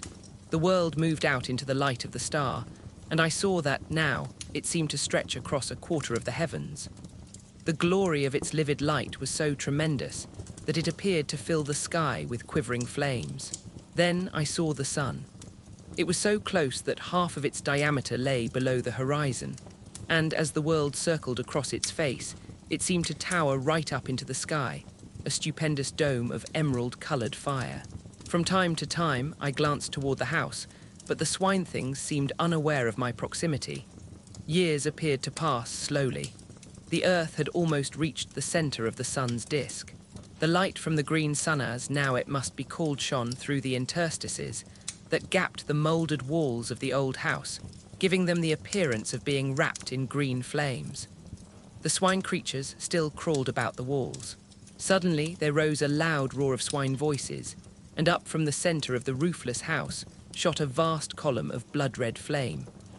I saw the little, twisted towers and turrets flash into fire, yet still preserving their twisted crookedness.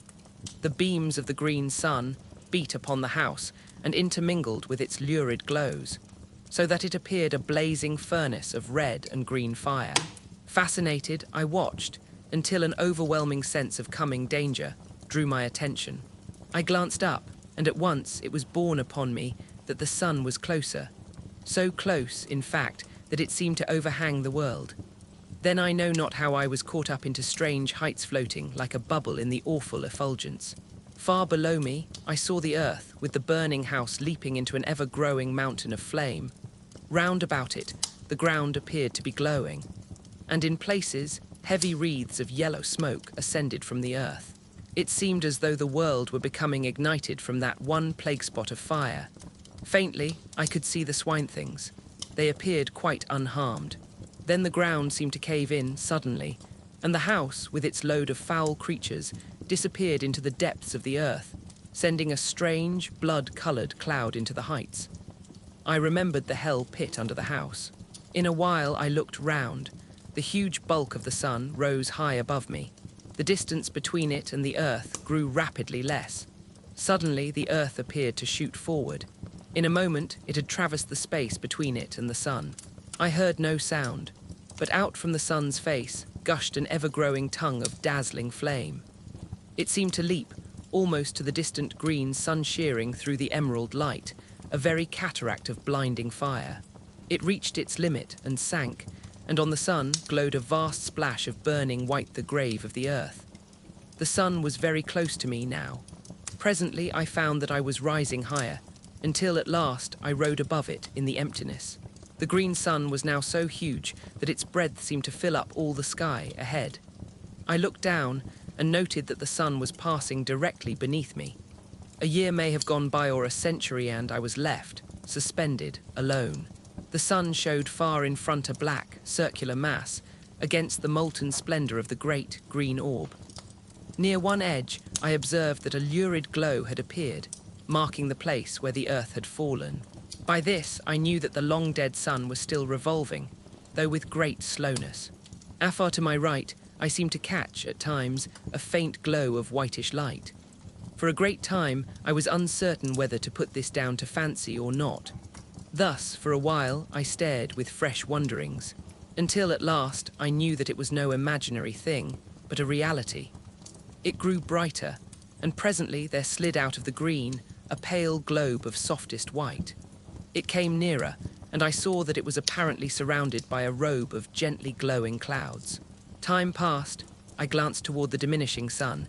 It showed only as a dark blot on the face of the green sun. As I watched, I saw it grow smaller, steadily, as though rushing toward the superior orb at an immense speed. Intently I stared. What would happen? I was conscious of extraordinary emotions as I realized that it would strike the green sun. It grew no bigger than a pea, and I looked with my whole soul to witness the final end of our system, that system which had borne the world through so many eons, with its multitudinous sorrows and joys.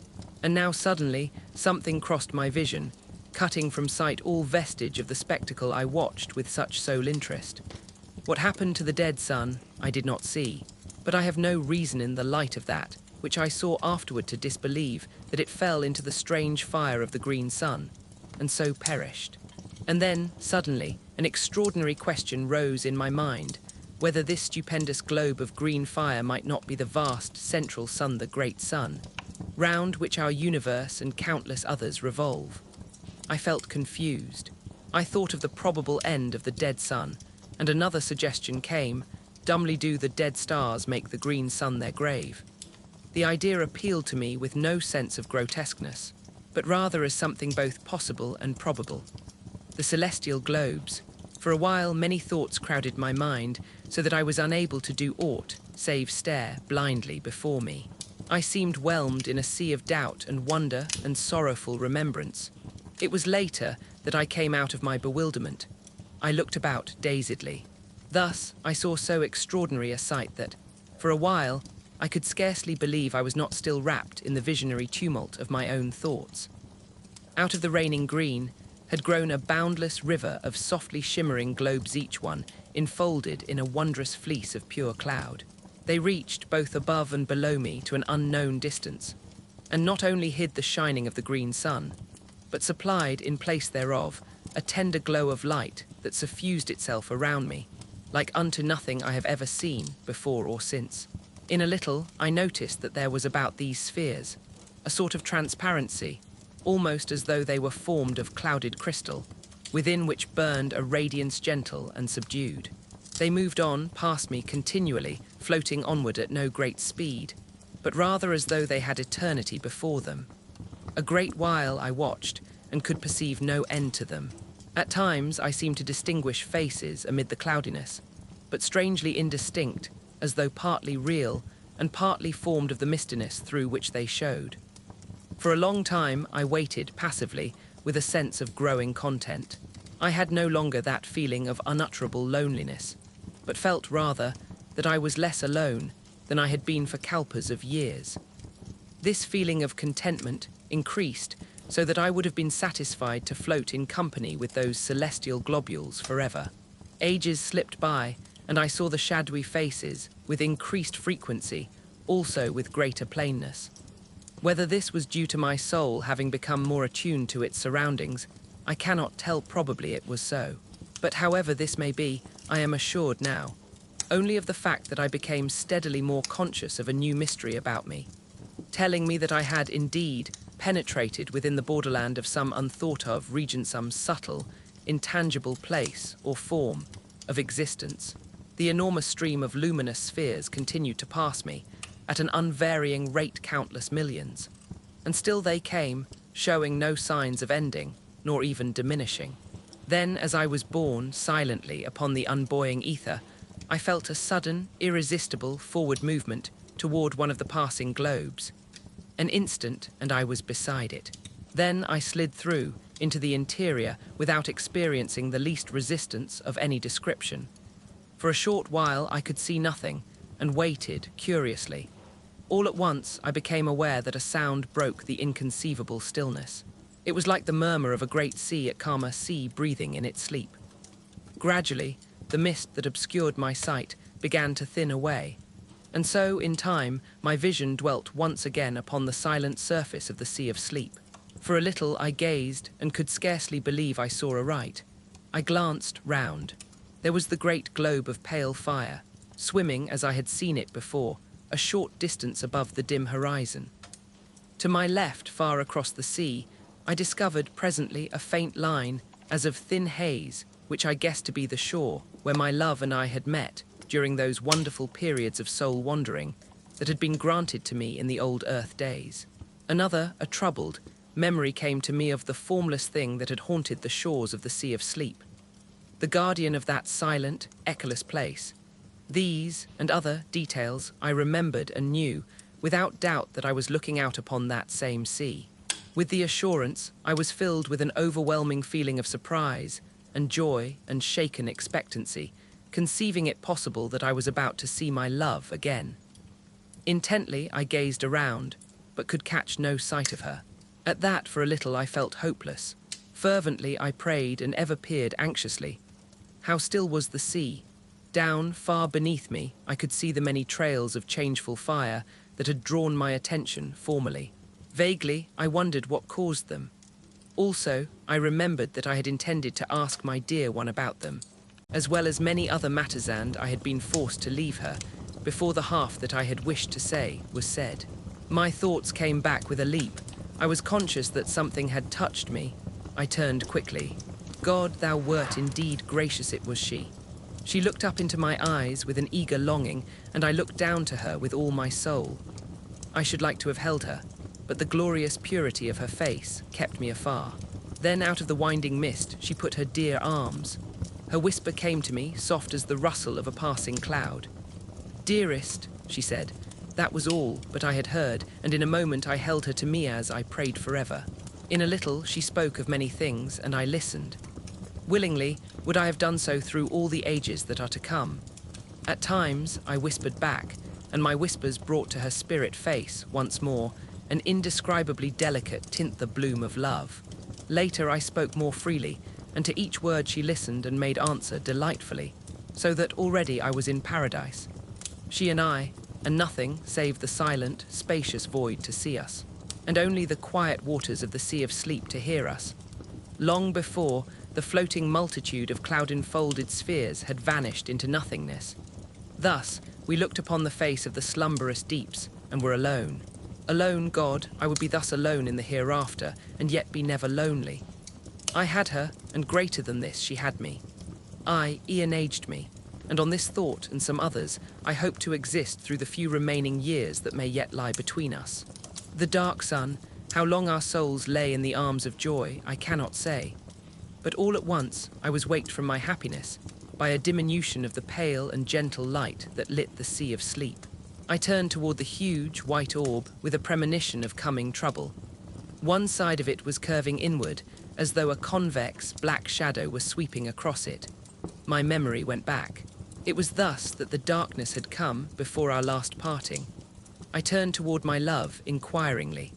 With a sudden knowledge of woe, I noticed how wan and unreal she had grown, even in that brief space. Her voice seemed to come to me from a distance. The touch of her hands was no more than the gentle pressure of a summer wind, and grew less perceptible. Already quite half of the immense globe was shrouded. A feeling of desperation seized me. Was she about to leave me? Would she have to go as she had gone before? I questioned her anxiously, frightenedly, and she, nestling closer, explained in that strange, far-away voice that it was imperative she should leave me, before the sun of darkness, as she termed it, blotted out the light. At this confirmation of my fears, I was overcome with despair, and could only look, voicelessly, across the quiet plains of the silent sea. How swiftly the darkness spread across the face of the white orb. Yet in reality, the time must have been long, beyond human comprehension. At last, only a crescent of pale fire lit the now dim sea of sleep. All this while she had held me, but with so soft a caress that I had been scarcely conscious of it. We waited there together, she and I, speechless for very sorrow. In the dimming light, her face showed, shadowy blending into the dusky mistiness that encircled us. Then, when a thin, curved line of soft light was all that lit the sea, she released me, pushing me from her tenderly. Her voice sounded in my ears, "I may not stay longer, dear one." It ended in a sob. She seemed to float away from me and became invisible. Her voice came to me out of the shadows, faintly, apparently from a great distance. A little while it died away, remotely. In a breath, the sea of sleep darkened into night. Far to my left, I seemed to see, for a brief instant, a soft glow. It vanished, and in the same moment, I became aware that I was no longer above the still sea, but once more suspended in infinite space, with the green sun now eclipsed by a vast, dark sphere before me. Utterly bewildered, I stared, almost unseeingly, at the ring of green flames leaping above the dark edge. Even in the chaos of my thoughts, I wondered dully at their extraordinary shapes. A multitude of questions assailed me. I thought more of her I had so lately seen than of the sight before me. My grief and thoughts of the future filled me. Was I doomed to be separated from her always? Even in the old Earth days, she had been mine, only for a little while. Then she had left me, as I thought, forever. Since then, I had seen her but these times, upon the sea of sleep. A feeling of fierce resentment filled me, and miserable questionings. Why could I not have gone with my love? What reason to keep us apart? Why had I to wait alone, while she slumbered through the years, on the still bosom of the sea of sleep? The sea of sleep. My thoughts turned inconsequently out of their channel of bitterness to fresh, desperate questionings. Where was it? Where was it? I seemed to have but just parted from my love upon its quiet surface, and it had gone utterly. It could not be far away, and the white orb which I had seen hidden in the shadow of the sun of darkness. My sight dwelt upon the green sun eclipsed. What had eclipsed it? Was there a vast, dead star circling it? Was the central sun as I had come to regard it a double star? The thought had come, almost unbidden, yet why should it not be so? My thoughts went back to the white orb. Strange that it should have been I stopped. An idea had come suddenly. The white orb and the green sun, were they one and the same? My imagination wandered backward, and I remembered the luminous globe to which I had been so unaccountably attracted. It was curious that I should have forgotten it, even momentarily. Where were the others? I reverted again to the globe I had entered. I thought for a time, and matters became clearer. I conceived that, by entering that impalpable globule, I had passed at once into some further, and until then, invisible dimension. There, the green sun was still visible, but as a stupendous sphere of pale, white light almost as though its ghost showed, and not its material part. A long time I mused on the subject. I remembered how, on entering the sphere, I had immediately lost all sight of the others. For a still further period, I continued to revolve the different details in my mind. In a while, my thoughts turned to other things. I came more into the present and began to look about me seeingly. For the first time, I perceived that innumerable rays, of a subtle violet hue, pierced the strange semi-darkness in all directions. They radiated from the fiery rim of the green sun. They seemed to grow upon my vision, so that, in a little, I saw that they were countless. The night was filled with them spreading outward from the green sun, fan-wise. I concluded that I was enabled to see them, by reason of the sun's glory being cut off by the eclipse. They reached right out into space and vanished. Gradually, as I looked, I became aware that fine points of intensely brilliant light traversed the rays. Many of them seemed to travel from the green sun into distance. Others came out of the void toward the sun, but one and all each kept strictly to the ray in which it travelled. Their speed was inconceivably great, and it was only when they neared the green sun, or as they left it, that I could see them as separate specks of light. Further from the sun, they became thin lines of vivid fire within the violet. The discovery of these rays and the moving sparks interested me extraordinarily. To where did they lead in such countless profusion? I thought of the worlds in space, and those sparks, messengers. Possibly the idea was fantastic. but I was not conscious of its being so. Messengers from the central sun, an idea evolved itself slowly. Was the green sun the abode of some vast intelligence? The thought was bewildering. Visions of the unnameable rose vaguely. Had I indeed come upon the dwelling place of the eternal? For a time I repelled the thought dumbly. It was too stupendous. Yet, huge, vague thoughts had birth within me. I felt suddenly terribly naked, and an awful nearness shook me. And heaven, was that an illusion? My thoughts came and went erratically. The sea of sleep and she. Heaven, I came back with a bound to the present. Somewhere out of the void behind me, there rushed an immense, dark body, huge and silent. It was a dead star, hurling onward to the burying place of the stars. It drove between me and the central, suns blotting them out from my vision, and plunging me into an impenetrable night. An age, and I saw again the violet rays. A great while later eons it must have been a circular glow grew in the sky ahead, and I saw the edge of the receding star show darkly against it. Thus, I knew that it was nearing the central suns. Presently, I saw the bright ring of the green sun show plainly against the night. The star had passed into the shadow of the dead sun. After that, I just waited. The strange years went slowly, and ever I watched intently. The thing I had expected came at last suddenly, awfully. A vast flare of dazzling light. A streaming burst of white flame across the dark void. For an indefinite while, it soared outward a gigantic mushroom of fire. It ceased to grow. Then, as time went by, it began to sink backward slowly.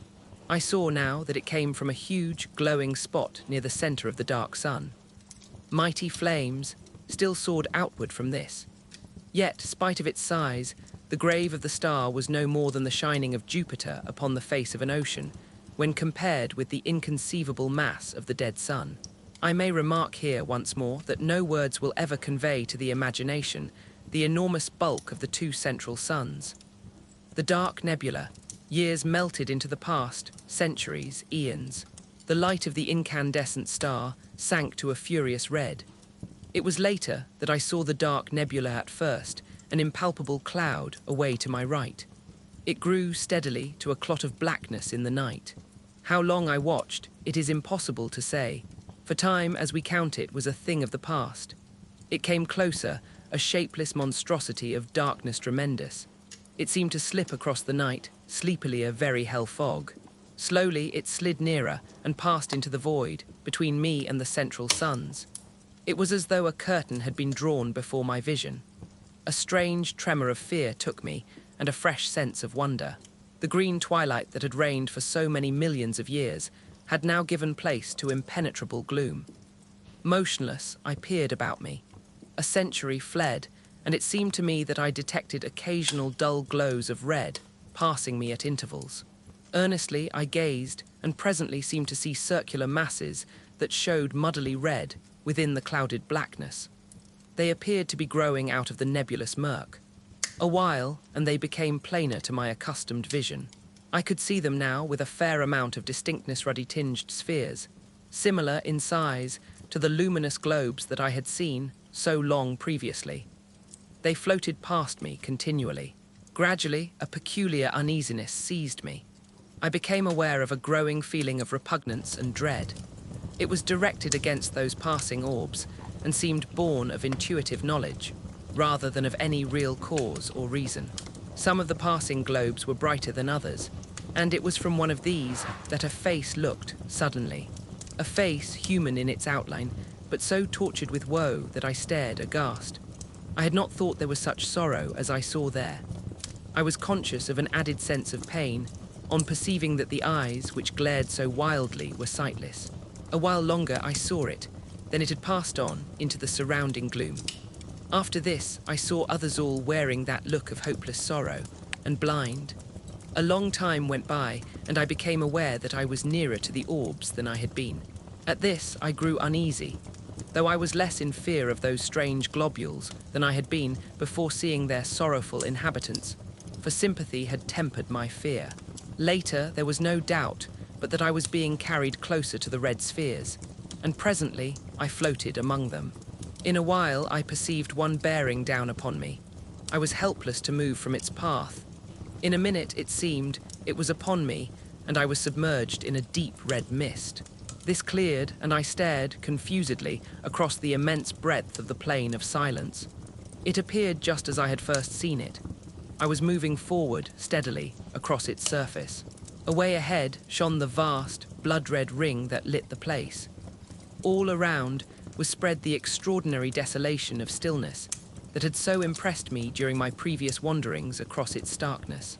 Presently I saw, rising up into the ruddy gloom, the distant peaks of the mighty amphitheatre of mountains, where untold ages before I had been shown my first glimpse of the terrors that underlie many things, and where, vast and silent, watched by 1,000 mute gods, stands the replica of this house of mysteries, this house that I had seen swallowed up in that hellfire, ere the earth had kissed the sun and vanished forever.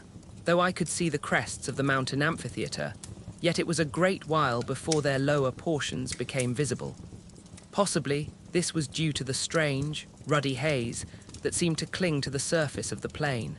However, be this as it may, I saw them at last.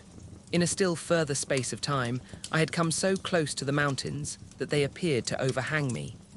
Presently, I saw the great rift open before me, and I drifted into it, without volition on my part.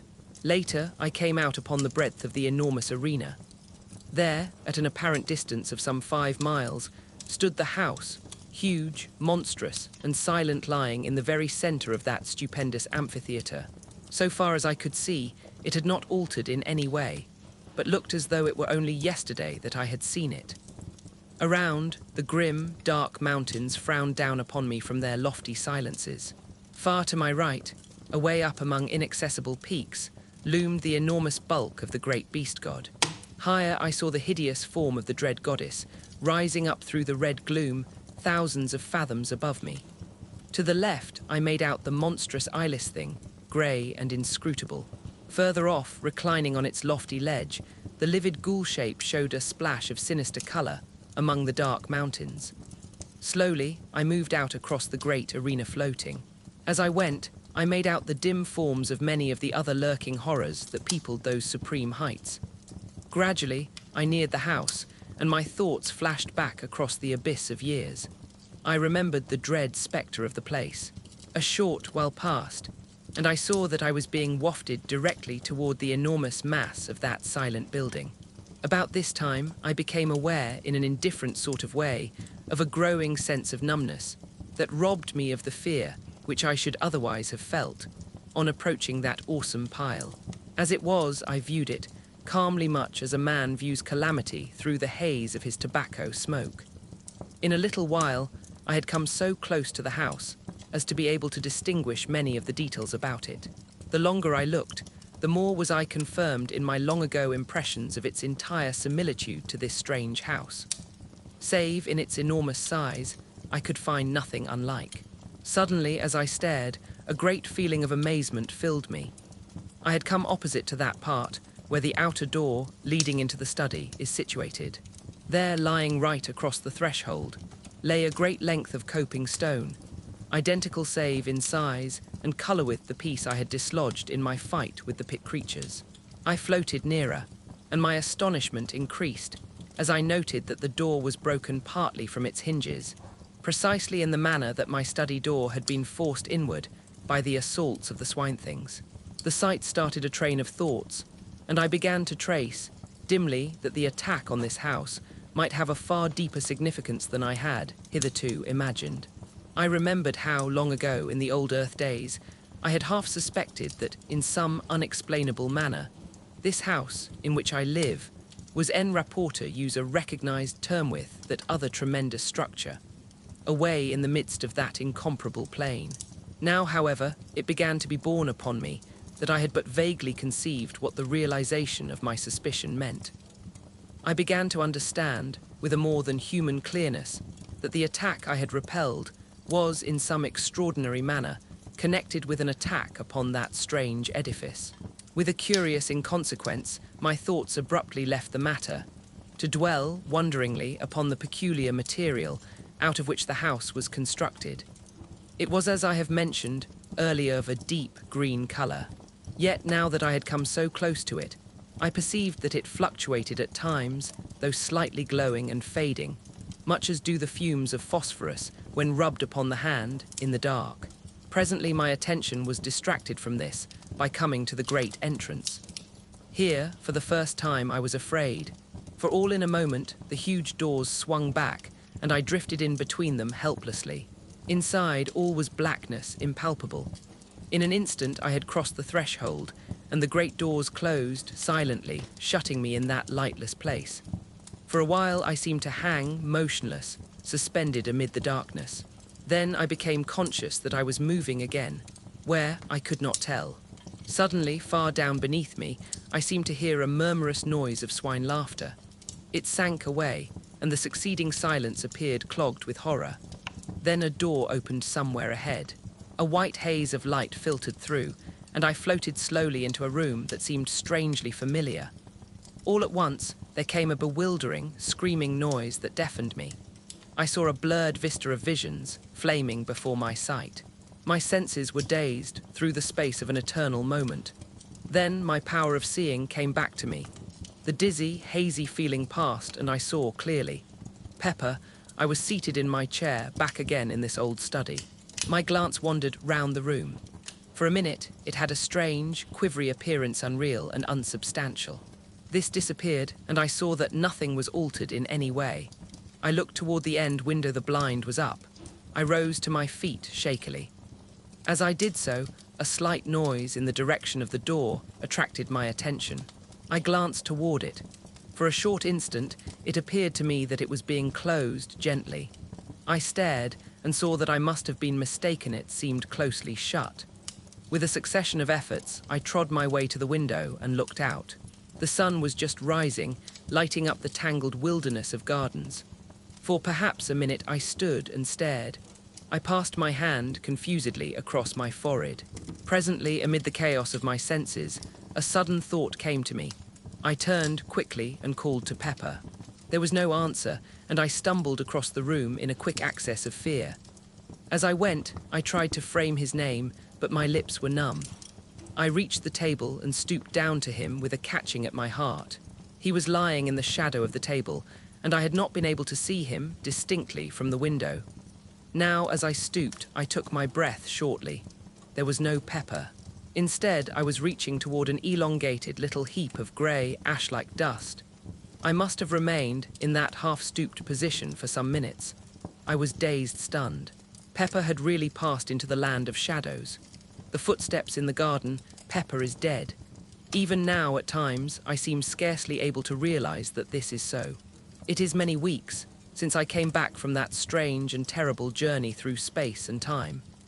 Sometimes, in my sleep, I dream about it and go through, in imagination, the whole of that fearsome happening. When I wake, my thoughts dwell upon it. That sun, those suns, were they indeed the great central suns, round which the whole universe of the unknown heavens revolves? Who shall say? And the bright globules, floating forever in the light of the green sun. And the sea of sleep on which they float. How unbelievable it all is. If it were not for Pepper, I should, even after the many extraordinary things that I have witnessed, be inclined to imagine that it was but a gigantic dream. Then there is that dreadful, dark nebula, with its multitudes of red spheres, moving always within the shadow of the dark sun, sweeping along on its stupendous orbit, wrapped eternally in gloom. And the faces that peered out at me. God, do they, and does such a thing really exist? There is still that little heap of grey ash on my study floor. I will not have it touched. At times, when I am calmer, I have wondered what became of the outer planets of the solar system.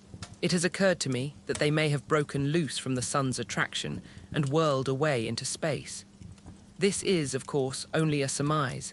There are so many things about which I wonder. Now that I am writing, let me record that I am certain. There is something horrible about to happen. Last night a thing occurred which has filled me with an even greater terror than did the pit fear. I will write it down now, and if anything more happens, endeavour to make a note of it at once. I have a feeling that there is more in this last affair than in all those others. I am shaky and nervous, even now as I write. Somehow, I think death is not very far away. Not that I fear death as death is understood. Yet there is that in the air which bids me fear an intangible, cold horror. I felt it last night. It was thus. Last night, I was sitting here in my study, writing. The door leading into the garden was half open. At times, the metallic rattle of a dog's chain sounded faintly. It belongs to the dog I have bought since Pepper's death. I will not have him in the house not after Pepper. Still, I have felt it better to have a dog about the place. They are wonderful creatures. I was much engrossed in my work, and the time passed quickly. Suddenly, I heard a soft noise on the path. Outside in the garden, pad, pad, pad, it went, with a stealthy, curious sound. I sat upright with a quick movement and looked out through the open door. Again the noise came, pad, pad, pad. It appeared to be approaching. With a slight feeling of nervousness, I stared into the gardens, but the night hid everything. Then the dog gave a long howl and I started. For a minute, perhaps, I peered intently, but could hear nothing. After a little, I picked up the pen, which I had laid down, and recommenced my work. The nervous feeling had gone, for I imagined that the sound I had heard was nothing more than the dog walking round his kennel at the length of his chain. A quarter of an hour may have passed. Then, all at once, the dog howled again, and with such a plaintively sorrowful note that I jumped to my feet, dropping my pen and inking the page on which I was at work. "Curse that dog," I muttered, noting what I had done. Then, even as I said the words, there sounded again that queer pad, pad, pad. It was horribly close almost by the door, I thought. I knew now that it could not be the dog. His chain would not allow him to come so near. The dog's growl came again, and I noted, subconsciously, the taint of fear in it. Outside on the windowsill, I could see Tip, my sister's pet cat. As I looked, it sprang to its feet, its tail swelling visibly. For an instant it stood thus, seeming to stare fixedly at something in the direction of the door. Then, quickly, it began to back along the sill, until, reaching the wall at the end, it could go no further. There it stood, rigid, as though frozen in an attitude of extraordinary terror. Frightened and puzzled, I seized a stick from the corner and went toward the door silently, taking one of the candles with me. I had come to within a few paces of it, when suddenly a peculiar sense of fear thrilled through me, a fear palpitant and real, whence I knew not nor why. So great was the feeling of terror that I wasted no time, but retreated straightway, walking backward and keeping my gaze fearfully on the door. I would have given much to rush at it, fling it to, and shoot the bolts, for I have had it repaired and strengthened so that now it is far stronger than ever it has been. Like Tip, I continued my, almost unconscious, progress backward until the wall brought me up. At that I started nervously and glanced round apprehensively. As I did so, my eyes dwelt momentarily on the rack of firearms, and I took a step toward them, but stopped with a curious feeling that they would be needless. Outside in the gardens, the dog moaned strangely. Suddenly, from the cat, there came a fierce, long screech. I glanced jerkily in its direction. Something, luminous and ghostly, encircled it and grew upon my vision. It resolved into a glowing hand, transparent, with a lambent, greenish flame flickering over it. The cat gave a last, awful caterwaul, and I saw it smoke and blaze. My breath came with a gasp, and I leant against the wall. Over that part of the window there spread a smudge, green and fantastic. It hid the thing from me, though the glare of fire shone through dully. A stench of burning stole into the room. Pad, pad, pad something passed down the garden path, and a faint, mouldy odour seemed to come in through the open door and mingle with the burnt smell. The dog had been silent for a few moments. Now I heard him yowl sharply, as though in pain. Then he was quiet, save for an occasional, subdued whimper of fear. A minute went by, then the gate on the west side of the gardens slammed distantly. After that, nothing, not even the dog's whine. I must have stood there some minutes. Then a fragment of courage stole into my heart, and I made a frightened rush at the door, dashed it to, and bolted it.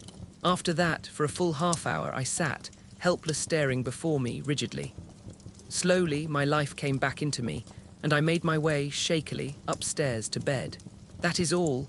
The thing from the arena. This morning, early, I went through the gardens, but found everything as usual. Near the door, I examined the path for footprints.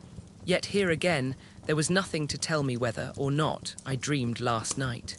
It was only when I came to speak to the dog that I discovered tangible proof that something did happen. When I went to his kennel, he kept inside, crouching up in one corner, and I had to coax him to get him out. When finally he consented to come, it was in a strangely cowed and subdued manner. As I patted him, my attention was attracted to a greenish patch on his left flank. On examining it, I found that the fur and skin had been apparently burnt off, for the flesh showed raw and scorched. The shape of the mark was curious, reminding me of the imprint of a large talon or hand. I stood up thoughtful. My gaze wandered toward the study window. The rays of the rising sun shimmered on the smoky patch in the lower corner, causing it to fluctuate from green to red, oddly. Ah, that was undoubtedly another proof. And suddenly, the horrible thing I saw last night rose in my mind. I looked at the dog again. I knew the cause now of that hateful-looking wound on his side. I knew also that what I had seen last night had been a real happening. And a great discomfort filled me. Pepper, Tip, and now this poor animal. I glanced at the dog again and noticed that he was licking at his wound. "Poor brute," I muttered and bent to pat his head. At that, he got upon his feet, nosing and licking my hand wistfully. Presently, I left him, having other matters to which to attend. After dinner, I went to see him again. He seemed quiet and disinclined to leave his kennel.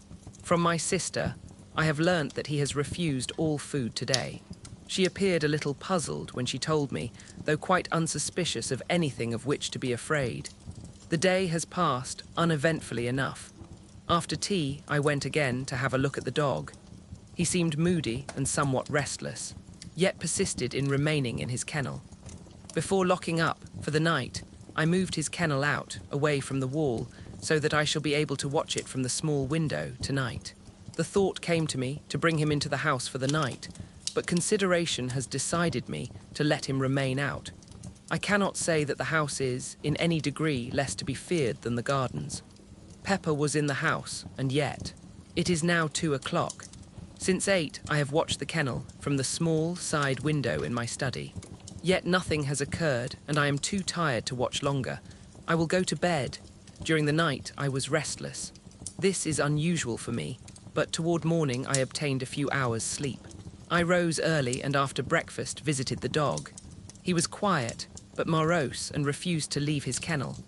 I wish there was some horse doctor near here. I would have the poor brute looked to.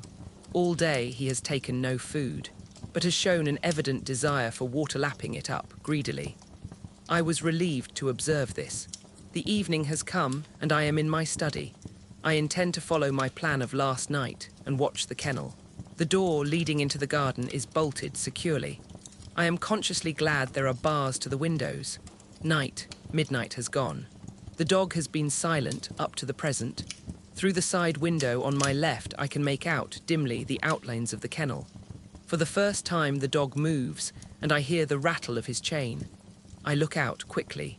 As I stare, the dog moves again restlessly, and I see a small patch of luminous light shine from the interior of the kennel. It vanishes. Then the dog stirs again, and once more the gleam comes. I am puzzled. The dog is quiet, and I can see the luminous thing plainly. It shows distinctly. There is something familiar about the shape of it. For a moment I wonder. Then it comes to me that it is not unlike the 4 fingers and thumb of a hand. Like a hand, and I remember the contour of that fearsome wound on the dog's side. It must be the wound I see. It is luminous at night. Why? The minutes pass. My mind is filled with this fresh thing. Suddenly I hear a sound out in the gardens. How it thrills through me. It is approaching. Pad, pad, pad. A prickly sensation traverses my spine and seems to creep across my scalp. The dog moves in his kennel and whimpers frightenedly. He must have turned round, for now I can no longer see the outline of his shining wound. Outside, the gardens are silent once more, and I listen fearfully. A minute passes and another, then I hear the padding sound again. It is quite close and appears to be coming down the gravelled path. The noise is curiously measured and deliberate. It ceases outside the door, and I rise to my feet and stand motionless. From the door comes a slight sound. The latch is being slowly raised. A singing noise is in my ears, and I have a sense of pressure about the head. The latch drops with a sharp click into the catch. The noise startles me afresh, jarring horribly on my tense nerves. After that, I stand for a long while amid an ever-growing quietness. All at once, my knees begin to tremble, and I have to sit quickly. An uncertain period of time passes, and gradually I begin to shake off the feeling of terror that has possessed me. Yet, still I sit. I seem to have lost the power of movement. I am strangely tired and inclined to doze. My eyes open and close, and presently I find myself falling asleep and waking in fits and starts. It is some time later that I am sleepily aware that one of the candles is guttering. When I wake again, it has gone out, and the room is very dim under the light of the one remaining flame. The semi-darkness troubles me little. I have lost that awful sense of dread, and my only desire seems to be to sleep. Suddenly, although there is no noise, I am wide awake. I am acutely conscious of the nearness of some mystery, of some overwhelming presence. The very air seems pregnant with terror. I sit huddled and just listen intently. Still, there is no sound. Nature herself seems dead. Then the oppressive stillness is broken by a little eldritch scream of wind that sweeps round the house and dies away remotely. I let my gaze wander across the half-lighted room. By the great clock in the far corner is a dark, tall shadow. For a short instant I stare frightenedly. Then I see that it is nothing and am momentarily relieved. In the time that follows, the thought flashes through my brain. Why not leave this house of mystery and terror? Then, as though in answer, there sweeps up across my sight a vision of the wondrous sea of sleep, where she and I have been allowed to meet after the years of separation and sorrow. And I know that I shall stay on here, whatever happens. Through the side window, I note the sombre blackness of the night. My glance wanders away and round the room, resting on one shadowy object and another. Suddenly, I turn and look at the window on my right. As I do so, I breathe quickly and bend forward with a frightened gaze at something outside the window, but close to the bars. I am looking at a vast, misty swine face, over which fluctuates a flamboyant flame of a greenish hue. It is the thing from the arena. The quivering mouth seems to drip with a continual, phosphorescent slaver. The eyes are staring straight into the room with an inscrutable expression. Thus, I sit rigidly frozen. The thing has begun to move. It is turning slowly in my direction. Its face is coming round toward me. It sees me. Two huge, inhumanly human eyes are looking through the dimness at me. I am cold with fear, yet even now I am keenly conscious and note in an irrelevant way that the distant stars are blotted out by the mass of the giant face. A fresh horror has come to me. I am rising from my chair without the least intention. I am on my feet, and something is impelling me toward the door that leads out into the gardens. I wish to stop, but cannot. Some immutable power is opposed to my will, and I go slowly forward, unwilling and resistant. My glance flies round the room helplessly and stops at the window. The great swine face has disappeared, and I hear again that stealthy pad, pad, pad. It stops outside the door toward which I am being compelled. There succeeds a short, intense silence. Then there comes a sound. It is the rattle of the latch being slowly lifted. At that, I am filled with desperation. I will not go forward another step. I make a vast effort to return, but it is as though I press back upon an invisible wall. I groan out loud in the agony of my fear, and the sound of my voice is frightening. Again comes that rattle, and I shiver clammily. I fight and struggle to hold back, but it is no use. I am at the door, and in a mechanical way, I watch my hand go forward to undo the topmost bolt. It does so, entirely without my volition. Even as I reach up toward the bolt, the door is violently shaken, and I get a sickly whiff of mouldy air, which seems to drive in through the interstices of the doorway. I draw the bolt back, slowly, fighting dumbly the while. It comes out of its socket with a click, and I begin to shake aguishly. There are two more, one at the bottom of the door, the other, a massive affair, is placed about the middle. For perhaps a minute I stand, with my arms hanging slackly by my sides. The influence to meddle with the fastenings of the door seems to have gone. All at once, there comes the sudden rattle of iron at my feet. I glance down quickly and realize with an unspeakable terror that my foot is pushing back the lower bolt. An awful sense of helplessness assails me. The bolt comes out of its hold with a slight ringing sound, and I stagger on my feet, grasping at the great central bolt for support. A minute passes, an eternity, then another. My God, help me. I am being forced to work upon the last fastening. I will not. Better to die than open to the terror that is on the other side of the door. Is there no escape? God help me, I have jerked the bolt half out of its socket. My lips emit a hoarse scream of terror. The bolt is 3 parts drawn now, and still my unconscious hands work toward my doom. Only a fraction of steel between my soul and that. Twice I scream out in the supreme agony of my fear. Then, with a mad effort, I tear my hands away. My eyes seem blinded. A great blackness is falling upon me. Nature has come to my rescue. I feel my knees giving. There is a loud, quick thudding upon the door, and I am falling. I must have lain there at least a couple of hours. As I recover, I am aware that the other candle has burnt out, and the room is in an almost total darkness. I cannot rise to my feet, for I am cold and filled with a terrible cramp. Yet my brain is clear, and there is no longer the strain of that unholy influence. Cautiously, I get upon my knees and feel for the central bolt. I find it and push it securely back into its socket, then the one at the bottom of the door. By this time, I am able to rise to my feet and so manage to secure the fastening at the top. After that, I go down upon my knees again and creep away among the furniture in the direction of the stairs. By doing this, I am safe from observation from the window. I reach the opposite door and, as I leave the study, cast one nervous glance over my shoulder toward the window.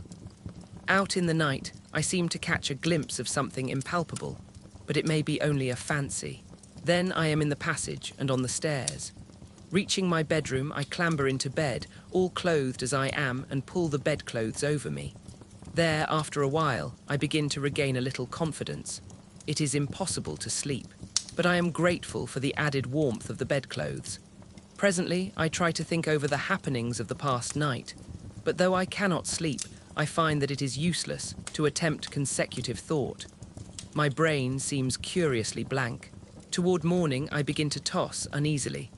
I cannot rest, and after a while, I get out of bed and pace the floor. The wintry dawn is beginning to creep through the windows and shows the bare discomfort of the old room. Strange that, through all these years, it has never occurred to me how dismal the place really is. And so a time passes. From somewhere downstairs, a sound comes up to me. I go to the bedroom door and listen. It is Mary bustling about the great old kitchen, getting the breakfast ready. I feel little interest. I am not hungry. My thoughts, however, continue to dwell upon her. How little the weird happenings in this house seem to trouble her. Except in the incident of the pit creatures, she has seemed unconscious of anything unusual occurring. She is old, like myself. Yet how little we have to do with one another. Is it because we have nothing in common, or only that, being old, we care less for society than quietness? These and other matters pass through my mind as I meditate, and help to distract my attention for a while from the oppressive thoughts of the night. After a time, I go to the window and, opening it, look out. The sun is now above the horizon, and the air, though cold, is sweet and crisp. Gradually, my brain clears, and a sense of security, for the time being, comes to me. Somewhat happier, I go downstairs and out into the garden to have a look at the dog. As I approach the kennel, I am greeted by the same mouldy stench that assailed me at the door last night. Shaking off a momentary sense of fear, I call to the dog, but he takes no heed, and after calling once more, I throw a small stone into the kennel. At this, he moves uneasily, and I shout his name again, but do not go closer. Presently, my sister comes out and joins me in trying to coax him from the kennel. In a little, the poor beast rises and shambles out, lurching queerly. In the daylight, he stands swaying from side to side and blinking stupidly. I look and note that the horrid wound is larger, much larger, and seems to have a whitish, fungoid appearance. My sister moves to fondle him, but I detain her and explain that I think it will be better not to go too near him for a few days. as it is impossible to tell what may be the matter with him, and it is well to be cautious. A minute later, she leaves me, coming back with a basin of odd scraps of food. This she places on the ground near the dog, and I push it into his reach with the aid of a branch broken from one of the shrubs. Yet, though the meat should be tempting, he takes no notice of it, but retires to his kennel. There is still water in his drinking vessel, so, after a few moments' talk, we go back to the house. I can see that my sister is much puzzled as to what is the matter with the animal, yet it would be madness even to hint the truth to her. The day slips away uneventfully, and night comes on. I have determined to repeat my experiment of last night. I cannot say that it is wisdom, yet my mind is made up. Still, however, I have taken precautions, for I have driven stout nails in at the back of each of the 3 bolts that secure the door opening from the study into the gardens. This will, at least, prevent a recurrence of the danger I ran last night. From 10 to about 2:30 I watch, but nothing occurs, and finally I stumble off to bed where I am soon asleep. The luminous speck, I awake suddenly. It is still dark. I turn over once or twice in my endeavours to sleep again, but I cannot sleep. My head is aching slightly, and by turns I am hot and cold. In a little I give up the attempt and stretch out my hand for the matches. I will light my candle and read a while. Perhaps I shall be able to sleep after a time. For a few moments I grope, then my hand touches the box, but as I open it I am startled to see a phosphorescent speck of fire shining amid the darkness. I put out my other hand and touch it. It is on my wrist. With a feeling of vague alarm I strike a light hurriedly and look, but can see nothing save a tiny scratch. Fancy, I mutter with a half sigh of relief. Then the match burns my finger and I drop it quickly. As I fumble for another, the thing shines out again. I know now that it is no fancy. This time I light the candle and examine the place more closely. There is a slight greenish discoloration round the scratch. I am puzzled and worried. Then a thought comes to me. I remember the morning after the thing appeared. I remember that the dog licked my hand. It was this one with the scratch on it, though I have not been even conscious of the abasement until now. A horrible fear has come to me. It creeps into my brain. The dog's wound shines at night. With a dazed feeling, I sit down on the side of the bed and try to think, but cannot. My brain seems numbed with the sheer horror of this new fear. Time moves on, unheeded. Once I rouse up and try to persuade myself that I am mistaken. But it is no use. In my heart I have no doubt. Hour after hour I sit in the darkness and silence and shiver hopelessly. The day has come and gone, and it is night again. This morning early I shot the dog and buried it away among the bushes. My sister is startled and frightened, but I am desperate. Besides, it is better so. The foul growth had almost hidden its left side, and the place on my wrist has enlarged perceptibly. Several times I have caught myself muttering prayers, little things learnt as a child. God, Almighty God, help me, I shall go mad. 6 days and I have eaten nothing. It is night. I am sitting in my chair. Ah, God, I wonder have any ever felt the horror of life that I have come to know. I am swathed in terror. I feel ever the burning of this dread growth. It has covered all my right arm and side, and is beginning to creep up my neck. Tomorrow it will eat into my face. I shall become a terrible mass of living corruption. There is no escape. Yet a thought has come to me, born of a sight of the gun rack on the other side of the room. I have looked again with the strangest of feelings. The thought grows upon me. God, thou knowest, thou must know, that death is better, aye, better 1,000 times than this. This, Jesus, forgive me, but I cannot live, cannot. I dare not, I am beyond all help, there is nothing else left. It will at least spare me that final horror. I think I must have been dozing. I am very weak, and oh, so miserable and tired. The rustle of the paper tries my brain. My hearing seems preternaturally sharp. I will sit a while and think. Hush, I hear something down in the cellars. It is a creaking sound. My God, it is the opening of the great oak trap. What can be doing that? The scratching of my pen deafens me. I must listen. There are steps on the stairs, strange padding steps that come up and nearer. Jesus, be merciful to me, an old man. There is something fumbling at the door handle. Oh God, help me now. Jesus the door is opening slowly. Something, that is all. Conclusion, I put down the manuscript and glanced across at Tennyson. He was sitting, staring out into the dark. I waited a minute, then I spoke. "Well," I said. He turned slowly and looked at me. His thoughts seemed to have gone out of him into a great distance. "Was he mad?" I asked, and indicated the MS with a half nod. Tennyson stared at me unseeingly a moment. Then his wits came back to him, and suddenly he comprehended my question. "No," he said. I opened my lips to offer a contradictory opinion, for my sense of the saneness of things would not allow me to take the story literally. Then I shut them again without saying anything. Somehow the certainty in Tennyson's voice affected my doubts. I felt all at once less assured, though I was by no means convinced as yet. After a few moments' silence, Tennyson rose stiffly and began to undress. He seemed disinclined to talk, so I said nothing, but followed his example. I was weary, though still full of the story I had just read. Somehow, as I rolled into my blankets, there crept into my mind a memory of the old gardens as we had seen them. I remembered the odd fear that the place had conjured up in our hearts, and it grew upon me with conviction that Tennyson was right. It was very late when we rose nearly midday, for the greater part of the night had been spent in reading the MS. Tennyson was grumpy, and I felt out of sorts. It was a somewhat dismal day, and there was a touch of chilliness in the air. There was no mention of going out fishing on either of our parts. We got dinner, and after that just sat and smoked in silence. Presently, Tennyson asked for the manuscript. I handed it to him, and he spent most of the afternoon in reading it through by himself. It was while he was thus employed that a thought came to me. "What do you say to having another look at?" I nodded my head downstream. Tennyson looked up. "Nothing," he said abruptly, and somehow I was less annoyed than relieved at his answer. After that, I left him alone. A little before tea time, he looked up at me curiously. "Sorry, old chap, if I was a bit short with you just now."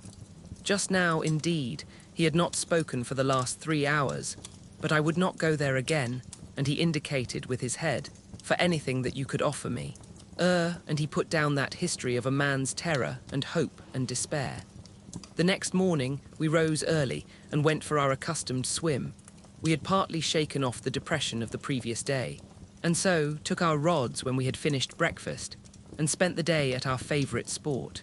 After that day, we enjoyed our holiday to the utmost, though both of us looked forward to the time when our driver should come, for we were tremendously anxious to inquire of him, and through him among the people of the tiny hamlet, whether any of them could give us information about that strange garden, lying away by itself in the heart of an almost unknown tract of country. At last the day came on which we expected the driver to come across for us. He arrived early while we were still abed, and the first thing we knew, he was at the opening of the tent, inquiring whether we had had good sport. We replied in the affirmative, and then, both together, almost in the same breath, we asked the question that was uppermost in our minds. Did he know anything about an old garden and a great pit and a lake, situated some miles away, down the river? Also, had he ever heard of a great house thereabouts? No, he did not, and had not. Yet stay, he had heard a rumour, once upon a time, of a great old house standing alone out in the wilderness. But if he remembered rightly, it was a place given over to the fairies. Or, if that had not been so, he was certain that there had been something queer about it. And anyway, he had heard nothing of it for a very long while not since he was quite a gossoon. No, he could not remember anything particular about it. Indeed, he did not know he remembered anything at all, until we questioned him. "Look here," said Tennyson, finding that this was about all that he could tell us. "Just take a walk round the village while we dress and find out something if you can." With a nondescript salute, the man departed on his errand, while we made haste to get into our clothes, after which we began to prepare breakfast. We were just sitting down to it when he returned. "It's all in bed the lazy divils is, saw," he said, with a repetition of the salute and an appreciative eye to the good things spread out on our provision chest, which we utilized as a table. "Oh, well, sit down," replied my friend, "and have something to eat with us," which the man did without delay. After breakfast, Tennyson sent him off again on the same errand, while we sat and smoked. He was away some 3/4 of an hour, and when he returned, it was evident that he had found out something. It appeared that he had got into conversation with an ancient man of the village, who, probably, knew more, though it was little enough of the strange house, than any other person living. The substance of this knowledge was that, in the ancient man's, youth and goodness knows how long back that was there had stood a great house in the centre of the gardens, where now was left only that fragment of ruin. This house had been empty for a great while, years before the ancient man's birth. It was a place shunned by the people of the village, as it had been shunned by their fathers before them. There were many things said about it, and all were of evil. No one ever went near it, either by day or night. In the village it was a synonym of all that is unholy and dreadful. And then, one day, a man, a stranger, had ridden through the village and turned off down the river in the direction of the house, as it was always termed by the villagers. Some hours afterward, he had ridden back, taking the track by which he had come toward Ardrahan. Then, for 3 months or so, nothing was heard. At the end of that time, he reappeared. But now he was accompanied by an elderly woman and a large number of donkeys, laden with various articles. They had passed through the village without stopping and gone straight down the bank of the river in the direction of the house. Since that time, no one, save the man whom they had chartered to bring over monthly supplies of necessaries from Ardrahan, had ever seen either of them, and him none had ever induced to talk. Evidently, he had been well paid for his trouble. The years had moved onward, uneventfully enough, in that little hamlet, the man making his monthly journeys regularly. One day, he had appeared as usual on his customary errand. He had passed through the village without exchanging more than a surly nod with the inhabitants and gone on toward the house. Usually, it was evening before he made the return journey.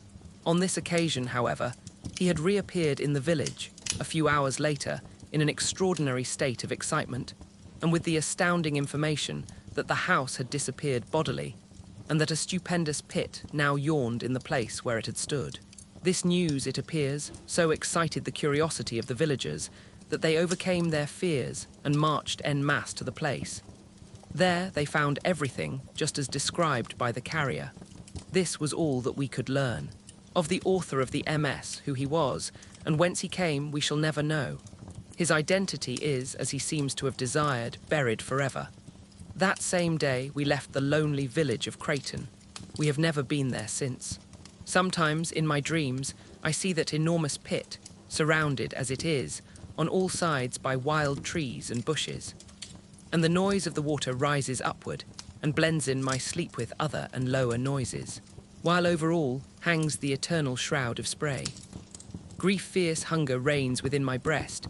I had not dreamt that this whole world, crushed in the hand of God, could yield such bitter essence of unrest, such pain as sorrow now hath hurled out of its dreadful heart, unsealed.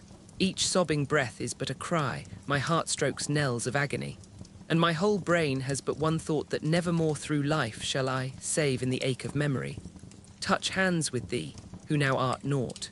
Through the whole void of night I search, so dumbly crying out to thee, but thou art not.